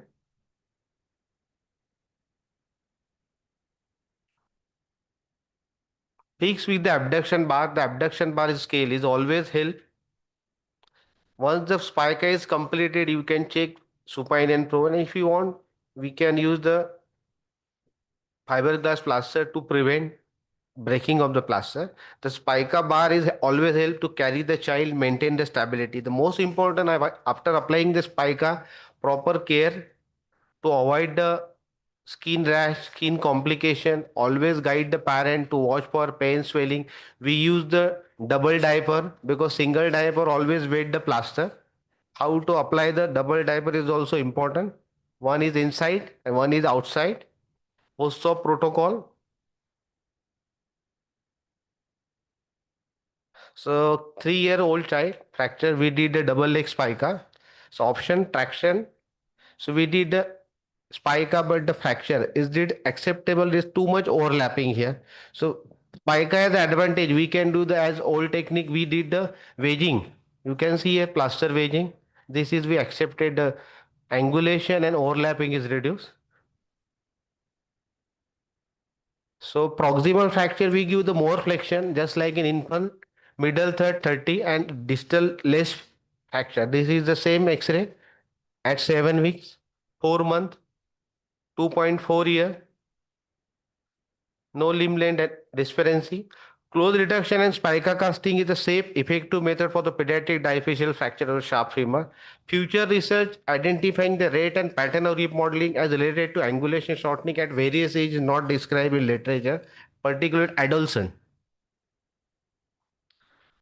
These are the meta-analysis. 10 article they have review accepted fracture shortening 16 mm to 18 mm, accepted angulation 14 to 16 varus vulgus, accepted procuratum or recurrent deformity 18 to 22 up to 2 years, and spica is a safe. So this is a another paper, spica casting for pediatric fracture, single leg versus double leg. Now we are using lot of single leg spica plaster. So whatever the study, there is no difference in radiological functional outcome between the single leg spica and double leg spica. Single leg casting is more comfortable during the sitting and greater easy to leaving the family home. Fewer care gear is required. Complication and acceptable radiological outcome appear similar in both the groups. Another case, fracture shop, long oblique, given the TT spleen, and we apply the single leg spica here. So this is a 3-week single leg spica. Style is started with this spica, and this is a 6 weeks X-ray. 8 weeks, good range of movement. Another case, she's presented after the 10 days, someone has treated in TT spleen. We are given the single leg spica. Immediately we started standing. These are the video available in Postna. This is 6 weeks. This is 2 months. And she is walking with 2 months, single leg spica. So walking is spica is a JPO 2006. 45 kids, 1 malunion, 62% kids walk, 5 cars broke at the hip. CHOP study is very good paper. All are the low energy trauma, no malunion in walking spica. Regular spica care. Ambulance transport is parents are very happy with the post care. Most important, place a small diaper inside the spica. Otherwise, all the spica in next follow-up, they will wait and develop with the rashes and sore. We put one diaper inside, anterior and posterior, and one more diaper to take care of outside. So Following cast application as regular follow-up, we follow up 4 weeks, 6 weeks. Advantage, as I had told previously, the major determinant of treatment is age of the child and type of the fracture. Double leg spica is a treatment of choice, 2 to 6 years. And single leg spica with fewer parent days of the work, easier patient transport, increase easy for sitting. Thank you. So I just mentioned both the single leg and double leg advantage and disadvantage. Any question? I have questions. Yeah. So I have two questions, sir. How do you prevent cast slippage in a hip spica for femur fracture? And my second question is 100% displacement is an acceptable criteria without angulation. How do you prevent slippage and bayoneting? Like if at 1 week follow-up you see more than 2 centimeters, 2.5 centimeters, do we revise it? Do we leave it as it is? So it depends. First, if you see the video, I have put the bed sheet. Just give the counter traction. Okay. And main important strip, anterior and valgus strip. That will prevent the collapse and varus collapse and overlapping, as you say. So as per criteria, 2 centimeter overlap up to 2.5 we can accept. It can remodel depending upon the age of the child. If the older child, then we have to revise. If angulation, varus valgus, you can do the wedging just like normal plaster and correct. As that's example also I have mentioned here. So what I was about to say, wedging helps in correcting to say about 5 degrees or so, and especially if it's in one plane. If it's everything gone, like say angular deformity, sagittal plane, coronal plane, then you have to redo. But if it's just uniplanar and up to about 5 to 10 degrees, you can very well wedge it and keep the same plaster and then correct the alignment. So that's why you have to mold the plasters. Spike. Otherwise, Not. whole cast will not come out. So that is like a poorly applied spica. Yeah. Like how forearm also, if you do a distal end radius correction and you do a casting, and if it is not, you are not maintaining the cast index, it may still slip out. So in hip spica, it is also good that you mold it around the, trochanters, you mold it around. So it is important that it is well applied. A very loose fitting spica, if the child is slipping out, it means it's not applied properly. So that very poorly nourished arthrocarpotic child, it happened actually. And we used something which is common sense. One of my fellows told me that if the pants are slipping off, what do? Use suspenders.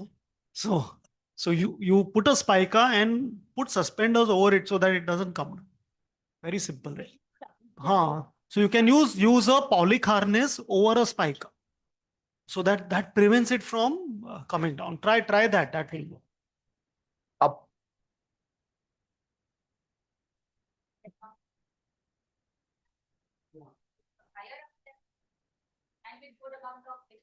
Flexions.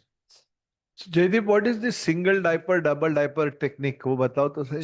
So single diaper generally common sense the parent apply this diaper singly. So you generally of the female just drip the urine and the next day only they will wait the spica. So this is the spica. We apply this diaper inside the spica and another anteriorly inside the spica and next diaper over that to prevent the outside wetting. So the first diaper is kept under the spica going into. Both the diapers will have to be changed every time. No, so the inner diaper you can change and the outside diaper you can, because that is still dry. It is just too, solid from the outside. So then because you can just the parent will apply the diaper outside. The plaster will be soaked on the same day only. So other thing was any questions there from the audience? Audience from Ajmer, Gwalior, Jalandhar. Do we have any questions from the relay stations? I'm sure that from time to time you are all applying hip spicas for a variety of indications. I think Jaydeep here has shown us how to apply a hip spica very well. Okay, thank you very much, Jaydeep. So another thing, how while applying a hip spica, what will you prevent? You will not give excessive flexion. You will not. So the things, why is it important?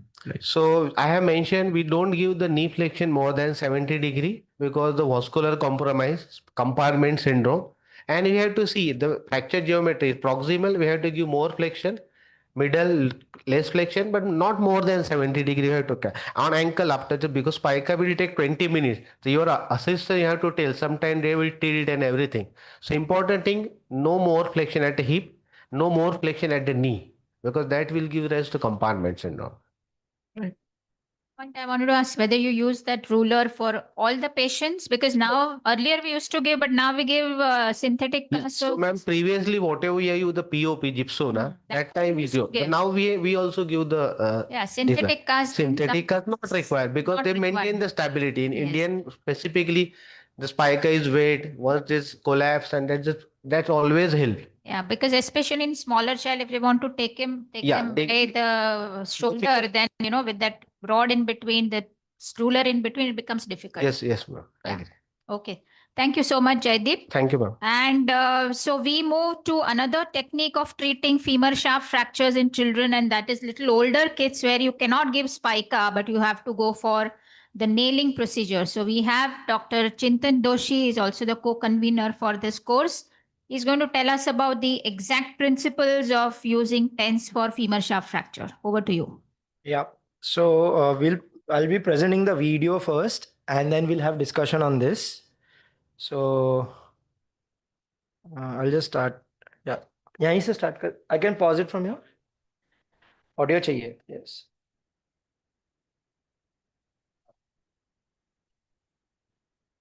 Okay. So audio will play, right? Yeah. Okay. Thank you. So I'll present the technique of TENS nailing in a femur shaft fracture. It's a audio. I'll pause it in between, or we'll have some discussion in between as well. Hello, everyone. Today we will be discussing about TENS nailing system for femur fractures.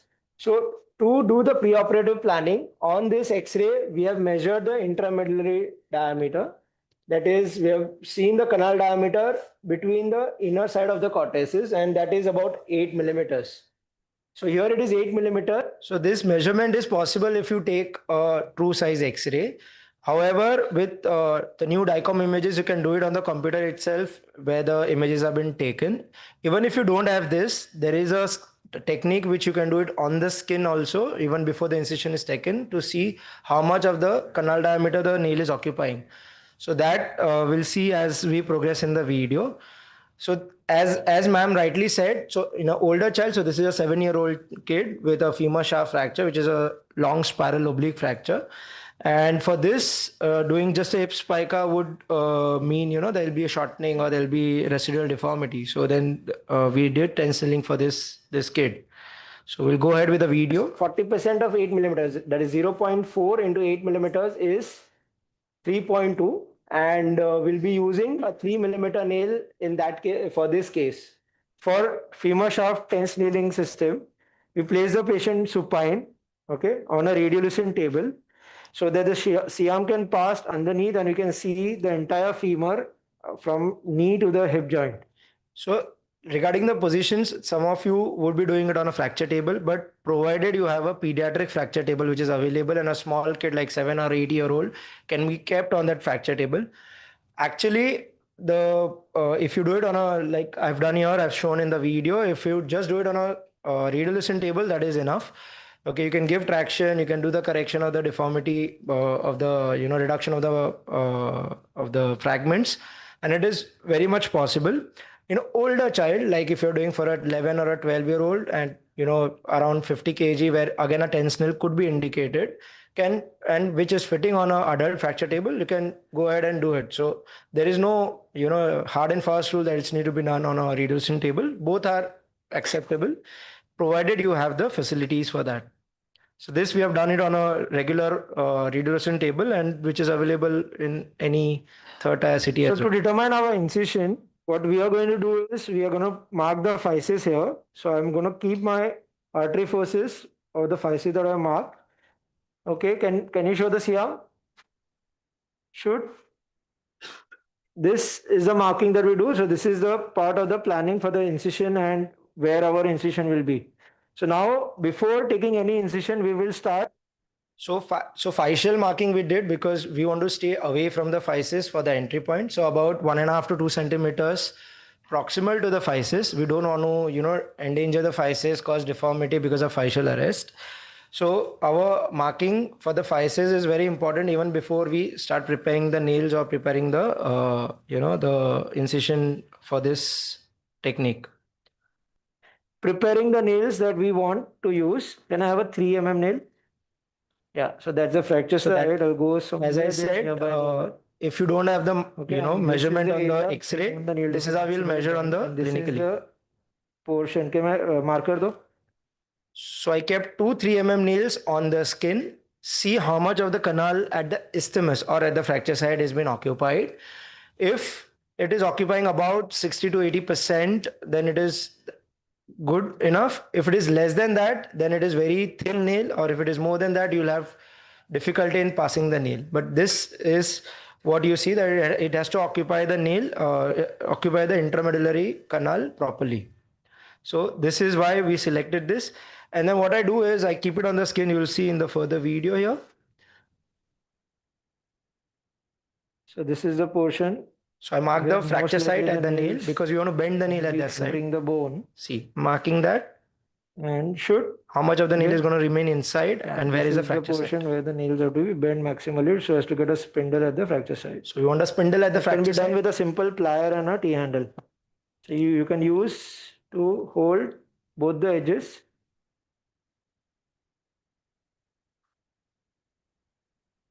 And then gently curve and bend. Okay, so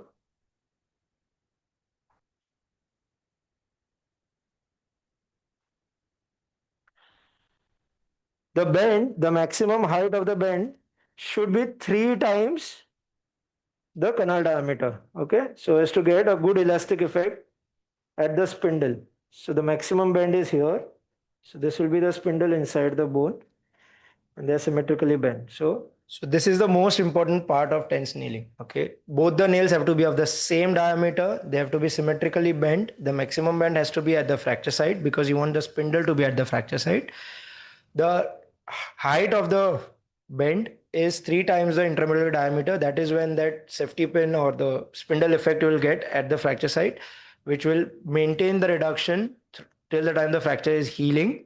The diameter of the nail that we selected was 0.4 times, that is 40% of the canal diameter of one nail. So intramedullary canal diameter, if it was 10, then you use a 4 mm nail, 8, then use a 3 mm nail.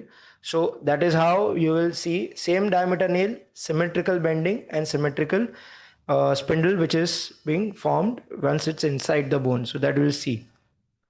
So till now we have not touched the patient. We have not taken blade in our hand. Everything is done, before all this is already ready. Now is when we'll start taking our incision. Same size nails, symmetrical bending. Okay. So we are just going to have a stab incision here. Okay. And just open it up a bit. Okay.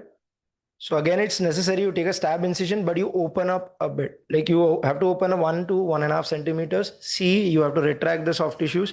You just cannot enter with all, pressing all the muscles into the bone. So you have to give a good catch paw retractor, see the bare area of the bone, and then enter with all.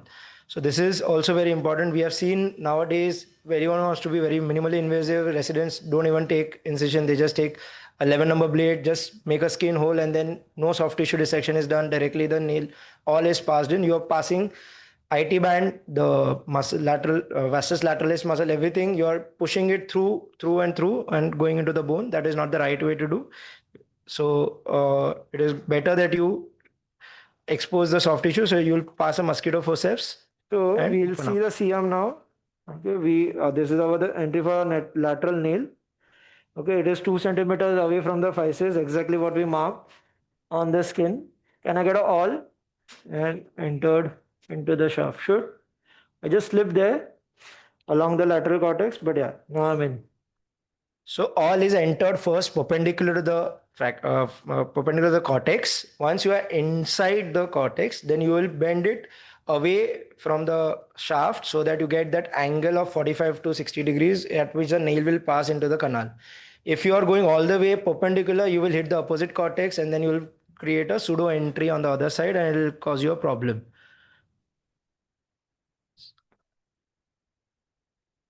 And then advancing the nail should.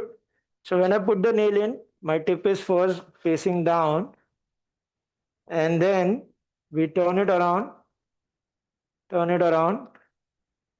and then it goes up. into the canal. Should. Now this is the point where you have to be very careful, because your nail has to bounce off the opposite cortex and go into the canal. So you see that little bend over there at the tip of the nail. That is the one which is allowing us not to perforate the opposite cortex and cause a problem. So that is where it will bounce off the opposite cortex and then enter into the canal straight up. If you use an absolutely straight tip, then it will not bounce off the opposite cortex and it will cause you a problem, because it will always try to pierce that opposite cortex and go into the soft tissue. So this is, you will see advancing the nail into the canal and it will just bounce off the opposite cortex. Should. Right. We're there. Good. And then when you are at the fracture site, what you do is you enter the proximal fragment and then you turn the tip so that you are inside the canal, and at this time you have to see both AP and the lateral views. When you're seeing the AP and the lateral views and you are in the canal, that is when you will advance further. Otherwise you'll have to use maneuvers to reduce this fracture, and I will show one of the maneuvers which is very commonly used and it's available in the set. I just see the lateral view. Then should. So this is another tool that will help us. This is the F tool, okay? And this also helps us in getting reduction if it is difficult. This was easy, in 2 attempts we got it. But you are struggling a lot, then what you can do, if this fragment was going medial, this was coming lateral and you were not getting reduction at all, you could just use this F tool to get the reduction. Should. So this I'm showing just with the nail. So you can see F tool is radiolucent. You can see, you can get the reduction. And where the fragment is, it could be anterior posterior, it could be medial lateral. Here it was the proximal fragments were going lateral and distal fragments going medial. So to get the reduction, you use the F tool as a 3-point fixation and get the reduction, so that, and then you can pass the nail inside. So this is a very good tool which is available in the set of tense nailing, and this is very helpful intraoperative in those, especially those unreducible or those that are giving you trouble in reducing on table. So that's the use of a F tool. It can be done even before the nail has been passed, so as to get the reduction. And then while passing the second nail, there you can see the physis and the entry point. It will be almost similar to the opposite side, 2 centimeters above the physis. Now I'm entering with a gentle twisting movement. I'm just entering with my awl, straight awl. And there should, I've almost pierced the cortex. Yeah. I'll go a little further in and then go towards the shaft. Should. So there. Yeah, this is my entry point. Yeah. So while passing the second nail, it is very important that we just do gentle twisting movements. At any point in time, if you rotate more than 180 degrees, what it does is a snaking effect. The second nail will snake over or will roll over on the first nail, and then it is very difficult to get the spindle one. Second, at the time of even implant removal, both the nails are intertwined into each other and it doesn't come out, because the first nail is preventing the second nail to come out and vice versa. So it is important that you don't snake the second nail onto the first nail. So your movement has to be within that 90-degree range. You don't twist it more than 180 degrees, because that tip will twirl around the first nail and then you won't get the reduction and the fixation for that. So it's gentle twisting movements only. Now that's a spindle at the fracture site. We'll just turn it towards, right? So I'll show how we cut. So, and the nails are at the proximal metaphysis. So we want the nail, the medial nail will go almost into the into the neck, and the lateral nail will just end below the GT physis. So this will ensure that there is good 3-point fixation. Okay, at 3 points, the spindle is allowing at the fracture site, and the 2 ends, one is in the proximal metaphysis, one in the distal metaphysis, which is allowing the fracture to be kept in reduction till its healing. And this is how we will cut the nail. So what I do is I bend the nail a bit away from the skin. Nail stays flush to the cortex. We are not bending the nail at the cortex. We don't want the 90-degree bend. Away from the skin. And there. So just cut flush the skin. We'll cut the nail. And about a centimeter also, you can drop it into the 1.5 centimeters, which is out of the soft tissue. We'll just hammer it in. We'll just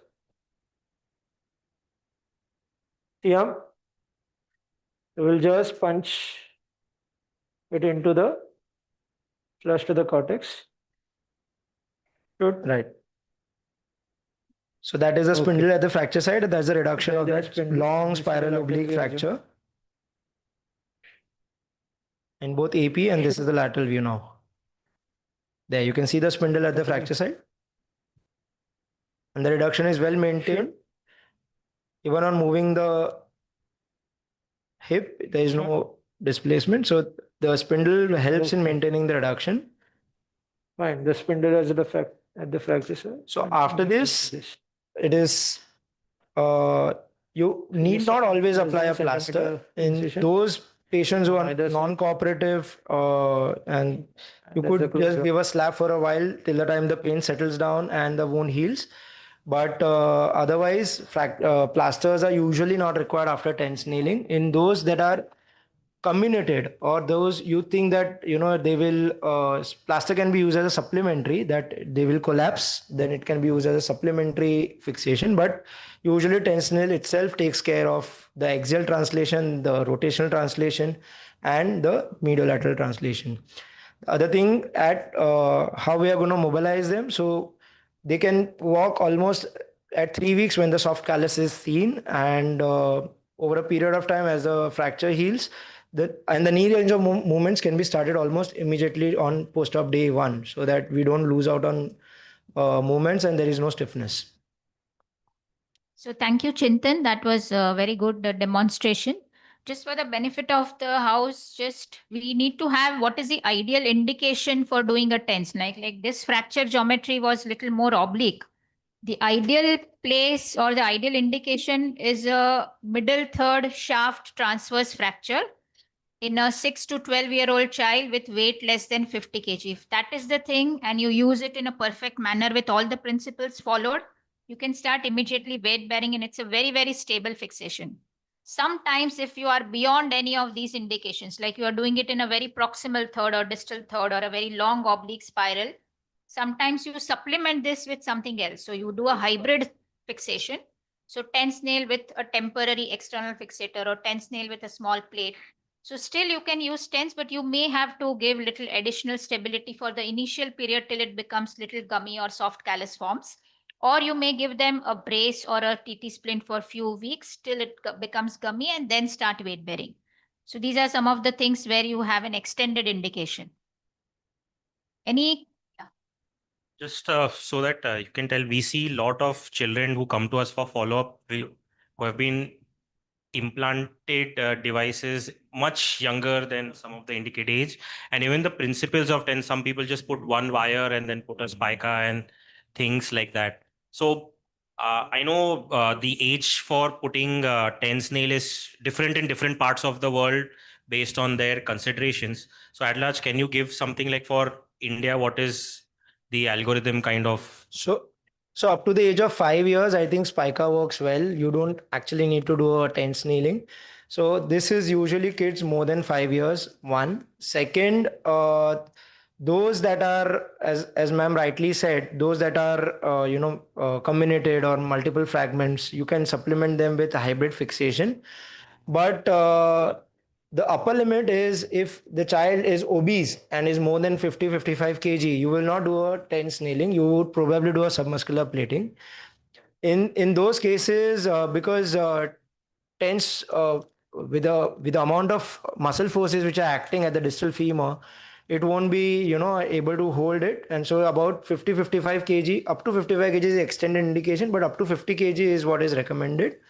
So that is the upper limit. The lower limit is usually 5 years. Below 5 years, if a 4-year-old child will come with a femur shaft fracture, I would not put a TENS, I would put a spica. In the little older, like we get lot in the above 10 and adolescent age group, still prefer TENS or anything else? So there are two options in adolescent age group. When after 8 to 10 years, we don't expect GT physis to grow a lot. So that is when the lateral entry nail, okay, which is adolescent femur nail, also can be used at around 12 or 13 years of age.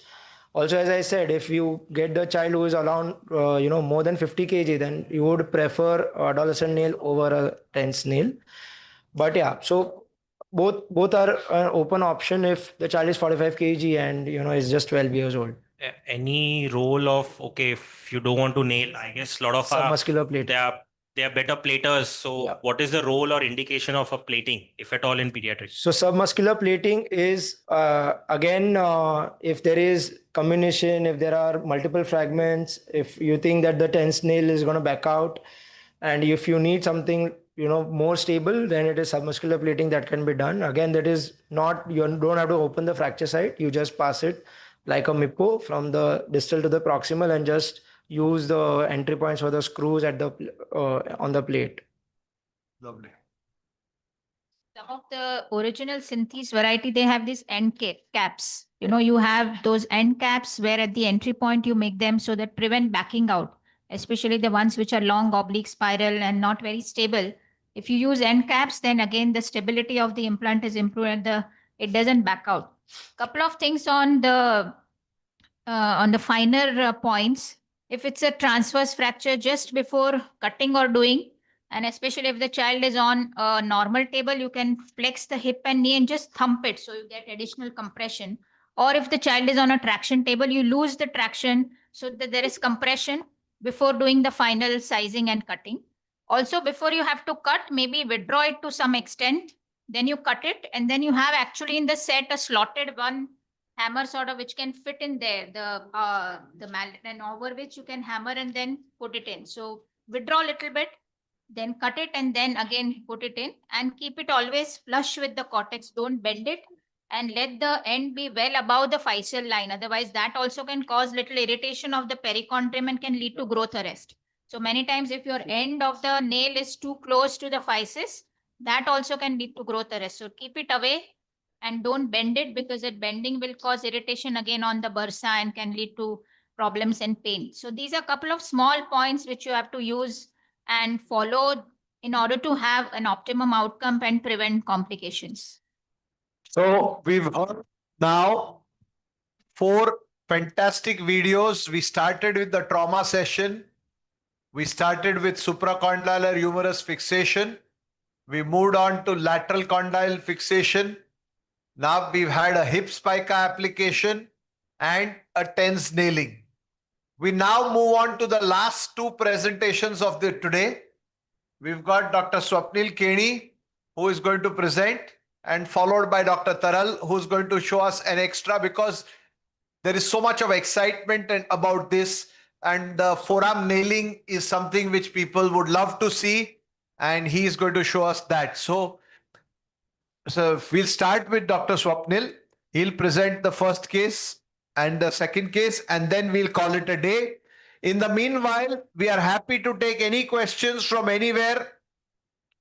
Sir, Gwalior? From Jalandhar. Hello हाँ please go Jalandhar से बोलिए. मैं सुनाई दे रहा है, आपका photo नहीं आ रहा है लेकिन आपका आवाज सुनाई दे रहा है. sir. The last question was that when do we recommend the removal of these TENS nails? Is it 6 weeks or 6 months, or when? Because we were told that we have to flush it with the cortex. Now, if the child grows and the nail goes inside, it falls short. So what is the recommendation? When do we take it out? Right. So flushing the cortex is not the tip on the cortex. It is the last 1 centimeter of the nail is lying along the cortex. It is not bent at 90 degrees and cause irritation on the soft tissues. So that one so usually, as you asked about the timing of removal, it is usually once the fracture has healed, and usually it is earliest would be 6 months, but still I would wait till 9 months to 2 years is any time that you can decide to remove, depending on how prominent the nail is, and how easy it is going to be able to remove. We have seen that patients who are lost to follow up, they come after 5 years and then the nail is totally buried in the cortex, and there is no tip which is outside the cortex. That is when we will just leave it and we will say that there is no indication to remove unless there is another similar fracture through which you can remove. But otherwise, no point in breaking the cortex and removing it. Right. So there must be these are titanium. So there is a lot of ingrowth in the bone and it gets integrated very well. So is it very difficult to remove these nails? Not quite. So if it is, as I said, 9 months to 2 years, it's not that difficult if the tip is visible. And if there's a tense removal plier which is available, which has a slot for hammering it back. So if you just get a grip, like a vice grip onto the tip of the nail and you hammer it, back hammer it, it is actually very easy. You can then the tip can be bent with a hollow mill or your suction tip. You can get a 90-degree bend again. So these are the tips for removal. Then you get a good grip on that edge of the nail and then you can back hammer it again. So these are just the ways in how you can remove it. Yes, removal sometimes can be even in adult fractures, removal of implant can be more trickier than actually inserting the implant. So, okay. Sir, regarding the material, the implants, whether it should be a titanium or a stainless steel can also be used instead of titanium. Yeah, and anything can be used. I think you can use K-wires, long K-wires, stainless steel nails, ender nails, titanium nails. Titanium nails has ease of passage. It's easy to pass. Stainless steel nails are hard and it's very difficult to pass and get reduction. So that's the only difference, but really doesn't make any difference. Thank you. About removal, I've had maximum experience of difficult removals, and I can share as compared to Chintan, what would you do in difficult elastic nail removal? Because this plier, our experience is that most of the time it doesn't hold to the nail, especially when it's very short. And the instruments, 3 instruments I would use and which will be helpful are as follows. One is a hollow mill. So if you have difficulty in removing an elastic nail, use a hollow mill over the elastic nail. So you create a gap between the bone and loosen up the nail before removing it. Secondly, you can use, of course, this plier, with a vice grip. The third thing, if you really ask me, there is an instrument which is developed by Kshirsagar Surgical, and it's like a pen or a wire bender, but it has threads over it. So what happens is you can thread that instrument over the elastic nail, and it is available from 2 to 5 mm size. So if nothing works, this is my go-to instrument for removing it. And lastly, if nothing works, you try everything and it doesn't come out, then hammer the nail inside more and finish it, so that no one can remove it further. Can I just add? Yeah, just addition to what everyone said. So what you can do is if you can identify the entry point and visualize the nail on the C-arm, use a 1.5 millimeter K-wire over a drill and make a very small window there. One thing which I always use is, even if I'm using an Indian implant, when there is a removal, I always ask for the AO nail removal set, which has a vice grip to which you can attach a back hammer, right? So the vice grip holds the nail very well once you've kind of, dug into it. And a small periosteum elevator will also make some space inside. And once you do that and get a very good hold of the nail, then all you need to do is back hammer the nail, and most of the time it comes out. Hi, sorry, I had a question. Thank you. Yeah, please. Yeah, thank you, Dr. Doshi, for sharing all the tips. Wonderful presentation. I had a question that if you have a sneaking effect, what do you do then? Intra-op, one during intra-op, and second, if that is during the removal. 2 scenarios. Thank you.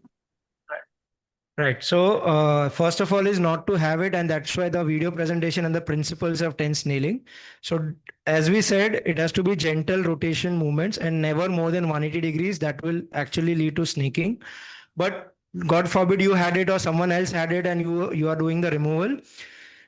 Do should never attempt to only remove one nail and then go on to the other one. There will be a time that one nail will come out partially because of the snaking effect. It will be stuck somewhere in between, won't budge and come out. That time you go to the other nail, back, take it out further. That is when it will loosen out a bit, and then alternately try to back hammer both of them, and then usually you should be able to get it.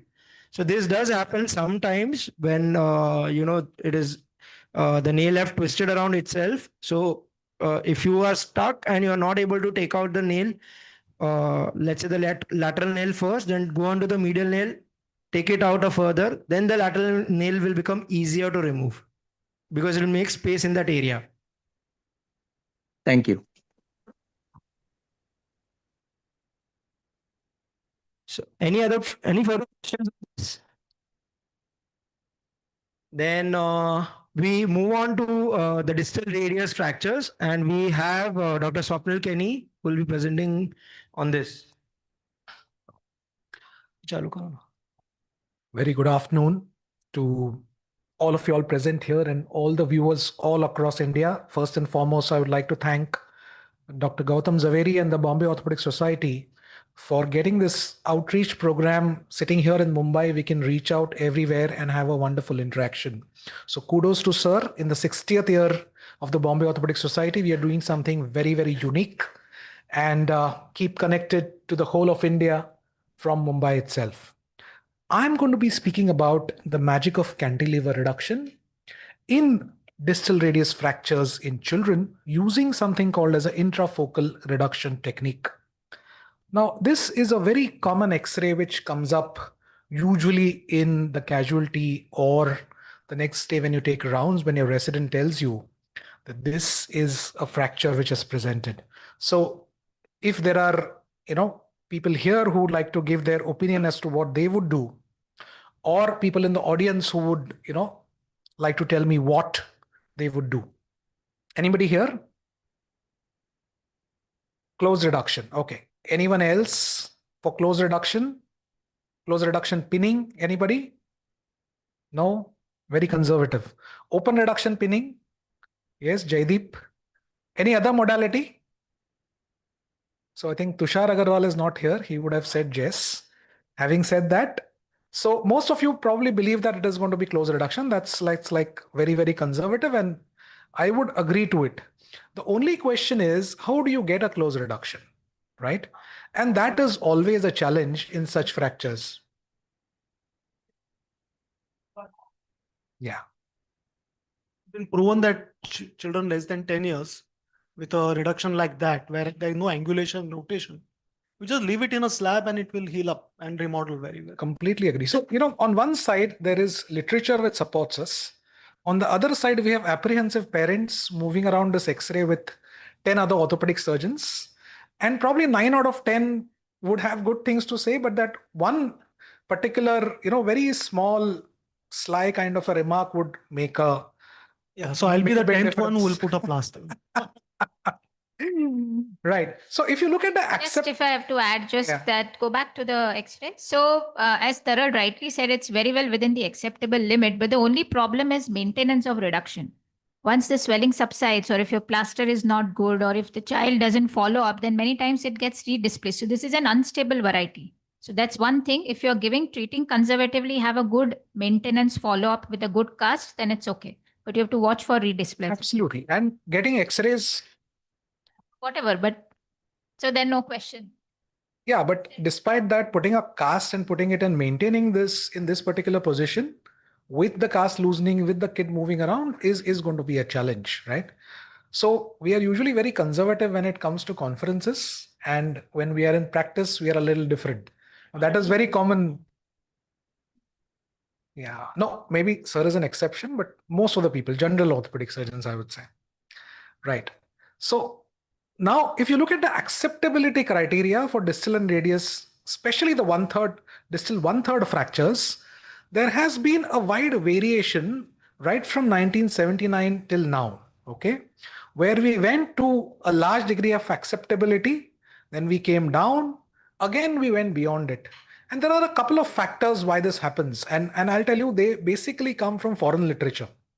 One is most of the papers which come from England tend to conserve fractures because end of the day, the NHS needs to save money. So many a times, a lot of this Western literature is influenced by their decisions made by the NHS. That is one.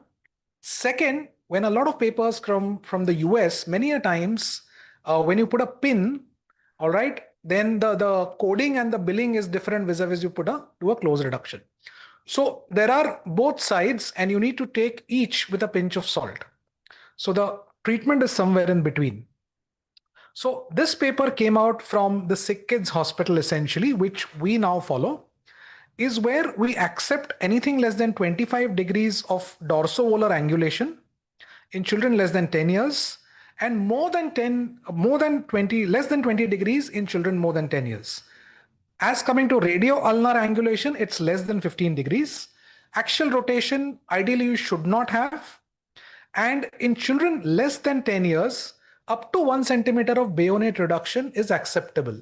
So essentially what this paper says is that these fractures can be managed conservatively, right? But then why do we pin these fractures? Now there are two big randomized control trials, one coming from England and the second coming from the US. Now, what they did is they compared the outcomes of close reduction versus some sort of a reduction and pinning. So just cast, close reduction and cast versus some sort of a close reduction maneuver and pinning. And what they found is that the risk of loss of reduction was 0% in both the studies where pinning was done, but almost up to 40% in only the cast group. While pin-related complications were also high, but these were minor. So, very, very minor complications which could have easily been tackled. So the clinical outcomes were similar. And end of the day, even if you look at the cost of, taking the patient back in the OR, doing a re-reduction, getting multiple x-rays, vis-a-vis doing a single procedure once and getting the cast out and pulling the pins in the OP, they had similar costs. Now that may not be the same in India, but the way the billing and the coding happens in the US and the UK, it's a little different. So with 40% who are amenable to a redisplacement, it is safer that most centers now prefer a pinning and a cast just as an additional method of stabilizing these fractures. So don't consider it as a surgery, okay? It's one more way of stabilizing a fracture and seeing to it that it remains stable. There is no non-union, no malunion, no loss of reduction, and no functional outcome issues. So again, coming back to this 9.5-year-old patient with this sort of a fracture, this is what it looks like. The radius has gone completely dorsally, is sitting over the ulna, and there are various ways of reducing it. I am going to show you a very simple way. So there are essentially 6 steps to a transfocal reduction and intrafocal pinning. And if you follow these 6 steps, you will get a reduction in most cases. So all you need is a 2.5 to 3 millimeter K-wire, which depends on the size of the child, right? What you need to do is you need to have an assistant give you longitudinal traction so that there is no deviation in the transverse plane, right? Longitudinal traction, the distal part of the radius is aligned to the proximal part of the radius. You forget the overlap for the time being. Get the wire exactly at the fracture side in the middle of the distal radius fragment, which is usually a metaphyseal fragment, right? Slide this pin over the dorsal cortex of the distal fragment. This is your first step. The second step is once you pass this pin, you try and hit the volar cortex of the distal fragment. So you're going obliquely, right? Trying from the dorsal side, feel the dorsal side and try and get inside the volar cortex of the distal fragment. Once you do that, the third stage is called as capture, where you now swivel the wire more proximally and try to capture the spike of the dorsal cortex of the proximal fragment, right? Because they are lying like this. So try and capture this spike. Once you have some sort of a feeling, which is again something which is, you need to have a good amount of dexterity to feel these bones, because it may be easier seen here on the X-ray, but difficult to do it when there are so many soft tissues and so much of swelling. So the next step you do is you try and pass the tip of the pin into the medullary canal of the proximal fragment as much as possible. So what you're trying to do is you're trying to go beneath the dorsal cortex and try to get to the volar cortex of the proximal fragment. Once you do that, now you have a good lever on which you can use a cantilever principle and use this pin to reduce the proximal fragment over the distal fragment. Usually, most of the cases which we either do close reduction or operate, we always get the distal fragment to the proximal fragment. This is one rare instance where you're actually getting the proximal fragment to the distal fragment and do the reduction. Once you do that, you pass your pin through the fracture site into the proximal fragment for temporary stabilization of the fracture. Now this, believe me, is not a very strong fixation. It's like a little bit of a wobbly fixation, but it is a reduction tool which is used for a temporary reduction. You can keep this wire inside, you can remove it, nothing happens, fracture healing is not a problem at all. So once that is done, then you can pass 2 cross K wires. You can also fix the ulna if you want, and then put this patient in a cast. So if I were to show this to you in an animated format, this is what it would look like. Essentially slide, then hit, then capture, then pass into the distal fragment of the prox, lever it like this, withdraw the pin and fix it. Right? Now, fixation. Now, it is very important that you need to understand the distal radius, right?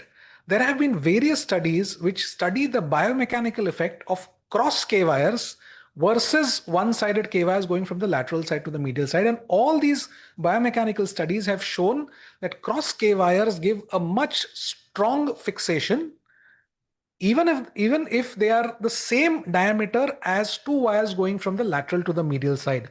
So you need to try and understand the 3-column concept of the wrist, which is used by the hand surgeons very regularly. So there is a radial column which is in the radius, there is an intermediate column, and there is an ulna column. Out of these 3 columns, if the radius is involved, you need to actually fix the 2 columns by getting hold on them to the proximal shaft. I'm talking about extra-articular fractures. Ideally, they use this concept in the intra-articular fractures. Now, why am I saying that? Because even if we feel that it's a small kid and a small fracture, right? There are 2 very strong muscles which are attached to the distal radius. One is the pronator quadratus and the second is the brachioradialis. The pronator quadratus actually causes volar flexion of this fragment. And the brachioradialis causes a dorsal and a radial displacement of this fragment. So there are a lot of forces which are acting on this fragment, and not everybody is as skilled in giving a cast as a seasoned pediatric orthopedic surgeon. Please remember, if you look at most of the casts which are put by general orthopedic surgeons, they are like banana casts, not very well fitting. So that's again a different day to discuss it out. But you need to understand that if your cast is not good, you're going to lose the reduction because there are these muscle forces which are acting on this fracture. So again, the reduction maneuver, the first step again is to counteract the volar flexion of the distal fragment by longitudinal traction, right? Like what I showed. The second step is to correct the dorsal displacement and radial deviation of the distal fragment by manipulation or cantilever mechanism, whichever you are comfortable with. So this is essentially a bone model. So you go down, be very, very careful, don't go through and through. Get your reduction in place. Once you get your reduction in place, it is time to temporarily stabilize the fracture by putting the transfocal pin across the fracture site like this. So drill it there, be in the center always, you will get a reasonably good reduction. Even after putting this pin, if you feel that there is a little bit of a radial and ulnar sort of a translation, that's okay. You can still correct it while putting the pins, because this is not a very strong fixation, but it keeps the bone there for you to have a very good hold on it when you're putting your pins. The next is rigid fixation of both pillars is extremely mandatory, right? So this is my radial wire, which goes from radial side, that is the lateral side, to the medial side. This is a center wire. What do I mean by center wire? Going from the center of the distal fragment into the center of the proximal fragment, right? Because the radius is nice and big and you have a lot of space here, you can go through this particular fragment center and put a cross wire. At the same time, you can hold the fracture with your wire and also ask somebody to hold the arm. My next wire is my ulna wire. Now there is hardly any space for you to go medial, right? So you have to go anteromedial, right? And come out posterolateral slightly, but don't go this way. So your trajectory is about 30 to 35 degrees. This is a little bit of a difficult wire to put, but with 2 wires stabilizing this fracture, you can take your own time and fix this fragment. So this is the wire which goes from the ulna side. Now with 3 wires, this fracture is very, very well fixed, right? So this is the wire going from the dorsomedial to the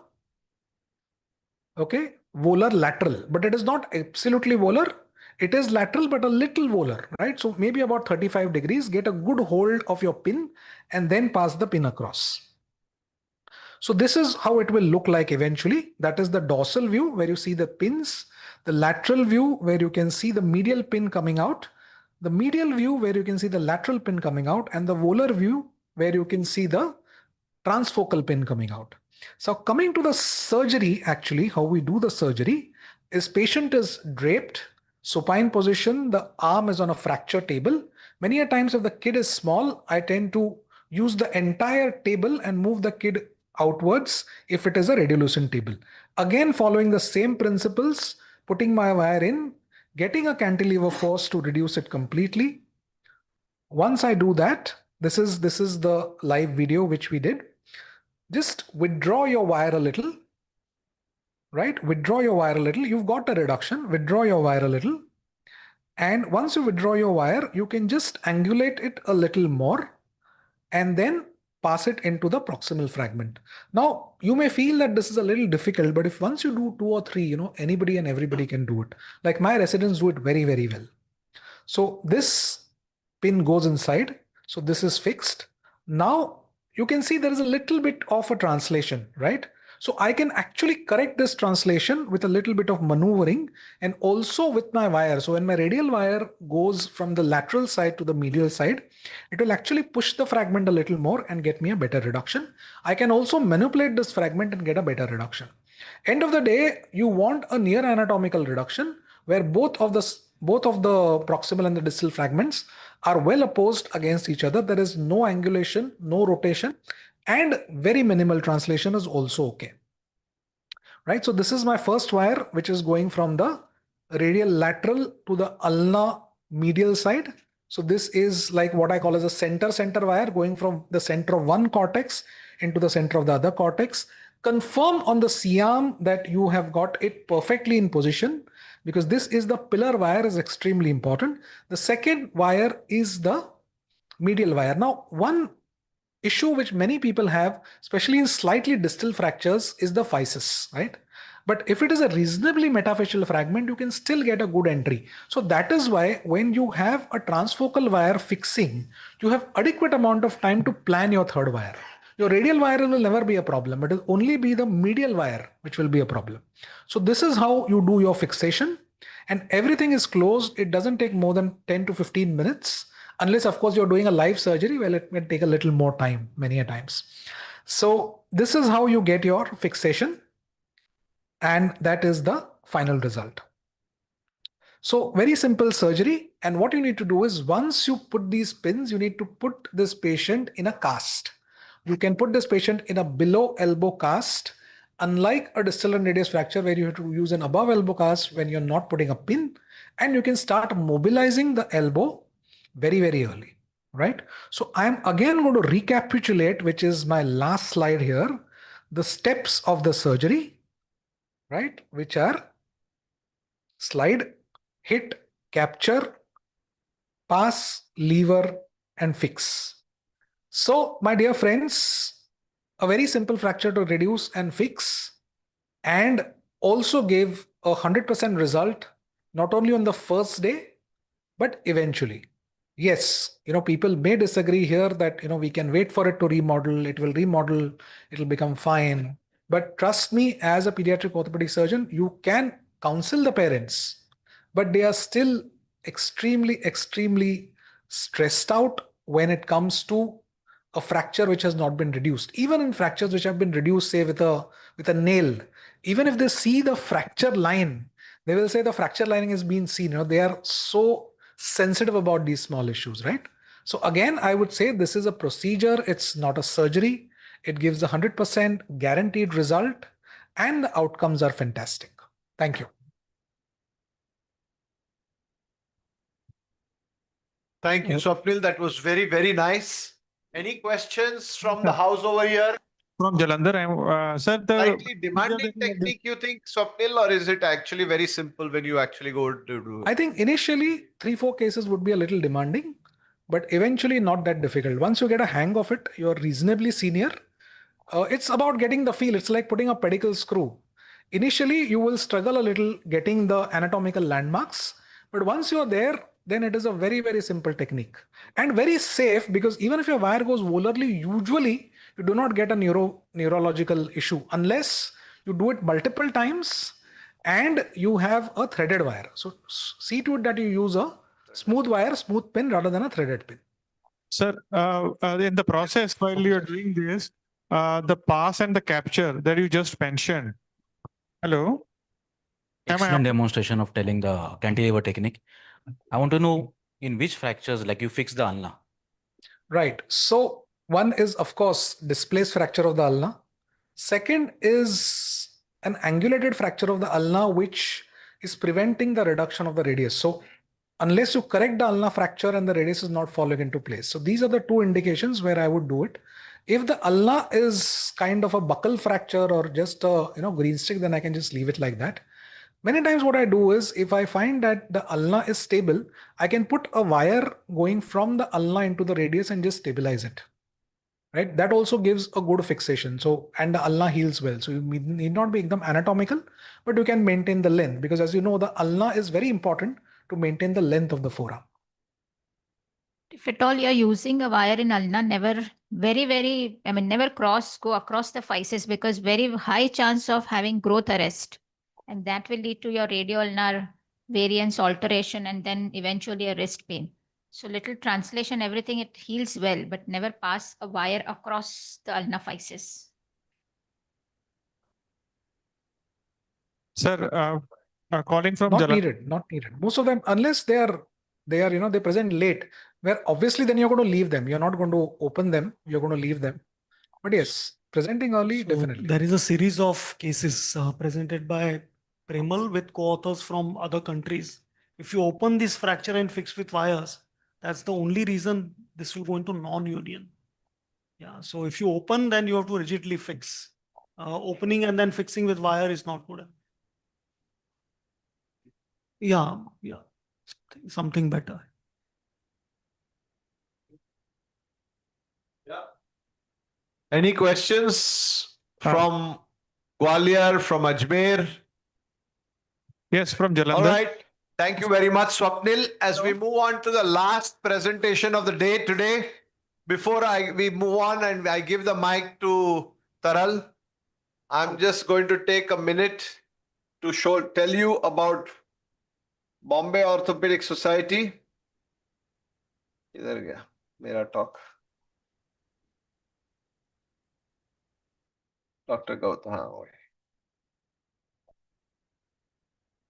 So I will not be going through the entire detailed presentations, but I do want to invite people seated in the audience over here and people from all across India to join us for VIROC 2025.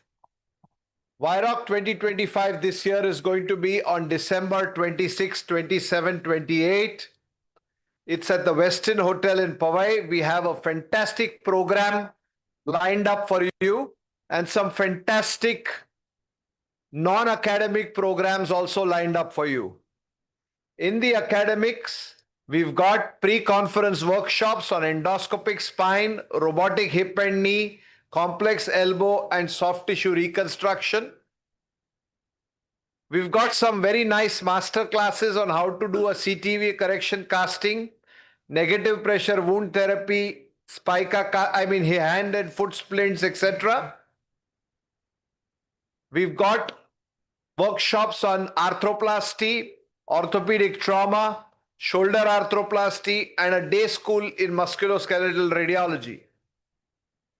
Finally, we also have a fantastic thing called as the Robot Studio, the virtual reality and mixed reality studio, and an AI lab. Things which are futuristic, which are going to shape orthopedics over the next 10 years. You want to get ahead of the battle? Join us for VIROC 2025. Also, if this doesn't interest you, the last two things will.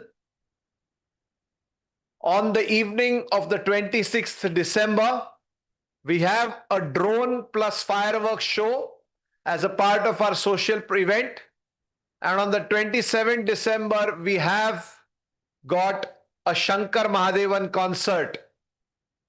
So for 15,000 bucks, you are getting all these academics, fantastic insight into the future of orthopedics, and of course, these fantastic shows, both the drone plus fireworks show and the Shankar Mahadevan show.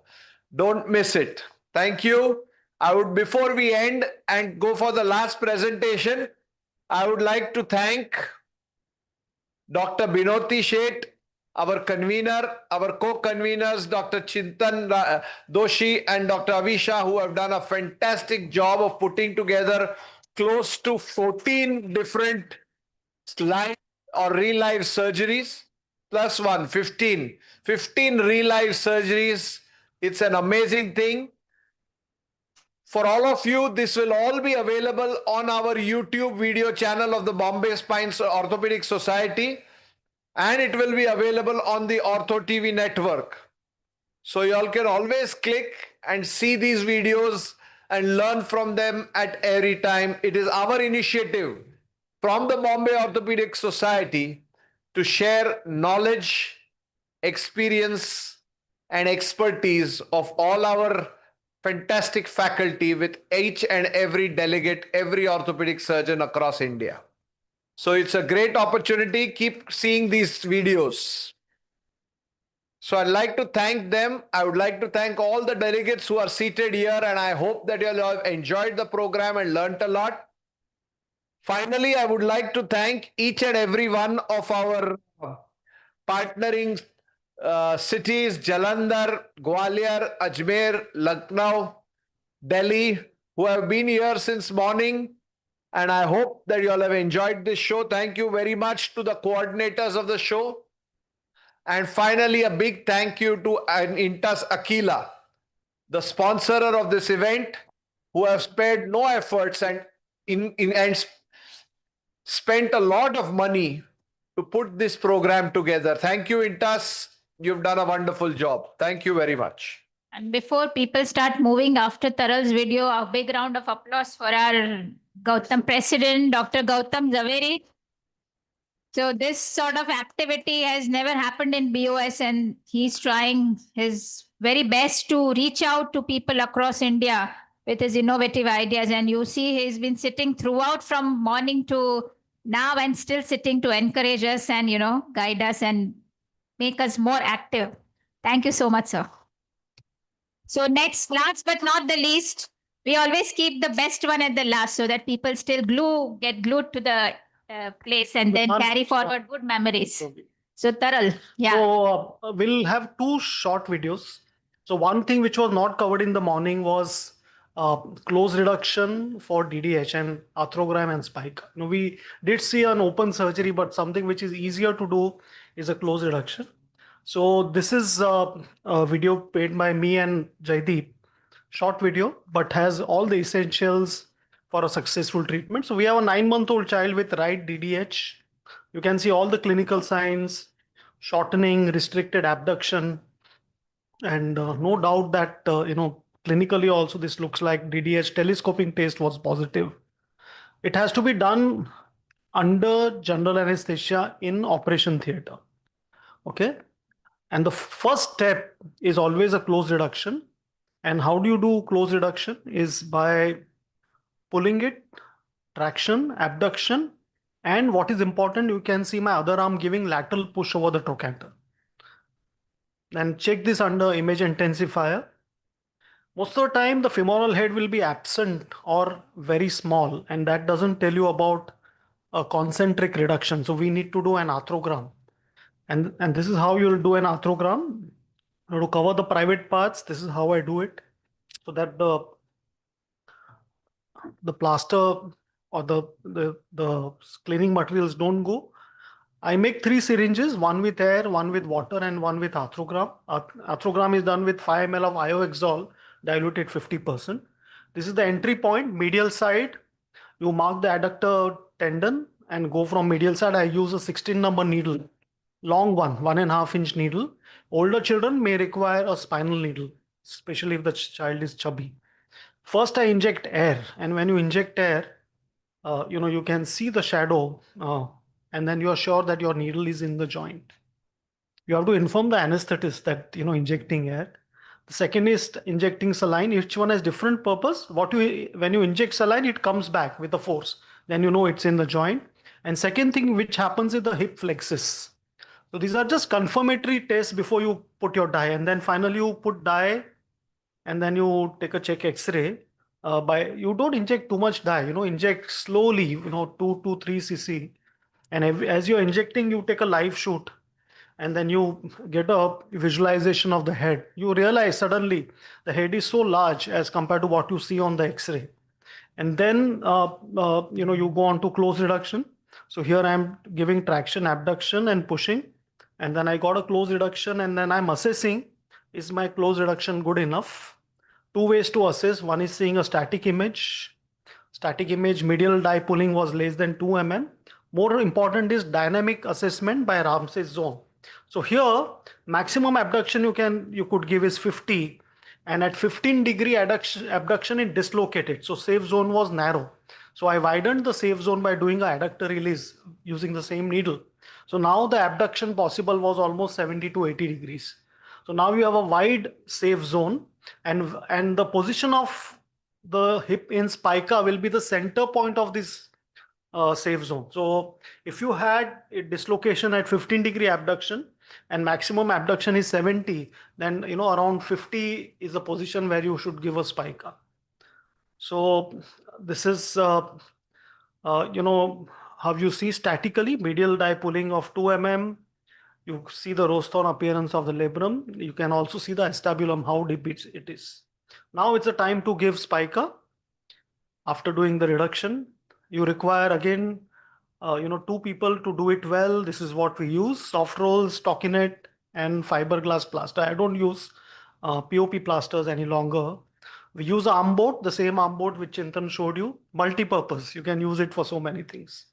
So first step is to put stockinette. This is a wide stockinette, which is used for a fat person undergoing a THR. So this is the 20 size stockinette they will use. So you put it around the trunk. Very useful.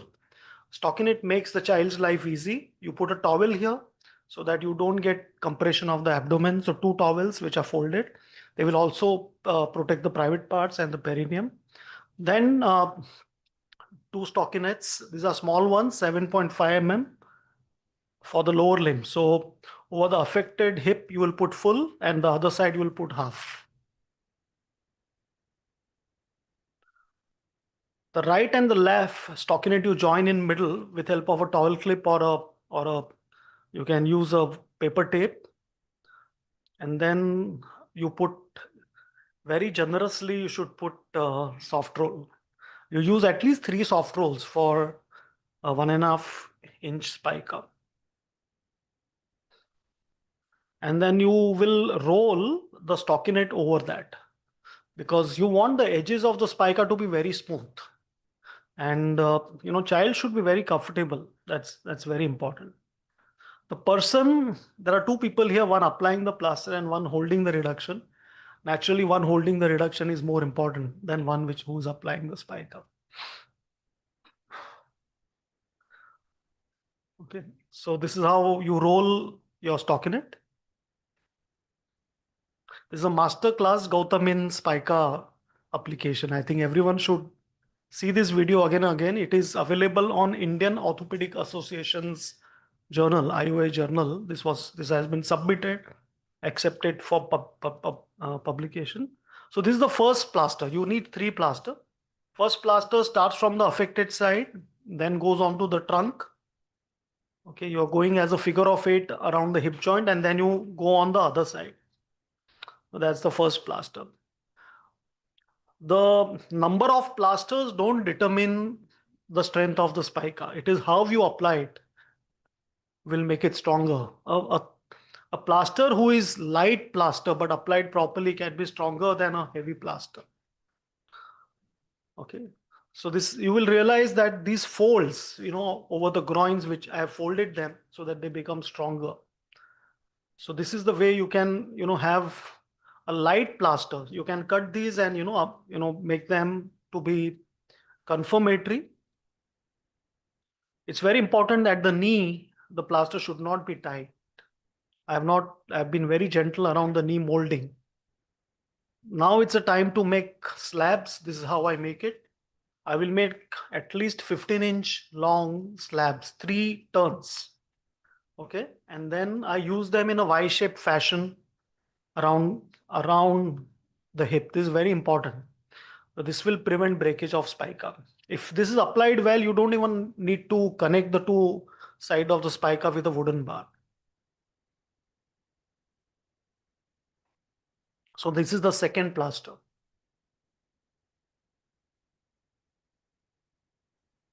Though we are not gender biased, generally the parents do like pink for a girl and blue for a boy, but always we ask the parents, what color would you like? And they sometimes come with surprises. So if they want a change of color, it's very simple. You apply the color of choice on top. So if the reduction is stable, I don't include the ankle joint. If I'm not sure about the stability of reduction, if the child is too loose jointed, then I will also include foot in the spica. So whether to include or no is your choice. You can see that stockinette in the perineal area I have still kept intact. I have not rolled it over because I roll it after giving the spica. This is the area, which has to remain dry. And as Jaideep has explained, we put 2 diapers, one inside and one outside. It's very important that the spica is managed well, because if the child soaks the spica and if you have to remove it for any reason, it's going to cause a lot of issues and complications. So you check everywhere. You check top of the trunk part, the bottom of the trunk part. You even go behind and, like a car mechanic, look at the posterior part, because you don't want it poking into the skin behind. Many times we will put a sponge posteriorly between the stockinette and the skin to give luxury feeling. We call it as luxury spica because that will give a good cushioning effect. So this is the time you will take a final check X-ray again to make sure that your hip is well reduced. The dye, there are 2 choices. Urographin remains there for around 5 to 10 minutes, but if you put this iohexol, it remains for 2 hours. And even if you were to do a CT scan post-op, it would be seen. So I prefer iohexol. Many times we would do a post-reduction MRI the next day to confirm that the hip is inside and it is centric. I change plaster 2 more times at end of 1 month and 2 months, and then use brace for 3 months. So that's the protocol post-op. So that was about close reduction of hip. And then quickly we go on to the next video, which is about close reduction and elastic nail for Radius-Ulna fracture. I conserve most of my single slide होती है ना? Just a question, Radius-Ulna, Taral. yeah. How much abduction? Because that's in order to prevent drive होता है ना? AVN, how much abduction maximum you Pen can? drive. Yeah. How much? Abduction is safe to give. Not more than 70. So 70 is maximum abduction give. You can give, but it doesn't mean that you give 70 abduction. If the 70 is maximum abduction beyond which you will get AVN, and 15 degree in this case was minimum abduction beyond which you will get dislocation. So middle of this should be your position. Now what happens is we are all using this arm bolt. When you remove the arm bolt, the trunk sags. So if I want 50 degree abduction finally, when I'm giving the spica, I will give 70 abduction so that when the trunk sags, it becomes 50. If I give 50 to start with, then it will become 30 and then it may dislocate. So, these are small important points. Yeah.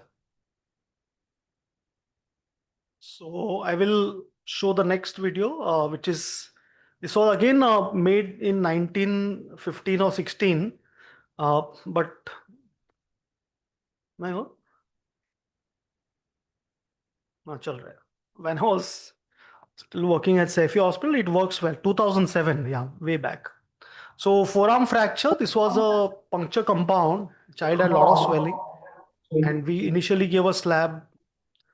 So this patient again could be treated with a closed reduction, but an older child, 11-year-old child with this, we would do an elastic tape. Just showing the position, we are using this lateral support for counter traction. So that when you give traction, there is a counter traction. Then you measure the length of the nails. So Radius-Ulna is different than femur. Femur, you have just one bone. Radius-Ulna, there are two bones. So what you do is you take the fracture site and you should have maximum separation at fracture site. And how much separation? Double the interosseous space, not 3 times. So that is how it will work. For radius, I still prefer dorsal approach. There are a lot of people who do radial approach, but I do take a small dorsal approach. I will cut skin, subcutaneous tissue and the fascia, and then you actually see tendons and then retract those tendons and then use a drill sleeve to make this hole. If you don't do this, there are chances that the nail which you pass may go through the tendon and there can be incidence of EPL rupture. So now you select a nail, it will be around 2 or 2.5 mm nail, thin one, and then slowly you go till the fracture site. Don't hammer, use rocking motions. So no rotatory motions, no hammering, use rocking motions and go till the fracture site. And then use the bend of the nail to reduce. So here I will use 3 things: manual pressure. You can see my thumb is reducing the bone. You can use F tool.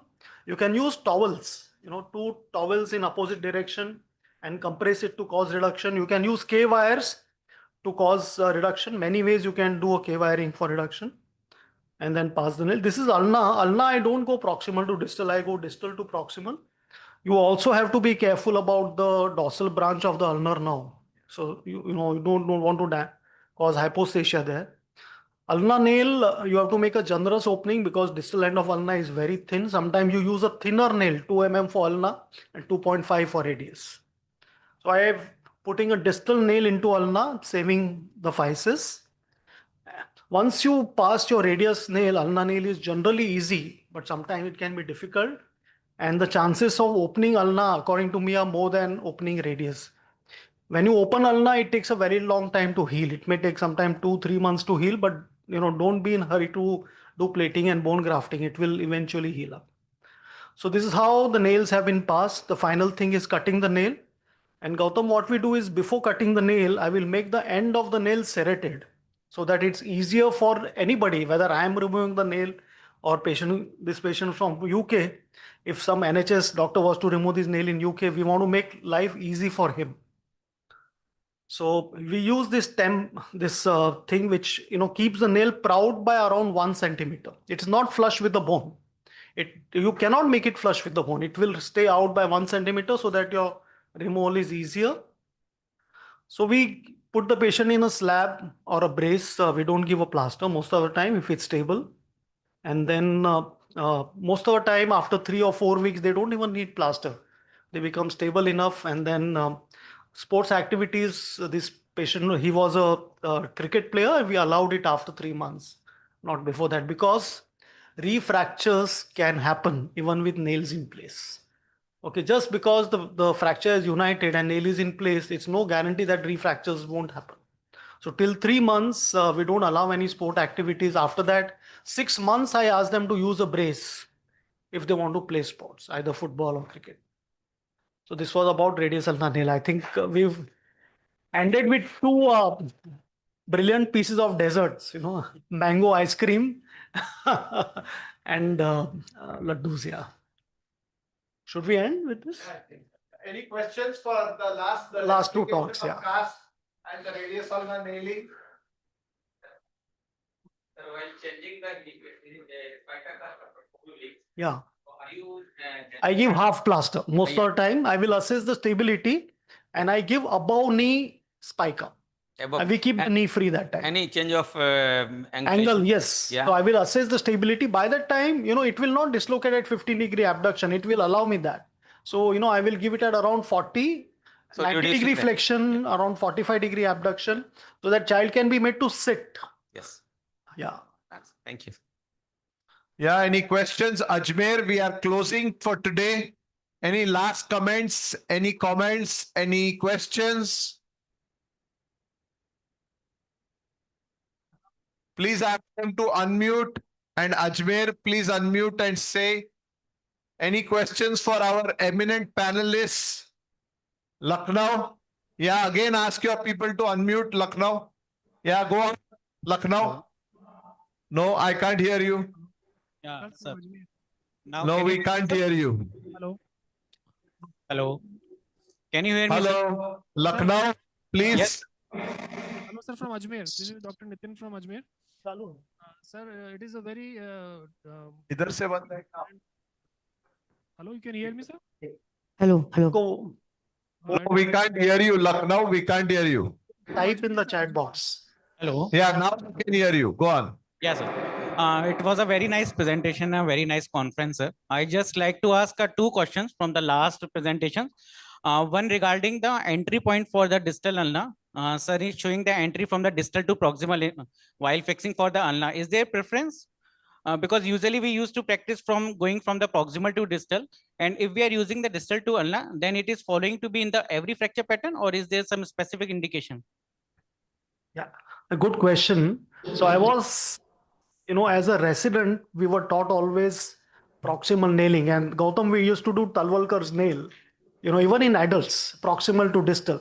The problem with proximal to distal nailing is that proximal part of the ulna is wide and the distal is narrow. So, you can get a wider nail proximally and distally it gets stuck.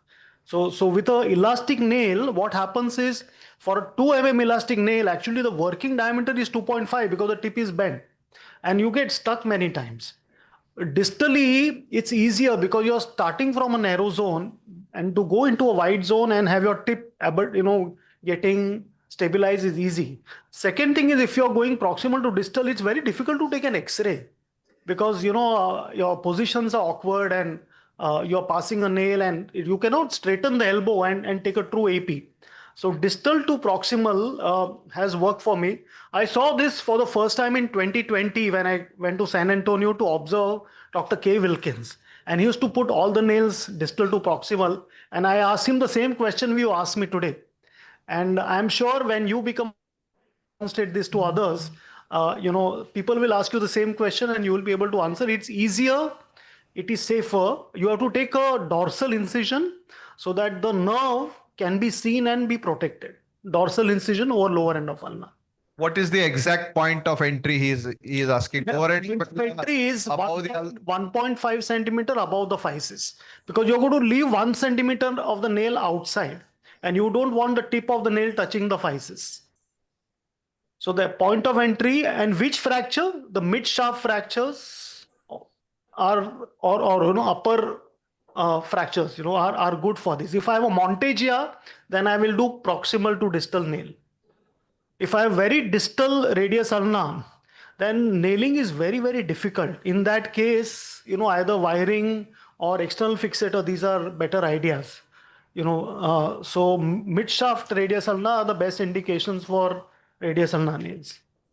Let's move to Ajmer. Ajmer, any last questions? Any comments? No questions, sir, but the presentations were Hello. very, and It was a brush up of the previous knowledge and new techniques and acknowledgement from the very eminent faculty which have spared their time for presentations and the real life surgeries. We'll hope that BOS will continue with the spine and all that also, these real life surgeries or something like that. Yeah, we will surely next year. Yeah. Thank Great. Thank you very much and have a great Sunday evening. Let me not rob you of from your way, keep you away from your family. Gwalior, Rajneesh. Thank you very much, Rajneesh and team. Thank you so much, sir. Thank you very much, sir. It was wonderful presentation, and our Gwalior Medical College team has also come as a chief guest today's session, and president of Gwalior Orthopaedic Society is also here. So almost 30 guests are there. Oh, very nice. Thank you very much. Thank you. Very happy with all the arrangements everywhere. Thank you, Jalandhar. And thanks to each one of the faculty and the delegates in Bombay. See you soon.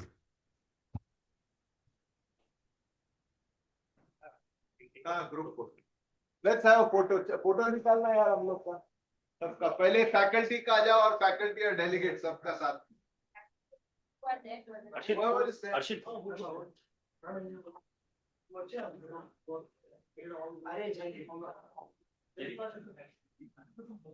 All delegates after this can also be very small. Excuse me, like off current. Light you.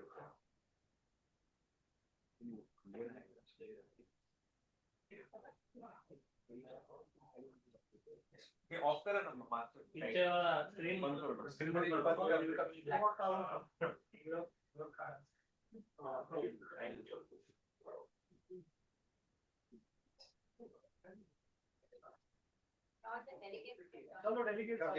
Everyone can come. Everybody join.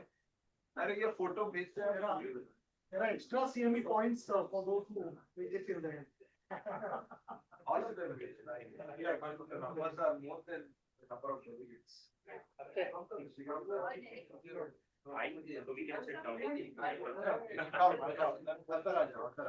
नीचे आ जाओ second layer वाले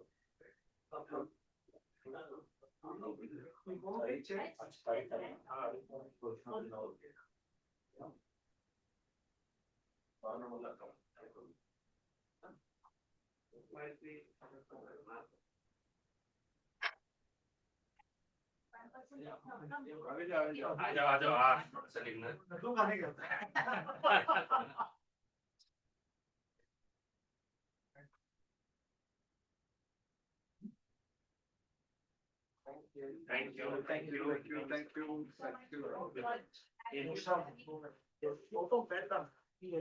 Thank you. The dedication of a faculty. I have never seen any so much involved in this. And I think difficult for next. Chalo, we'll see. Almost set. If